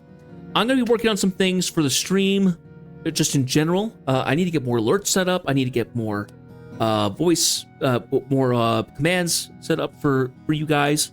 But also, with Vermintide 2, it has a Twitch mode. So any of those of you who are interested, I will be playing with that mode on, and you can actually have a say of what happens in the streams. It's not quite crowd control, but it's something kind of similar to it. There will be split paths that happen during gameplay that you guys will have a vote in. So if you come watch those streams, you're able to say what happens during the levels and stuff, and can affect what happens. You can make it harder or easier for me. It's kind of how it is. I know nothing more about it, and I'm hoping that I can get it set up next time. I looked into it when I set up stuff. Was it yesterday or earlier today? I can't remember. It was earlier today. That's right. Earlier yesterday. This time thing's messing me up. But I wasn't able to set anything. I think I have to finish up the prologue before I can continue on with that. So, anyway, all that being said, I will say goodnight to you all, and a very early good morning. We will be streaming again in about 15 hours. No, not 15 hours. It'll be close to 18 hours. So, I will see you guys tonight for that stream. I hope you all sleep well and can get some good rest after the festivities of changing into the new year. So, once again, thank you all for being here. I hope this year goes well for everybody. The world's a mess right now. I hope that we're able to get some rest and respite from everything that's messed up. So, please, once again, you are always welcome here. Chat, lurk, whatever. The videos are all set up in the archive, so you can go back and watch all that stuff if you wish. Cut clips, stuff like that. Give me credit, all that jazz. So, yeah, by all means, once again, good night and take care. I will see you all tomorrow for the first day of the year. So long.